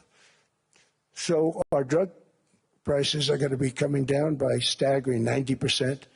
Again, you could say 1,000%, 2,000%. Depends on the way you want to figure it, but we'll go with the way the fake news likes it better because it sounds, can you imagine a 90% reduction sounds much worse. But drug prices are going to be coming down tremendously in all the nations, and I appreciate them doing it, but they did it. In all fairness, without tariffs, I wouldn't have been able to get it done. After declining $3,000 under Biden, real incomes are up in the United States by $2,000, $3,000, and even $5,000 and more. Home ownership has always been a symbol of health and vigor of American society, but that goal fell out of reach for millions and millions of people in the Biden era because interest rates went up so high. Today, I'm taking action to bring back this bedrock of the American dream. In recent years, Wall Street giants and institutional investment firms, many of you are here, many of you are good friends of mine, many of you are supporters. Sorry to do this, Joe, I'm so sorry.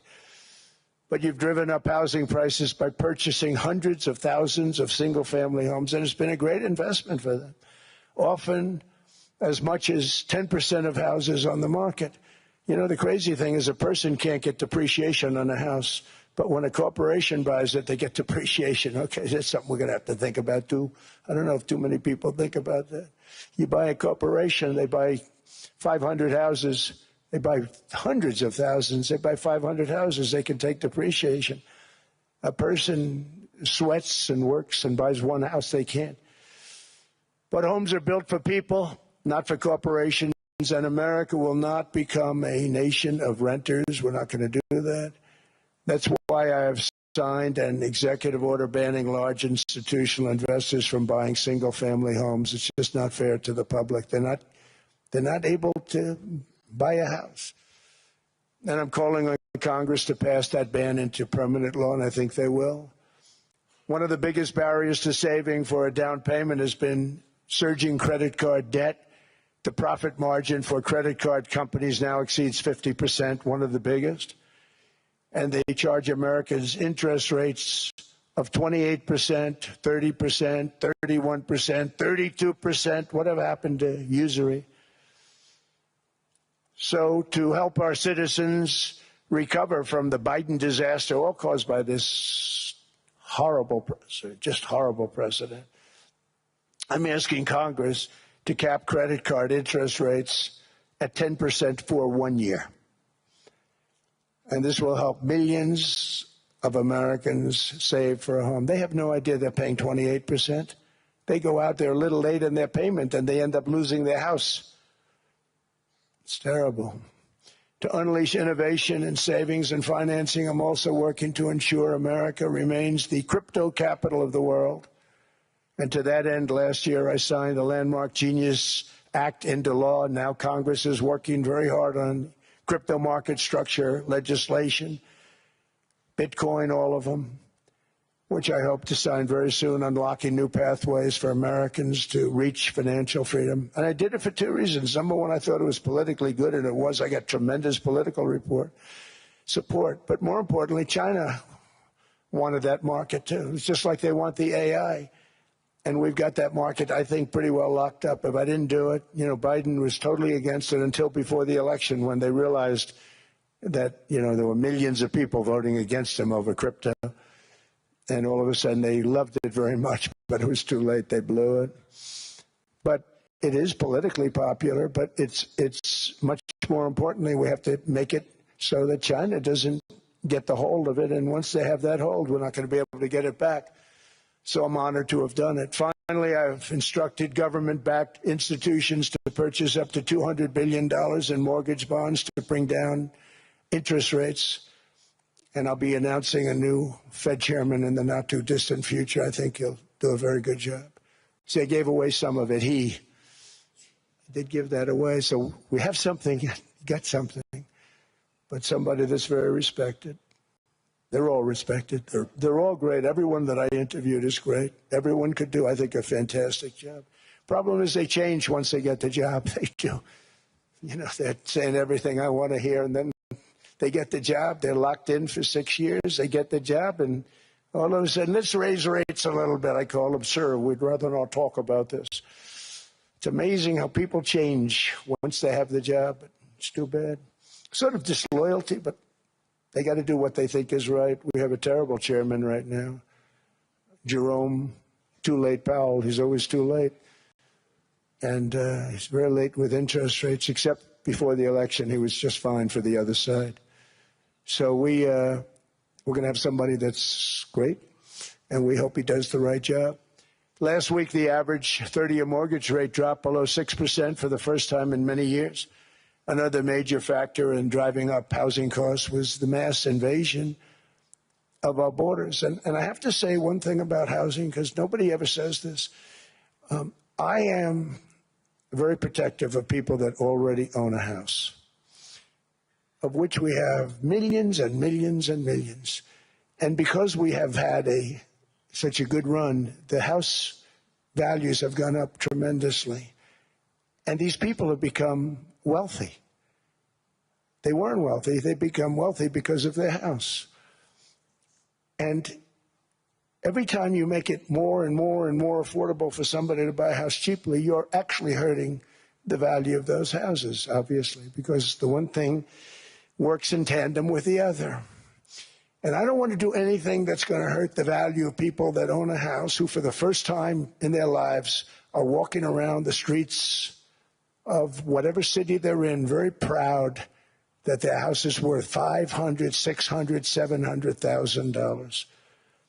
Now, if I want to really crush the housing market, I could do that so fast and people could buy houses, but you would destroy a lot of people that already have houses. In some cases, they've mortgaged their house, and the mortgage would be very low, and all of a sudden the mortgage without any changes becomes very high, and they end up losing the house.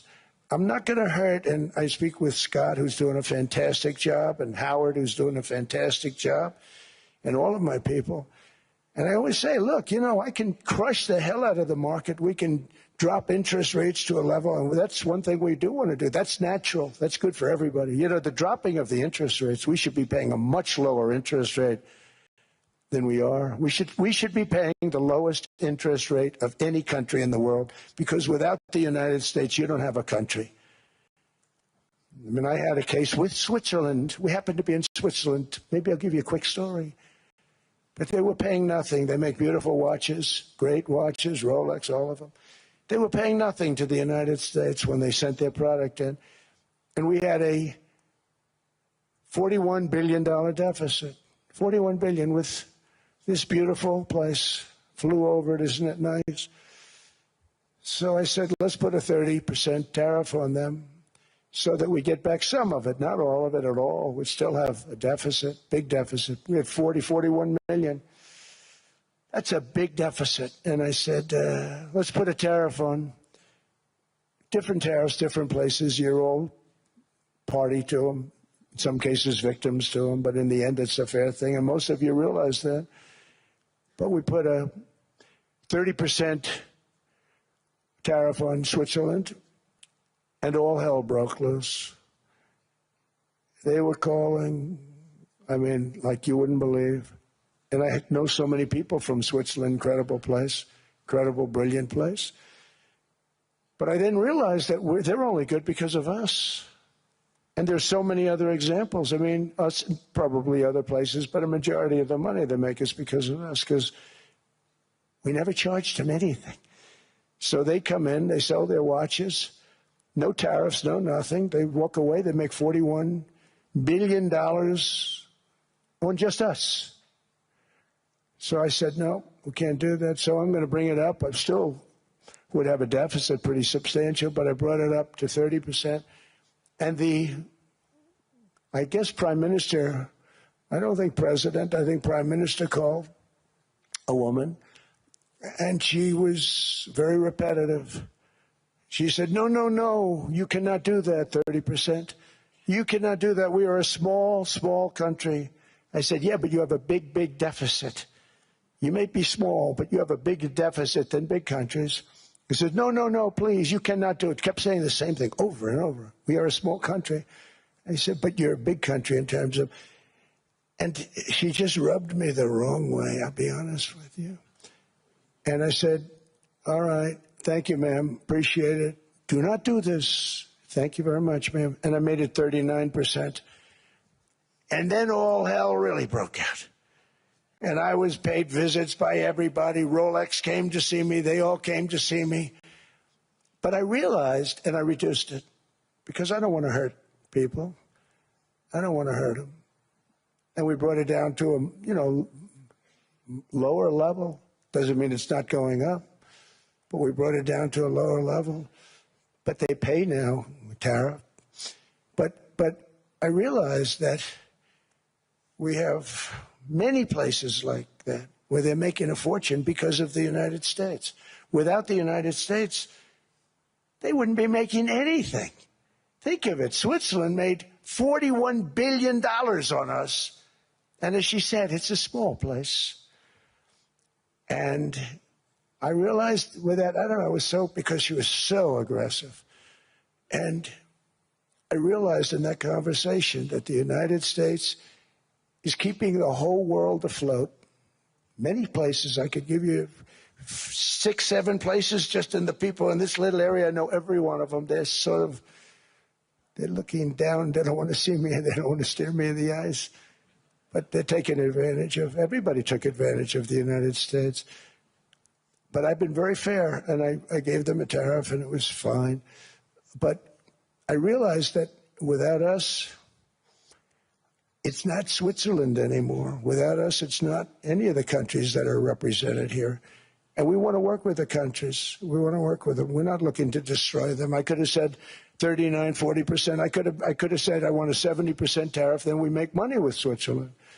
But Switzerland would have been probably destroyed, financially destroyed. I don't want to do that. But we should be paying the lowest interest rate of everybody. I hope Scott's listening to this, because we should be paying the lowest interest rate of everybody. Without us, most of the countries don't even work. And then you have the protection factor. Without our military, which is the greatest in the world by far, without our military, you have threats that you wouldn't believe. You don't have threats because of us, and that's because of NATO. One other thing, and I have to say it so importantly, in the old days, and I used to say I'm the youngest in the room. Now I'm among the older. I hate to say it.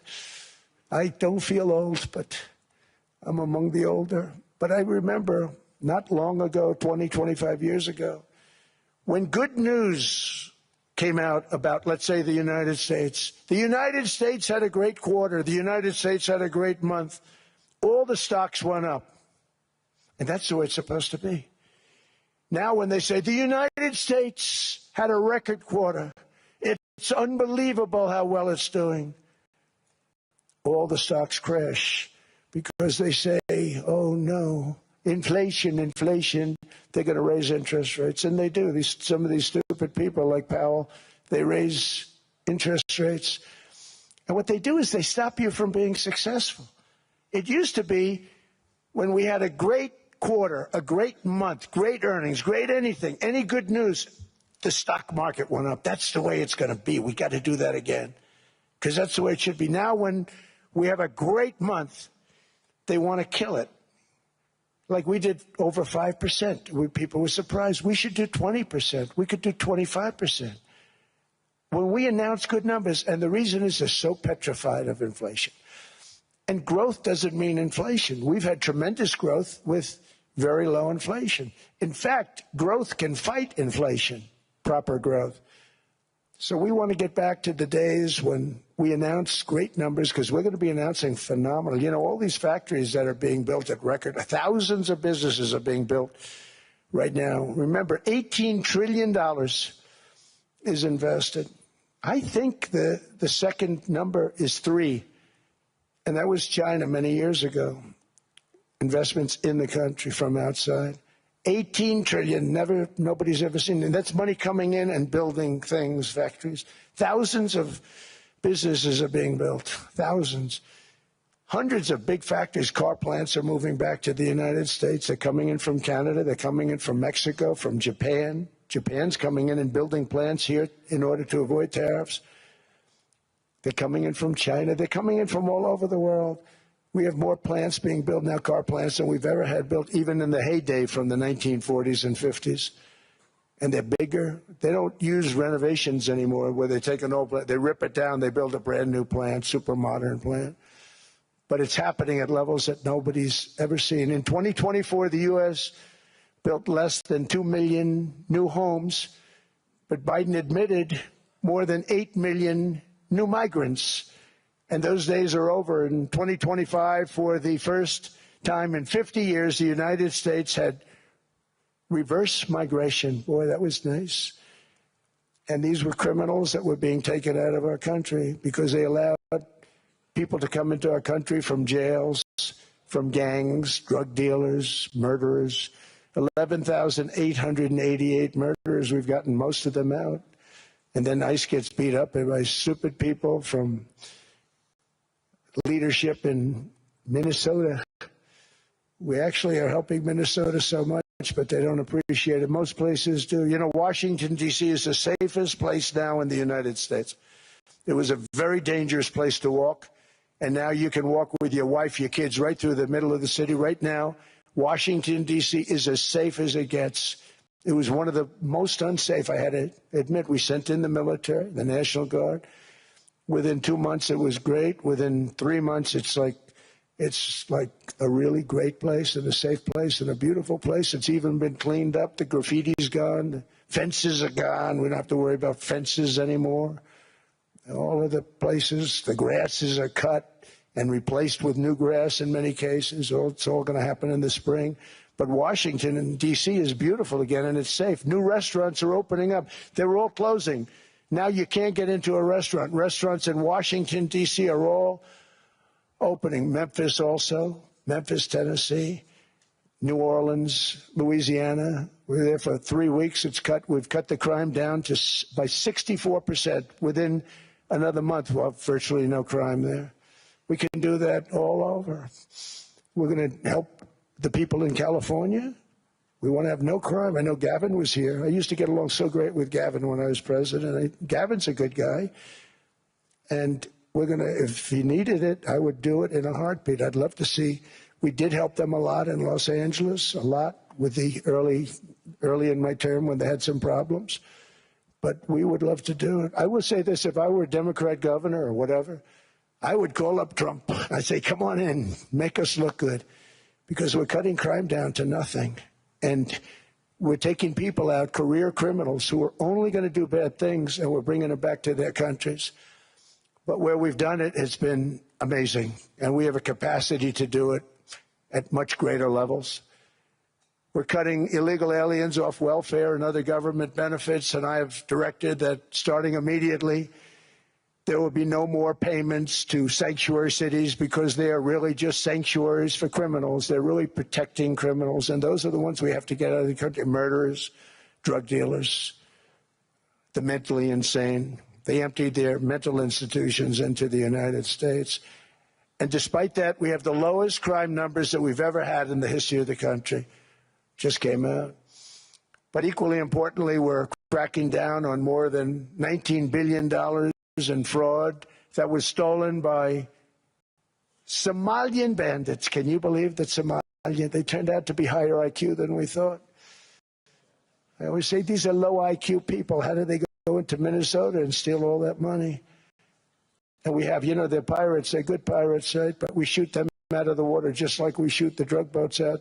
They're not pirating too many boats lately, do you notice? When they go out into those boats, they want to take over a $1.5 billion tanker loaded up with oil, and they say, we're going to blow up your boat. They have powerful weapons. You hit the side of the boat, you blow the whole thing up. The insurance companies are petrified, so they say, just give them the boat, we'll give them money instead. And I don't do that. We blow them right the hell out of the water. We see them going out, we blow them out of the water. We don't have any pirates so much anymore. If we do, they won't be there long. We've cut down with the hitting of the boats that are loaded up with drugs, including submarines. Can you believe they actually buy small, they call mini subs, very fast. They're meant for drugs. We've knocked out 2 of them. The Democrats say they were fishing. You have ruined somebody's fishing weekend. I would say a submarine is not a fishing boat. You don't fish. But we've knocked down drugs by water, the oceans, the sea, by 97.2%. Think of that. And I actually say, who the hell are the 3%? Because I would not want to be piloting one of those boats. We knocked them down, and now we're going to start on land. We're going to knock it all out. The land is the easy part. What we did on sea is incredible, and that's our great military. The situation in Minnesota reminds us that the West cannot mass import foreign cultures, which have failed to ever build a successful society of their own. I mean, we're taking people from Somalia, and Somalia is a failed, it's not a nation. Got no government, got no police, got no military, got no nothing. And then we have this fake congressperson who they just reported is worth $30 million. You believe this? Ilhan Omar, talking about the Constitution provides me. She comes from a country that's not a country, and she's telling us how to run America. Not going to get away with it much longer, let me tell you. The explosion of prosperity and conclusion and progress that built the West did not come from our tax codes. It ultimately came from our very special culture. This is the precious inheritance that America and Europe have in common. We share it. We share it, but we have to keep it strong. We have to become stronger, more successful, and more prosperous than ever. We have to defend that culture and rediscover the spirit that lifted the West from the depths of the Dark Ages to the pinnacle of human achievement. We live in an incredible, changing period. It's an unbelievable time, but we have to take advantage of the time that we're in. in our hands are technologies that our ancestors could scarcely have.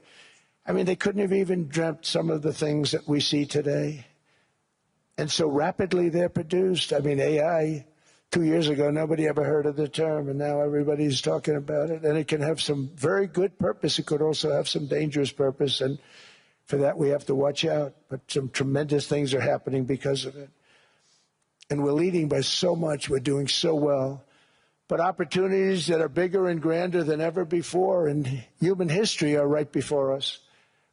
It is the pioneers in this room. Many of you in this room are true pioneers. You're two truly brilliant people. Just your ability to get a ticket is brilliant because you have about 50 people for every seat. I don't know what. That's Larry. Everything Larry touches turns to gold. He made this very successful. But you're in this room, and some of you are the greatest leaders anywhere in the world. You're the greatest brains anywhere in the world. And the future is unlimited, and to a large part because of you, and we have to protect you, and we have to cherish you. I always say we have to cherish our brilliant people because there aren't many of them. So together with confidence, boldness, and persistence, let us lift up our people, grow our economies, defend our shared destiny, and build a future for our citizens that is more ambitious, more exciting, more inspiring, and greater than the world has ever seen. We're in a position to do things that nobody else has ever even thought of before. And many of the people in this room are the ones that are doing it, and I want to congratulate you, and I'm with you all the way. You can do things that nobody else can even think about. So I congratulate you on your tremendous success. And the United States is back, bigger, stronger, better than ever before. And I'll see you around. Thank you all very much. Thank you very much.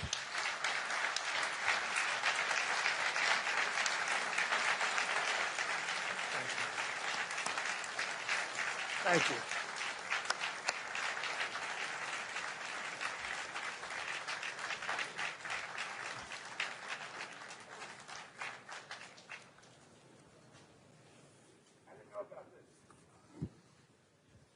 This was supposed to be a nice fire chat, Mr. President. Yes, good. I got set up. No, I did, though. You made the job for the moderator really easy. Thank you, Mr. President, for your speech. I do have a few follow-up questions, if it's okay. Sure. I don't think I should start with Greenland, maybe. I'll start with the economy. The U.S. economy is doing really, really well. But how to sustain this growth moving forward? Because there's always a recession looming around the corner. Well, you know, the one thing about economies and recessions is sometimes you get hit unexpectedly and there's nothing you can do about it. They're all brilliant people, but there's nothing. One example was COVID. We had an economy going at levels like nobody had ever seen my first 2.5, 3 years. And then I heard the word pandemic, not COVID. They came up with that name over a period of time. We won't get into that. But I heard the word pandemic. And I had a poll come out that was so strong just prior to that. And I was with the two best pollsters, McLaughlin and Fabrizio. And they said, sir, George Washington and Abraham Lincoln, if they came back and ran as president and vice president, they couldn't beat you. And then what happened is the following day, I was told to stay tuned because there's something really bad happening in China. There are bodies laying all over Wuhan, right around that certain building that we talk about. I always said it came from Wuhan. It did come from Wuhan. And they were body bags. We saw it by satellite. And they said there are strange things happening in China. And so it began. And we ended up with the COVID, and the whole world suffered. We did a phenomenal job. I don't think we got the credit we deserve. We did something that Operation Warp Speed, which some people say was one of the greatest military feats ever. We did a great job. Used our military, used a lot of people. But sometimes you get hit with things, nothing you can do. You get hit with things like that unexpectedly. And we got through it. And when I left, The stock market was higher than it was previous to the COVID coming up. And I called it a great achievement. But things happen. Bad things happen. The things that we can stop are wars if we're smart. That we can stop. Those are a matter of being intelligent and having intelligent people on the other side. Because wars are the worst of all. Wars are worse than anything. But we can stop wars because that's sort of up to us. But things like dust flying in the air, wherever COVID comes from or whatever comes, sometimes you have to be a little bit lucky. But we are poised to have an economy like no other, not only in this country, but anywhere. And you know, when you hear the kind of numbers that I can tell you that Scott Bessent was with me the other day, and he's looking at numbers. He said, I can't. And that's all he's done his whole life, pretty much your whole life. Scott, you weren't going to be a football player, I don't think. Scott was not that great at football, but he was always good at numbers, right? And he was looking at numbers. He said, I've never seen anything like this. We're poised to do things that no other country has ever done. And, you know, luck, I hate to say it, but we need a little luck. We don't want to get hit by something that nobody could have thought. Whoever thought we were going to hit by a pandemic? You know, when I heard the word pandemic, I said, oh, that's an ancient problem. World War I, they lost 100 million people. It actually ended World War I. A lot of people don't know. The Spanish flu in World War I ended the war because all the soldiers were sick. The soldiers were so sick on both sides, and that war was raging, and they were all dying from the Spanish flu. They were sick as dogs. They couldn't fight. So, you know, you don't know how that would have turned out. But so we do, I mean, subject to that, and I always have to put a caveat in for it, but we're poised to have the greatest growth of any large country, I think any country that there's been. When you look at what's happening in the United States, it's really amazing. Thank you. One thing that maybe keeps you up at night, I know you don't sleep that much anyway, Mr. President, is the debt. The U.S. debt is high, is now the biggest expenditure on your budget. How to get out of that impasse? Well, the big thing is growth. I mean, growth is the way. If we grow like this, we go from having at $37 trillion. We go from having high debt to low debt. But we also are cutting expenses, you know, the old-fashioned way. We have extraordinary growth. I think we're going to be growing our way out. I think we're going to be paying off debt. We're taking in tremendous money from tariffs fairly. And again, I'm using them judiciously. You know, Switzerland's a case study. I could have gotten much more. I could have asked for much more. But we're using them judiciously. But I think growth, most importantly, and then cutting costs. Now, if you take a look at Minnesota, $19 billion in fraud and other things. People going to airports, they came into the country, they don't have 10 cents, and they're leaving with hundreds of thousands of cash in their bags. When we get to that, and our DOJ, Pam, and Todd, and all the people that work over there, and all of the people that work in here, I can tell you, Scott Bessent is working on that. It's a priority, right? You have your whole team. We're in there looking for where this money is coming from, how much it is. It could be more than $19 billion. Can you believe that? That's just one state. If we were able to cut out 50% of the fraud, 50%, and we should be able to do better than that, we would have a balanced budget without having to talk about even growth. So we have a lot of options, but we're working very hard on that. That's a big deal. It's not just the protests, the fake protests done by agitators and, you know, professional insurrectionists. That's what they are. They're professional troublemakers. But we are looking very strong at the money too in Minnesota and other places. I think, Mr. President, also the $500 billion invested in artificial intelligence and the frontier technologies last year also were driving growth exponentially in the U.S. Well, AI has been a big factor. AI is massive. I mean, Mark Zuckerberg showed me a plant where he put it over a map of Manhattan, and it was basically the size of Manhattan. This is not, I said, you got to be kidding. It's a plant that was miles long, miles wide, very high. I don't think it was as high like the Empire State Building, but it was high. And it literally covered most of the island of Manhattan. That's called a big plant. And, you know, when I heard they're going to spend $50 billion building it, I said, you know, if you spend $50 million, you can build a nice little shopping center. If you spend $500 million, you can build a good shopping center. But how do you spend $50 billion? When I looked at this thing, I said, you think you'll be able to do it for that? It's amazing when, you know, some of the plants that I see, and I see them all, and again, so big as we're letting them build their own electric generation.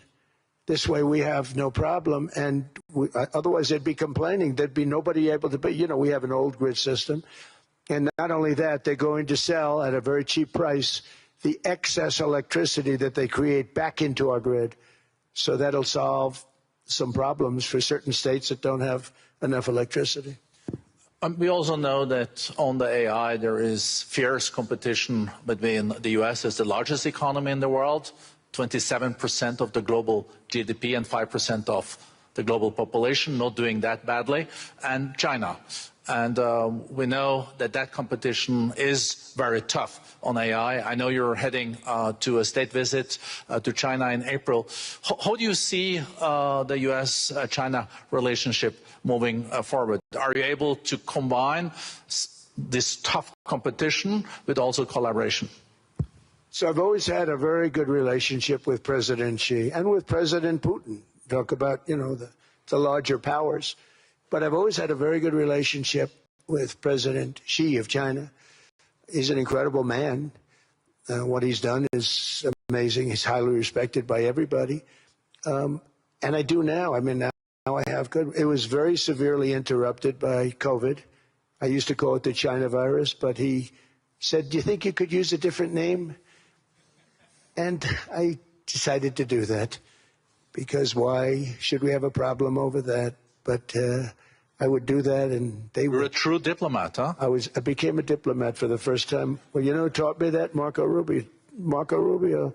He said, let me teach you about diplomacy. Hey, any guy that gets approved by 100% of the votes, think of it, he got liberal Democrats and radical right Republicans to approve him. He's the only one. The next one was like lost 45 votes, right? But he got all 100 votes voting for him. And at first I wasn't happy about it. I said, wait a minute, I don't like that. And now it turns out that the Democrats probably wish they didn't do that. And Marco has been fantastic. Marco, stand up, please. You have done a great job as Secretary of State. He's going to go down as the best Secretary of State. And Scott, and we have Susie, who's the first female Chief of Staff, and she's the best Chief of Staff, too.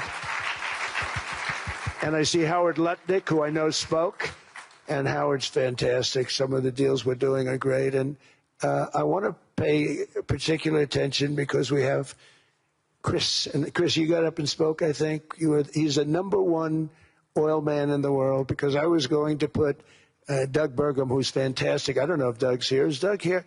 Doug Burgum is fantastic. He said, sir, there's one man better than me.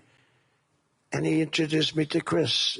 And he turns out to be. So we're drilling more oil and gas now than we ever have by almost double. Is that right, Chris? And on top of it, we got a lot coming out of Venezuela. So anyway, so we're doing great. The country is just doing great. We have great people. Thank you. And I see other people. We have Steve Witkoff. We have Jared. I got so many people. I'm in trouble because when I go back, they're going to be people with long faces. Sir, you didn't introduce me. I got so many people. And we have a lot of the greatest people anywhere in the world. I know them all. So I won't continue because we'd be here all day. Thank you, Mr. President. We also know that you're a deal maker, and then maybe coming back to Greenland and Ukraine. What kind of deal in the end do you see between the U.S. And Denmark? Because, you know, I guess you see it now as a negotiation going on, or? Well, it's costing Denmark hundreds of millions a year to run it. And Denmark's a small country and wonderful people. But, you know, it's very expensive. It's a very big piece of ice. And it's very important I mean, I don't want to repeat the speech, but it's very important that we use that for national and international security. That can create a power that will make it impossible for the bad guys to do anything against the perceived good ones. And it's a great block for Europe, just like, you know, Denmark was supposed to spend hundreds of millions of dollars. They didn't spend the money. They didn't spend anything, almost. And we'll see what happens. I just say this. NATO has treated the United States of America very unfairly. We never asked for anything. We never got anything. We actually took care of the needs of NATO for years and years, which I felt was always unfair. So I got NATO to pay because they're rich countries. But I think it's time that NATO step up. We're helping them with Ukraine. Without us, I think Putin would have gone all the way. I think we have it. I think there could have been a World War III, if you want to know the truth. If Kamala was elected, or Joe, any one of those, you know, those thinkers, I think you could have ended up in World War III. And I will say Steve Witkoff has been dealing incredibly with, but we're not going to have World War III. We want to get it stopped, but we're not going to have World War III. I think if I wasn't elected, I think that could have evolved into World War III. It was a very, very bad situation, and it still is, but it's not that kind of bad. It's bad because so many young people are being killed. How close do you think there is on an agreement on Ukraine? I had the pleasure of speaking with Steve Witkoff and Jared Kushner yesterday. I know they're working hard on it. I know that they're also traveling now. Do you see this very close or still? Well, I hate to say it. I thought that was going to be so. I settled 8 wars plus.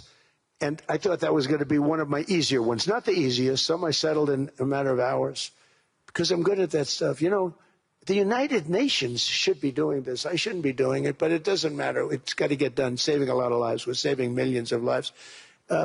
With Ukraine, Russia, there's tremendous hatred between President Zelensky and President Putin. That's not good. That's not good for settlements. We know from dealing. There's abnormal hatred. With that being said, I think Russia wants to make a deal. I think Ukraine wants to make a deal. And we're going to try getting a deal done. We're getting, I think, Steve, I think I can say that we're reasonably close. But what happens is oftentimes we'll have a deal with Russia. Russia's set, and President Zelensky will not do it. You saw that when he was in the Oval Office. I was not happy.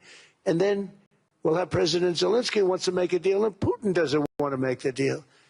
It's a very difficult balance, and it's big time, and it is, you know, to use a word, it's a bloodbath. It's horrible what's happening. It's a drone war. The drones are killing, you know, thousands of people a week, thousands. We have to get it stopped. So I believe they're at a point now. I'm going to meet with President Zelensky later today. I believe they're at a point now where they can come together and get a deal done. And if they don't, they're stupid. That goes for both of them. And I know they're not stupid. But if they don't get this done, they are stupid. So I don't want to insult anyone, but you got to get this deal done. Too many people are dying. It's not worth it. President Sisi is sitting on the first row here. He spoke earlier today and also complimented you on the Gaza deal. I think there will be a signing tomorrow. Of course, there are different views on this, but how important do you think this signing is on the Board of Peace? And do you think this is going to sustain? Do you think we now will see Gaza reconstructed and the billions of US dollars invested? I do. I mean, I think we have peace in the Middle East.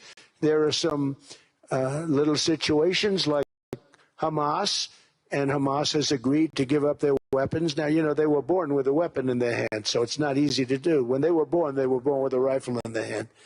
It's not an easy thing for them, but that's what they agreed to. They've got to do it. And we're going to know, Jared, over the next 2 or 3 days, certainly over the next 3 weeks, whether or not they're going to do it. If they don't do it, they'll be blown away very quickly. They'll be blown away. You know, we have 59 countries that are part of that whole peace deal. And some of those countries aren't even they're near the Middle East, but they're not in the Middle East traditionally. And they want to come in and take out Hamas. They want to come in. They want to do whatever they can. There's a problem with Hezbollah in Lebanon. and we'll see what happens there. But that's a problem. But there are these little flames, but there's peace in the Middle East. Now, had we not gone in and knocked out with those big, beautiful, we just ordered 25 brand new ones, the latest and the greatest, the B-2 bomber. Think of them, they went in there at 2 o'clock in the morning with no moon, no light, no nothing, and every single one of those massive bombs hit its target, 100,000-pound bombs hit its target, every one of them. And then on top of it, from a submarine 300 miles away, we hit the sites with tomahawks, which is an unbelievable weapon. So, you know, we did our job. If we didn't do that, you would have never had peace in the Middle East. And the countries like Saudi Arabia, UAE, and Qatar could never have, and others could never have signed anything because you would have had this dark cloud, and the dark cloud was Iran with nuclear. Iran would, if we didn't take them out, they would have had a nuclear weapon within 2 months. They were very close to having the nuclear weapon, and we hit them hard. And it was a total obliteration. If they may try again, but they're going to have to try from a different area because that area was obliterated. Incredible thing we did. And because we did that, we were able to make peace. If we didn't do that, I would say, Jared and Steve, if we didn't do that, there was no chance of making peace because the countries I just named and other countries could have never signed off. They were afraid. They were afraid. We had a bully. The bully was Iran, the bully of the Middle East. They used to call it for years. They were the bully of the Middle East. They're not the bully of the Middle East anymore. Mr. President, I know you even had to change a plane last night, so I guess you didn't have much sleep, but I think but your energy is still there. I know you have several bilateral meetings. I know you're also hosting a reception. So thank you so much for coming back to Davos. Thank you so much. It's highly appreciated. Well, thank you very much. Thank you, everybody, very much. Thank you. Thank you.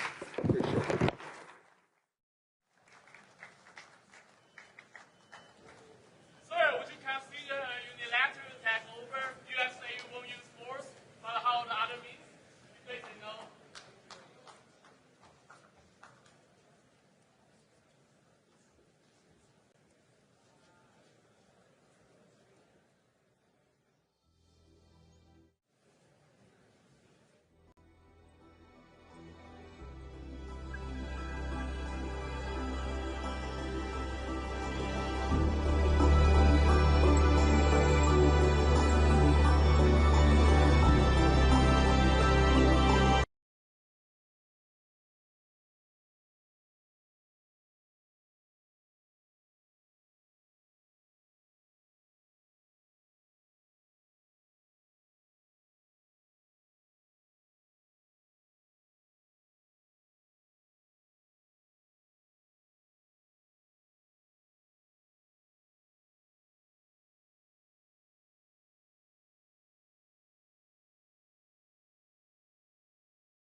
Señor presidente, muchísimas gracias por aceptar nuestra invitación para participar en la edición 2026 de la reunión anual del Foro Económico Mundial.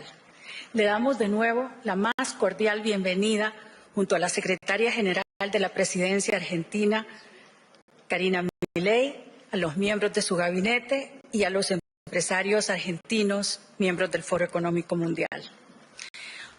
Under the reforms implemented by President Milei, Argentina's economy is undergoing a substantial transformation. The nation has transitioned from recession and hyperinflation toward a model emphasizing fiscal discipline and export-oriented growth. Despite persisting challenges, major structural reforms, including the adoption of a flexible exchange rate regime and the implementation of a fiscal responsibility plan, have produced results that were recognized by the Argentine people during the midterm elections of last year.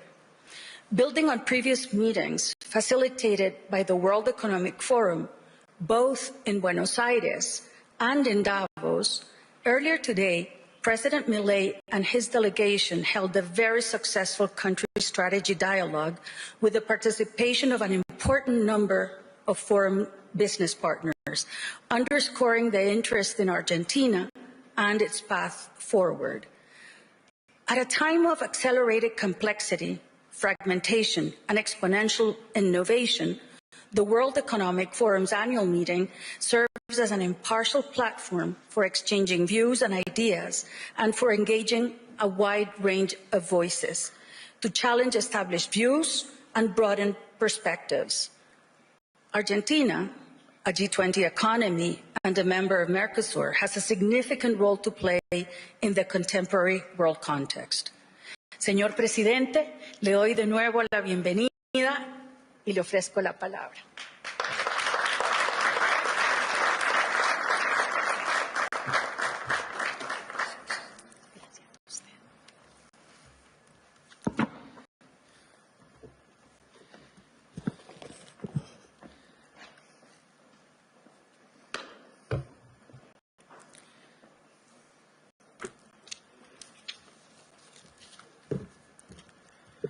Buenas tardes a todos.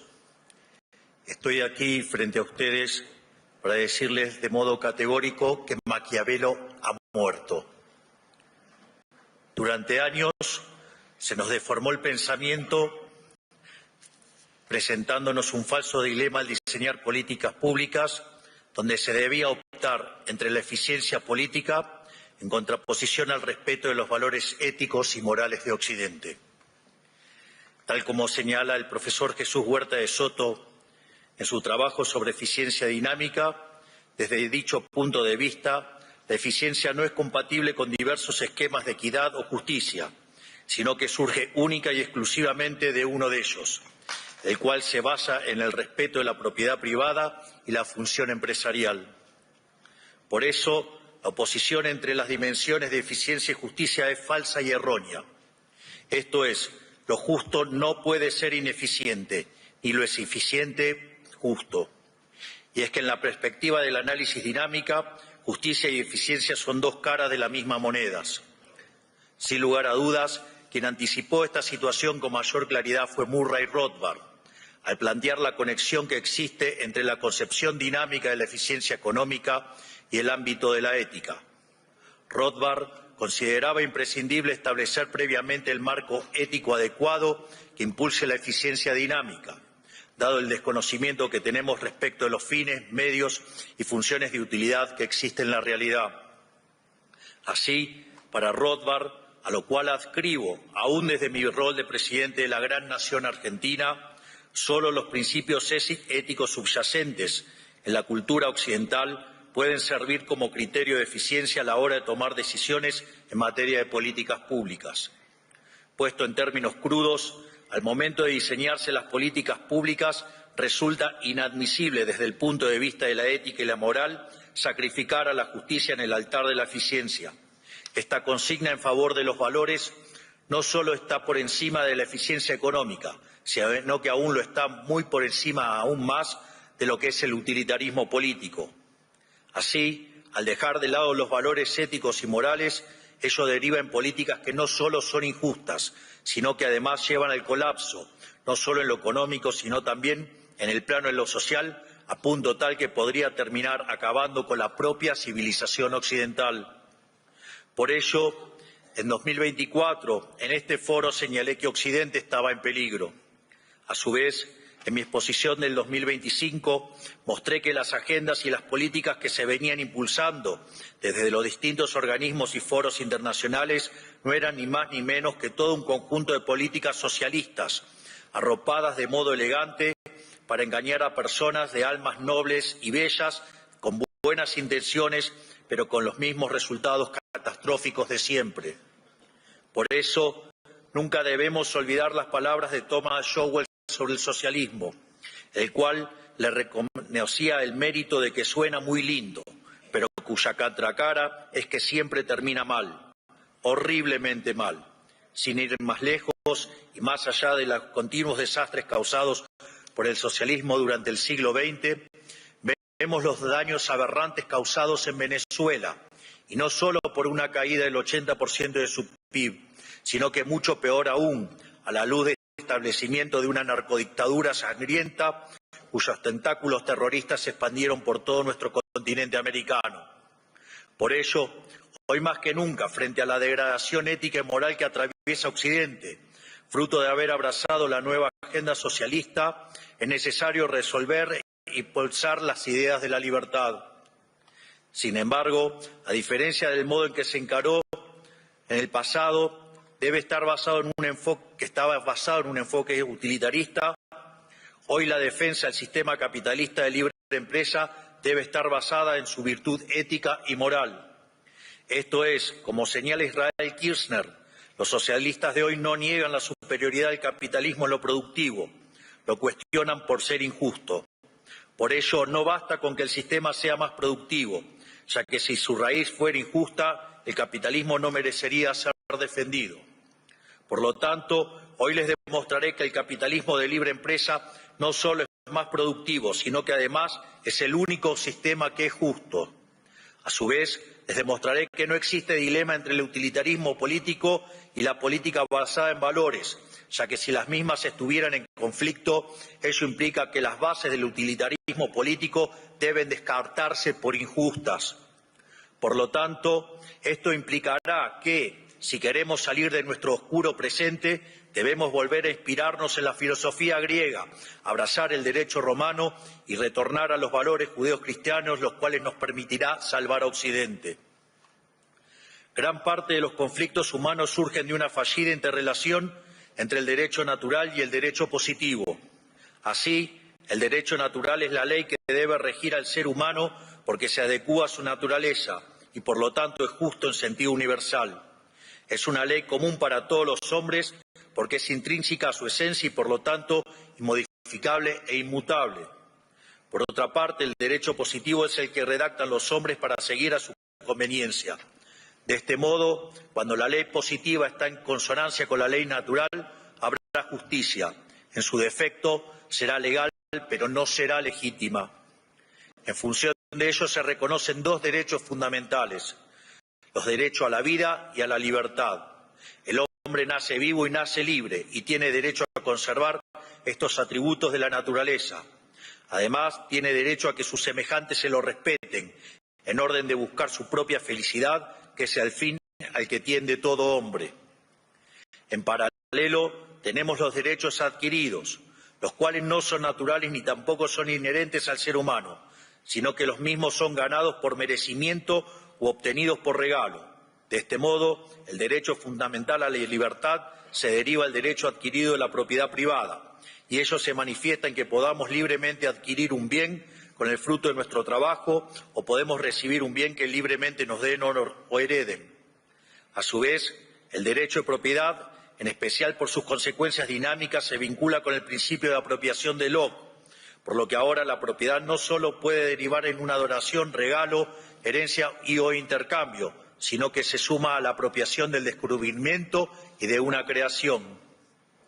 Finalmente, estos derechos se complementan con el principio de no agresión, el cual establece que ningún ser humano tiene derecho a ejercer agresión de ningún tipo contra otro ser humano, lo cual no solo incluye la agresión física, sino también todo tipo de coacción, coerción y o imposición bajo amenaza de uso de la fuerza. De ahí que definimos liberalismo acorde al profesor Alberto Venegas Lynch hijo como el respeto irrestricto del proyecto de vida del prójimo, basado en el principio de no agresión y en defensa del derecho a la vida, a la libertad y a la propiedad, cuyas instituciones son la propiedad privada, los mercados libres de intervención estatal, la competencia entendida como libre entrada y salida, la división del trabajo y la cooperación social. Naturalmente, asociado a este ordenamiento social, surge la cuestión de si el mismo es justo. Por ende, para determinar si el sistema es justo, la referencia obligada es Ulpiano, cuya premisa básica constituye las bases del derecho romano y sin duda es uno de los pilares de la civilización occidental. Así, la justicia es la constante y persistente voluntad de otorgar a cada cual su derecho, esto es, la intención de dar a cada uno lo suyo, lo que le corresponde. Sin embargo, la sentencia de Ulpiano no se quedó ahí, sino que a continuación añadió que los principios del derecho constan en vivir de modo honesto, sin causar daño a nadie y dando a cada cual lo que es suyo. Por lo tanto, de todo esto se deriva que una de las características del capitalismo de libre empresa es que es una doctrina justa. Dado el entramado institucional emergente, el cual además hemos probado que el mismo es justo, ahora es momento de probar que además es eficiente. El primer planteo al respecto fue realizado por Adam Smith, quien utilizando el argumento de la mano invisible postulaba que cada individuo persiguiendo su propio interés llevaba al máximo bienestar social. Más tarde, los neoclásicos, guiados por una idea de la mano invisible basada en el óptimo de Pareto, lograron derivar el primer axioma de la economía del bienestar, esto es, todo equilibrio competitivo es óptimo de Pareto.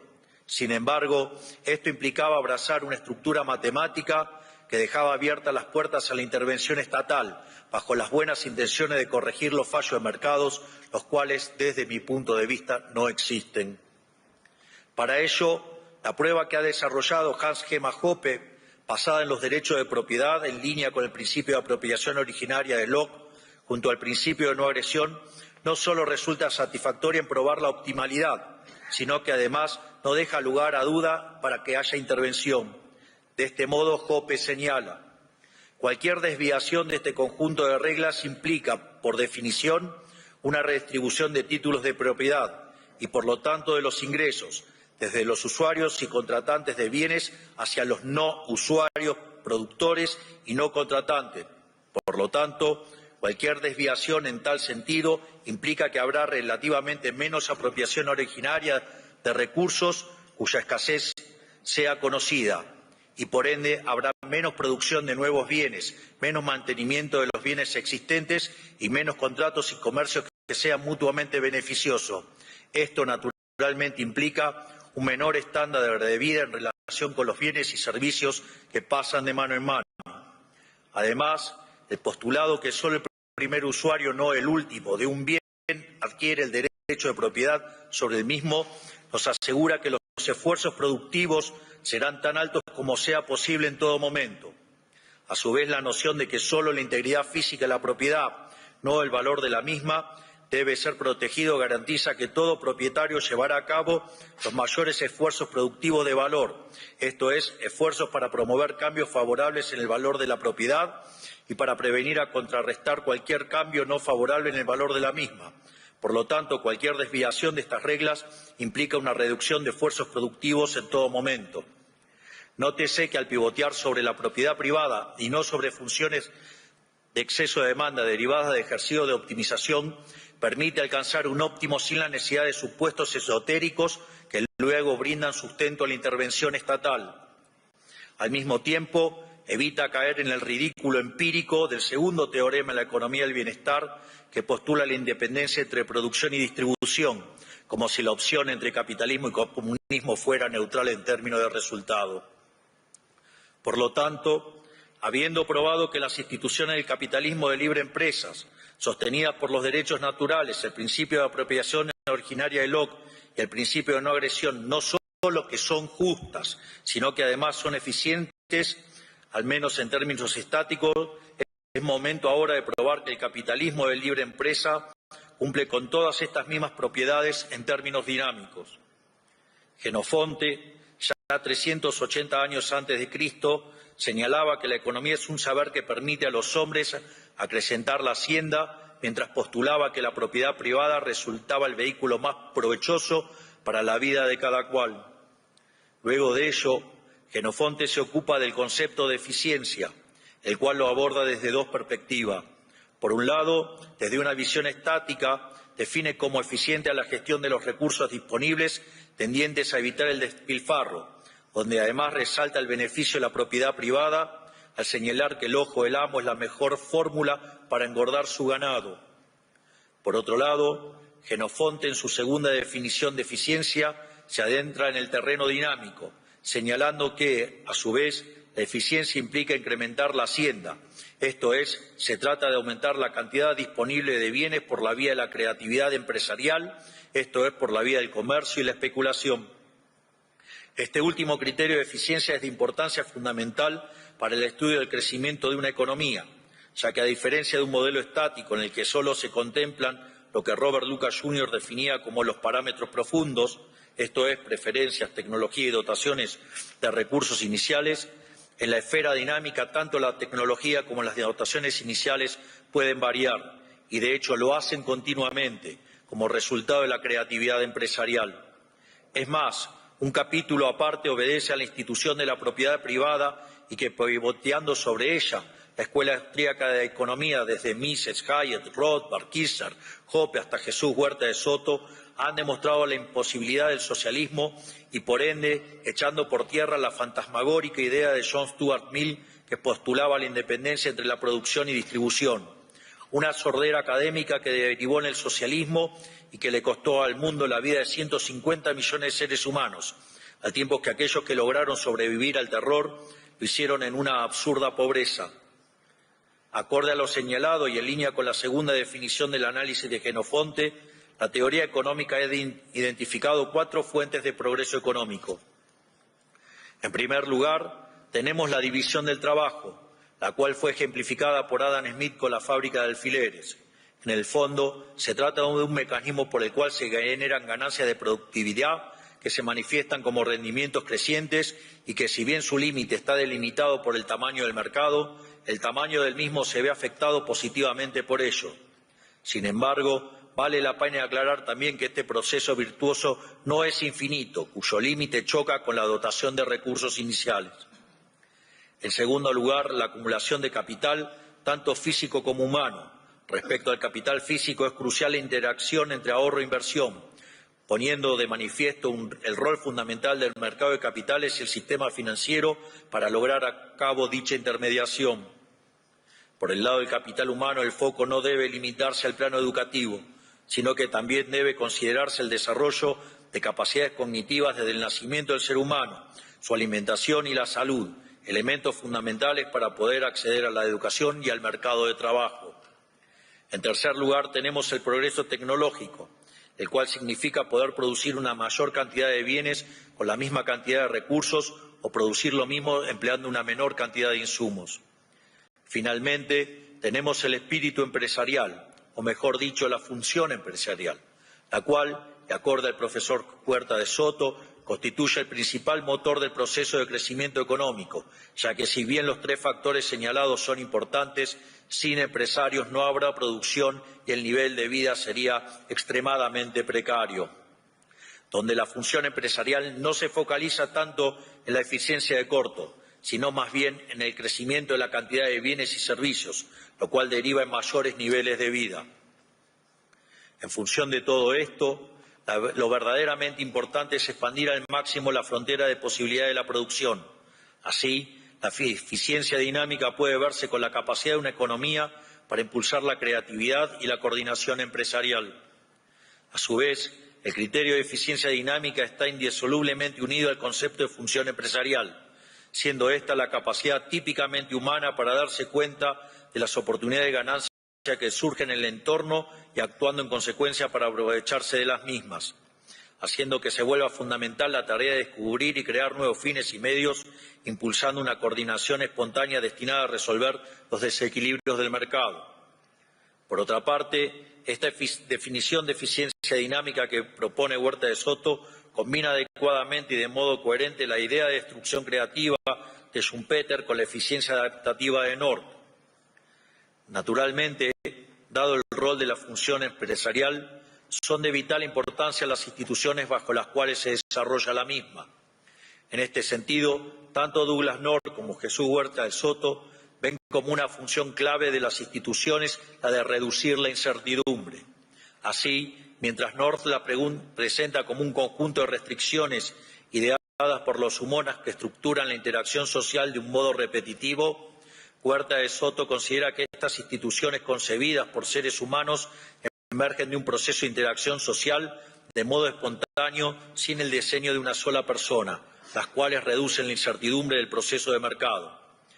De este modo, como señala Roy Cordato, el marco institucional adecuado es el que favorezca el descubrimiento empresarial y la coordinación, por lo que en este marco la política económica debería orientarse a identificar y remover todas las trabas artificiales que dificultan el proceso empresarial y los intercambios voluntarios.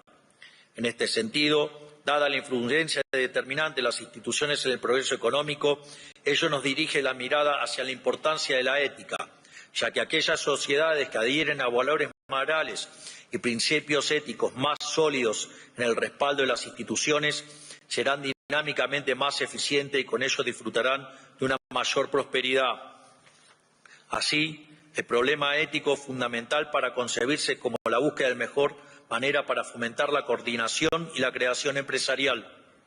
Por lo tanto, en el campo de la ética social se llega a la conclusión de que la concepción del ser humano como un actor creativo y coordinador implica aceptar con carácter axiomático el principio de que todo ser humano tiene derecho a apropiarse de los resultados de su creatividad empresarial. Es decir, que la apropiación privada de los frutos de aquellos que crean y descubren los empresarios es un principio del derecho natural, porque si el actor no pudiera apropiarse de lo que crea o descubre, entonces se bloquearía su capacidad de detectar oportunidades de ganancias y desaparecería el incentivo que tiene para llevar a cabo sus acciones. En definitiva, el principio ético que acabamos de enunciar es la base fundamental ética de toda la economía de mercado. Por lo tanto, lo que acabamos de demostrar es que el capitalismo de libre empresa no solo que es justo, sino que además es eficiente y además es el que genera una mayor tasa de crecimiento.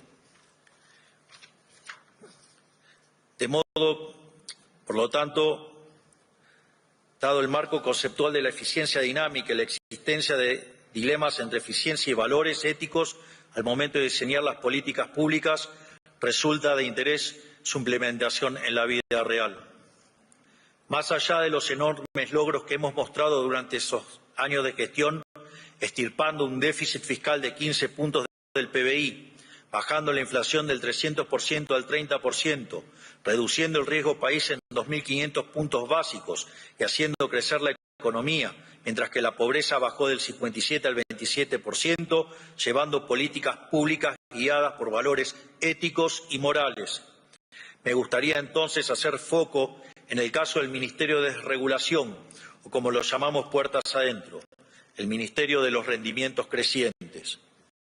Dicho ministerio está inspirado en la evolución del PBI per cápita desde la era cristiana, el cual tiene la forma de un palo de hockey. Esta figura surge del hecho de que hasta el año 1800 el PBI per cápita es casi constante y a partir de ahí se multiplicó por 15 veces, en un contexto en el que se multiplicó por 10 el tamaño de la población. En paralelo, mientras que el PBI crecía, la pobreza extrema cayó de niveles del 95% al 10%. Sin embargo, esta maravilla implica la existencia de rendimientos crecientes, lo cual en economía se lo asocia a estructura de mercados concentrados y ahí es donde surge el dilema de política pública entre eficiencia paretiana y justicia. En el análisis paretiano, los rendimientos crecientes implican la existencia de no convexidades en el conjunto de producción, lo cual no permite derivar funciones de beneficios que arrojen un máximo, por lo que ni la oferta de bienes ni la demanda de insumos son óptimas. Frente a ello, se propone regular a las empresas y asimilarla a un caso perfectamente competitivo. Esto es, matar los rendimientos crecientes y con ello el crecimiento económico. Si no, miren los efectos que causa la regulación en todas partes del mundo. La visión basada en los valores éticos del capitalismo señala que si a esa posición se llegó por descubrimientos, intercambios voluntarios y sin violentar el principio de no agresión, no hay motivo que justifique la intervención. De hecho, la intervención es una violación del derecho de propiedad, por lo que al castigar los beneficios, el crecimiento potencial de la economía cae. Por ende, la intervención y la regulación son dinámicamente ineficientes, por ser violentas y por ende injustas.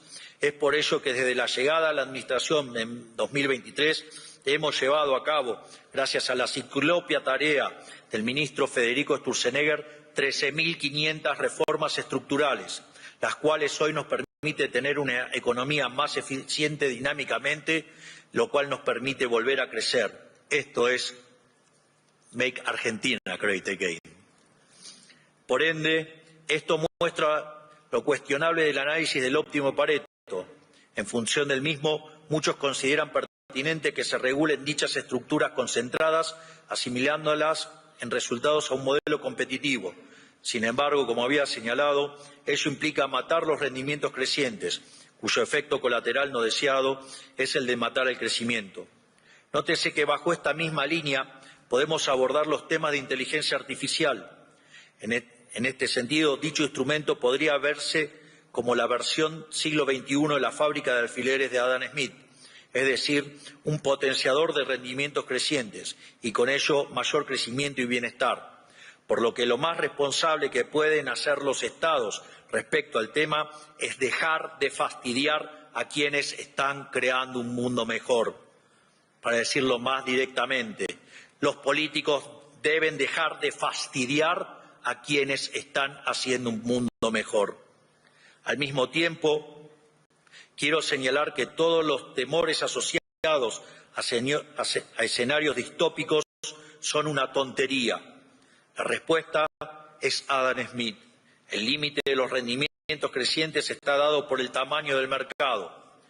Y finalmente no debemos olvidar que la puesta en marcha de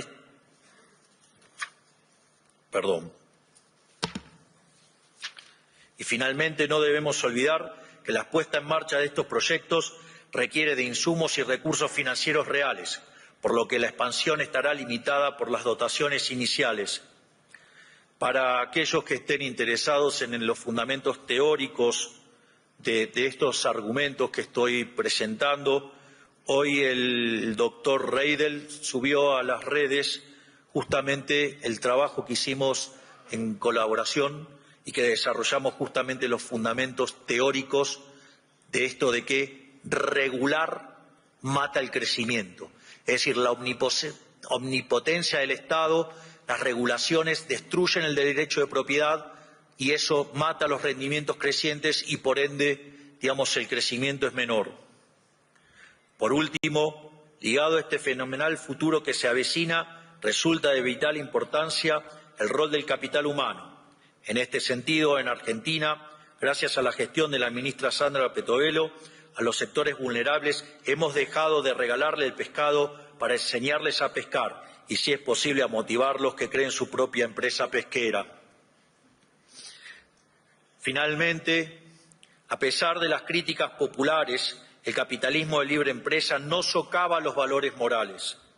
Después de todo, el progreso económico vía el mecanismo de la mano invisible surgió de los sentimientos morales de Adam Smith y la era moderna debe su existencia a las virtudes burguesas señaladas por McCloskey.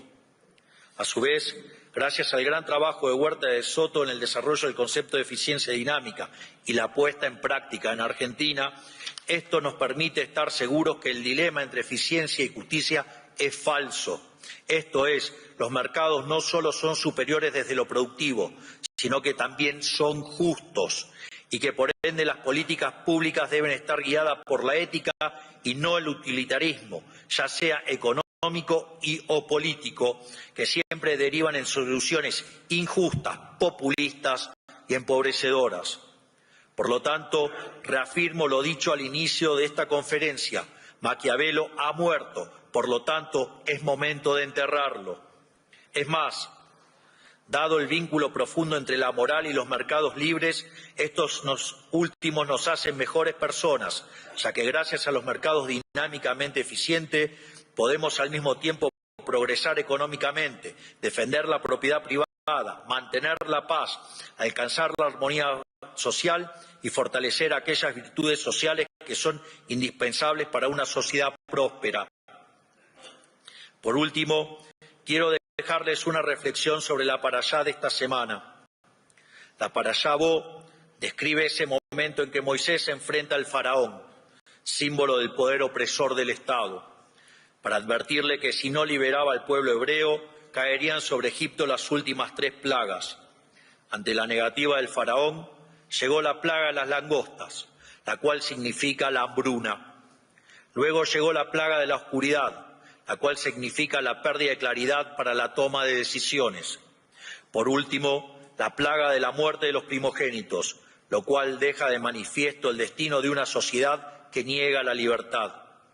La analogía con lo que ocurre hoy en Occidente es tremendamente clara. Hace ya tiempo Occidente, por alguna extraña razón, comenzó a darle la espalda a las ideas de la libertad. Y por ello que en este mismo lugar, en el año 2024, afirmé que Occidente está en peligro, fruto de haber abrazado dosis crecientes de socialismo en su versión más hipócrita, que es el wokismo. A su vez, en 2025 expliqué los parásitos mentales que sembró la izquierda en la humanidad. Sin embargo, 2026 es el año en que les traigo buenas noticias. El mundo ha comenzado a despertar. La mejor prueba de ello es lo que está pasando en América con el renacer de las ideas de la libertad. Por lo tanto, América será el faro de luz que vuelva a encender a todo Occidente y con ello pagará su deuda civilizatoria como muestra de gratitud hacia sus bases en la filosofía griega, el derecho de los romanos y en los valores judeocristianos. Tenemos por delante un futuro mejor, pero ese futuro mejor existe si volvemos a las raíces de Occidente, esto es, volviendo a las ideas de la libertad. Que Dios bendiga a Occidente, que la fuerza del cielo nos acompañen y ¡viva la libertad, carajo! Muchas gracias.